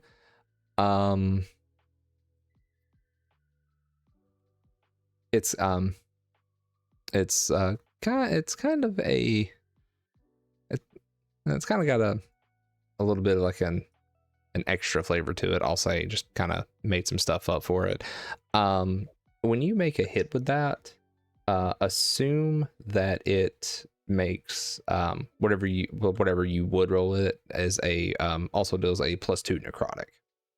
Nice. Okay. So all that said, we're going back to the Tabaxi. We're gonna betray him. Okay. How do you wish to betray him? Like, what is your plan on it? I mean, hell, we could just not take him the plans, right? Yeah. Or Sure. make some false plans, give him the fake plans, and then get paid with the fake plans. I still have that map that I picked up earlier on that table. Give him a map Yeah, I was giving instead. the map. Draw some more figures on it and scribble on it. Yeah, tell him that it's actually already built and buried somewhere. Oh, well, lo and behold, you know, it's a map of the prison, and you just gotta go in there. Just go in the prison. It's in the prison.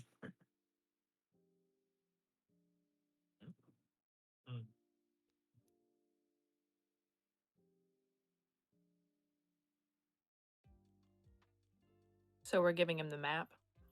Yeah. Hey, we don't even know where we are. Yeah, right. Yeah. We haven't walked through the door. We gotta get out of here. Because he hasn't paid us, right? Yeah, he didn't pay us. He Yeah, gave yeah, us something Yeah, weird. yeah. So Alright. we'll get the map and Which get the payment. may or may not have been used to betray us. Probably a tracking spell on it. Actually. All right. So as you leave here, it takes a few hours technically to kind of figure out where you're at. But you kind of following some like the natural landmarks and things like that, you recognize a couple mountains and kind of pinpoint where you're at. So it takes you the better part of a day to get back to the capital city of Aurora. But the next day you find yourself walking into town. Dang, we didn't ask that Warforge's name. It was part of that a long rest. Yes, that was a long rest. Okay.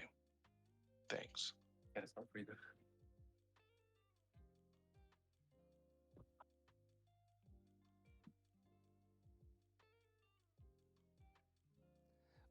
Okay, so funnel check. What are you doing with the map or with the blueprints? The blueprint for a sword. Yes. Are we gonna try to make the sword? I don't know if I can. Yeah, long term plan. Keep the blueprint. Try to get somebody to make it.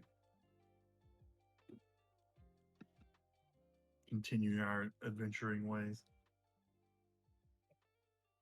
I need some new shoes. Yeah, gotta find some shoes. Make sure you check them this time. Yeah, stab them first. Eat some bacon.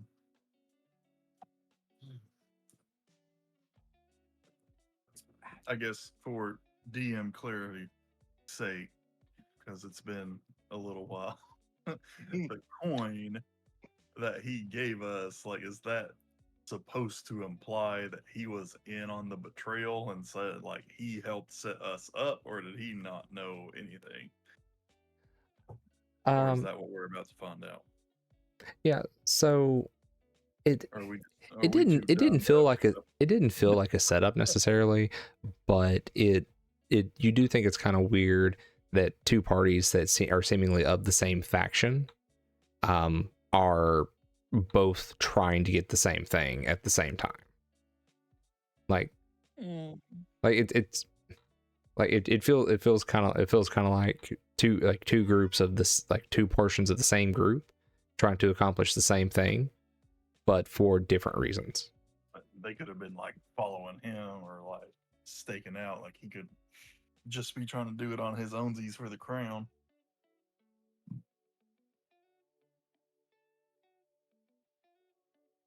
That's why we're going to let Brax interrogate. After we get paid, Brax. Money, then beat.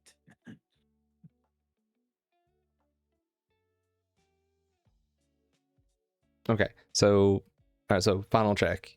You are approaching the tavern where you're supposed to meet. What is your plan? No, we're going to talk to him first. Yeah. We can All do right. some investigation or a perception check, yeah. Intimidation checks. No, hell, just tell him what happened and see what he says, and then how we feel about it, and then if he's lying Oh, yeah, there we so go. and so, then All right. So so you you enter the tavern. You find the guy sitting at the same table. Goes and he goes, "Well, hello, my friends. Did you find my blueprints?" Here's what I want to do. I want to grab him and slam his back down on the table. we have some HR complaints. Yeah, and slide and put the sharp end of my axe up under his throat while I'm holding him down, and say, "We have some questions." All right. You slam him down onto the table with absolute ease. His eyes get really big, and he goes, "What is the meaning of this?" We'll let them talk. I'm so tired I can't see straight. I'll hold him down. Y'all go ahead.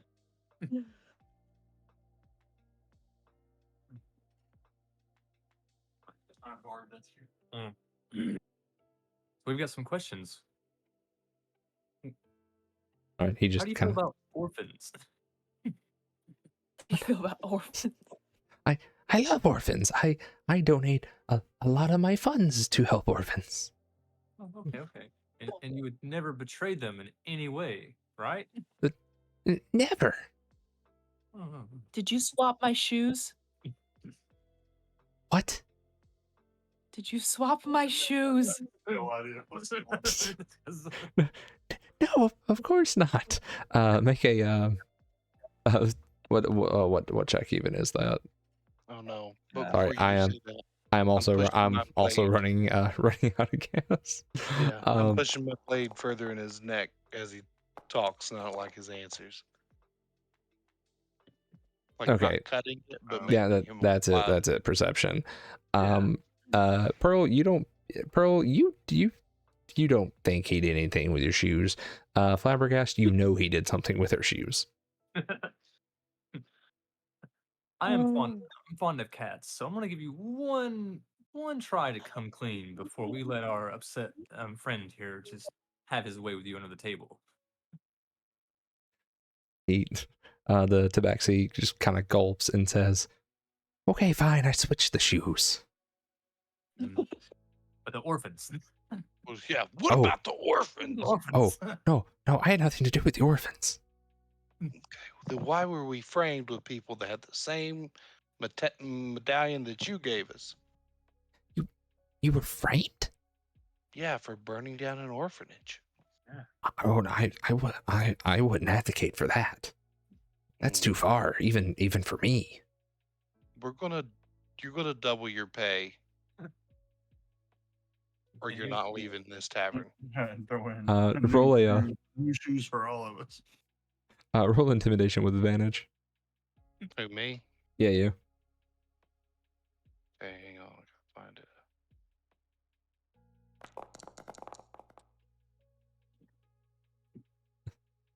it. He reaches into his pocket real shakily and pulls out 2 bags of gold and drops them on the table next to him, and then says, "I've got a great cobbler just down the block. You could tell him I sent you." Pearl, take his shoes. No. He said he's a cobbler. Yeah, we can have some fine crafted shoes. No, we're taking his shoes though. Yeah. Oh, You got anything else in your pockets? I'm gonna look through his pockets. Any weapons or? You find a couple of daggers on him, I just but nothing else in his pockets now. I take them, toss them to Pearl. I put the shoes on. They're mimics.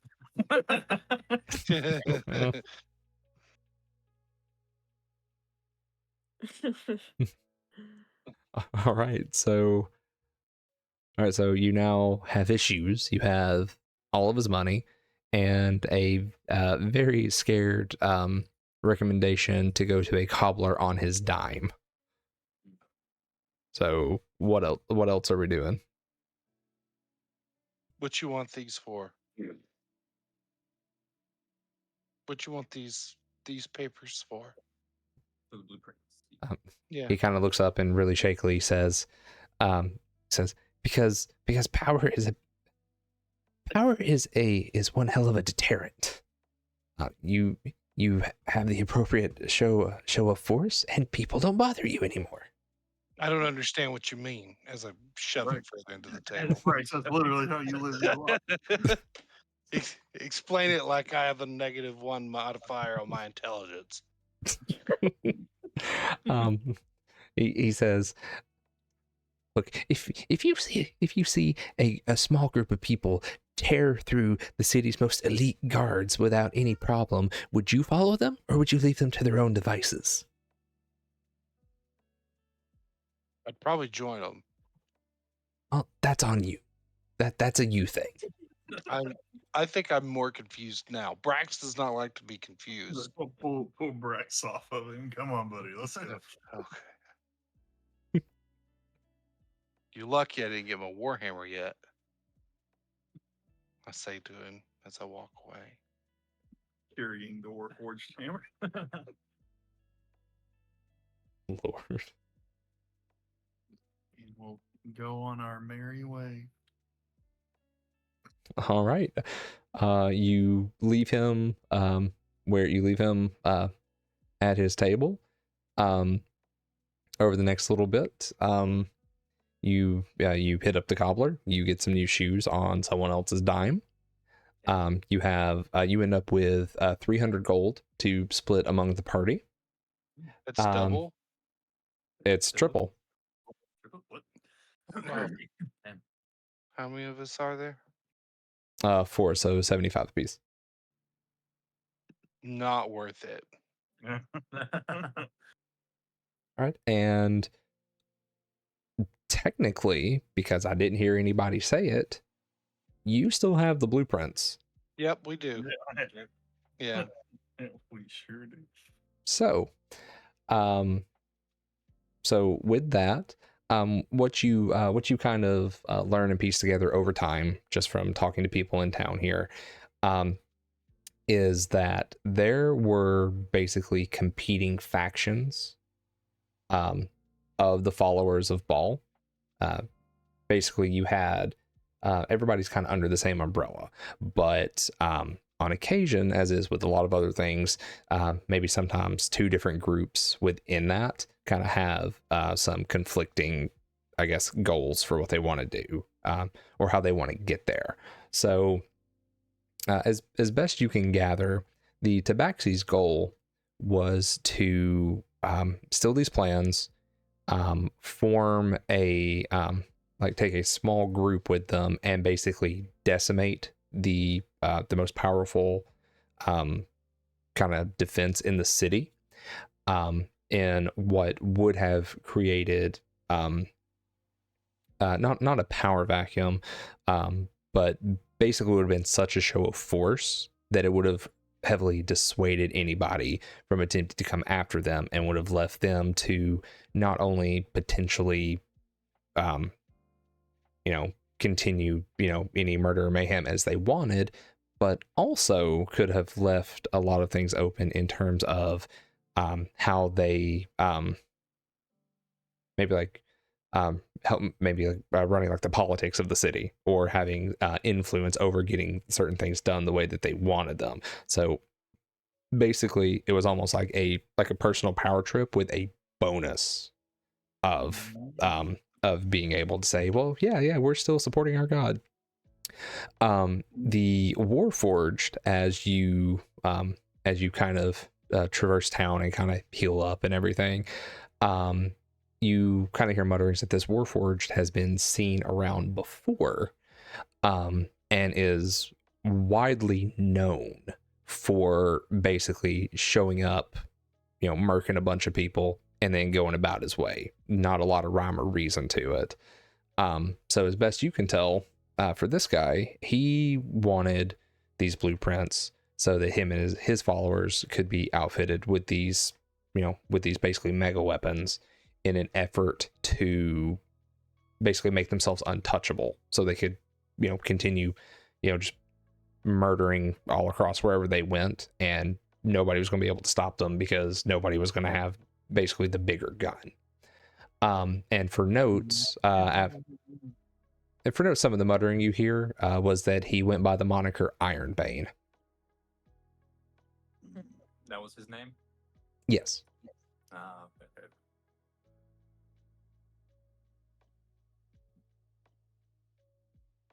Cool. Well, good job, team. Got a hammer, Good got a job. shoes, nice. A+. They're the nicest shoes. They're so comfortable. They fit your arch just right. Ooh. Oh man, you can walk for miles in these babies. Oh, they them New Balance. New Balance. Every time I take a couple of steps, Yeah. I go quack, quack, Them quack. New Balance. Yeah. The white crew socks. Oh yeah, of course. Complimentary with the purchase of the shoe. All right. Well, thanks, Andrew. I appreciate you guys playing with me, James. Glad you could join us. Thank you for the orphans, and again, next month. And we raised a little money for some kids. We sure did. We totaled $100 tonight. Nice. So that was pretty sweet. You're All pretty right. sweet. Oh, Jackie, thanks, buddy. Been a pleasure. Love you all. It was lovely. Well, I'm glad y'all enjoyed it. We'll do it again sometime. Love you guys. Bye. Thank you. All right. We will see you guys. Good night. Good night, sweet dreams. Good night. Good night. Wait.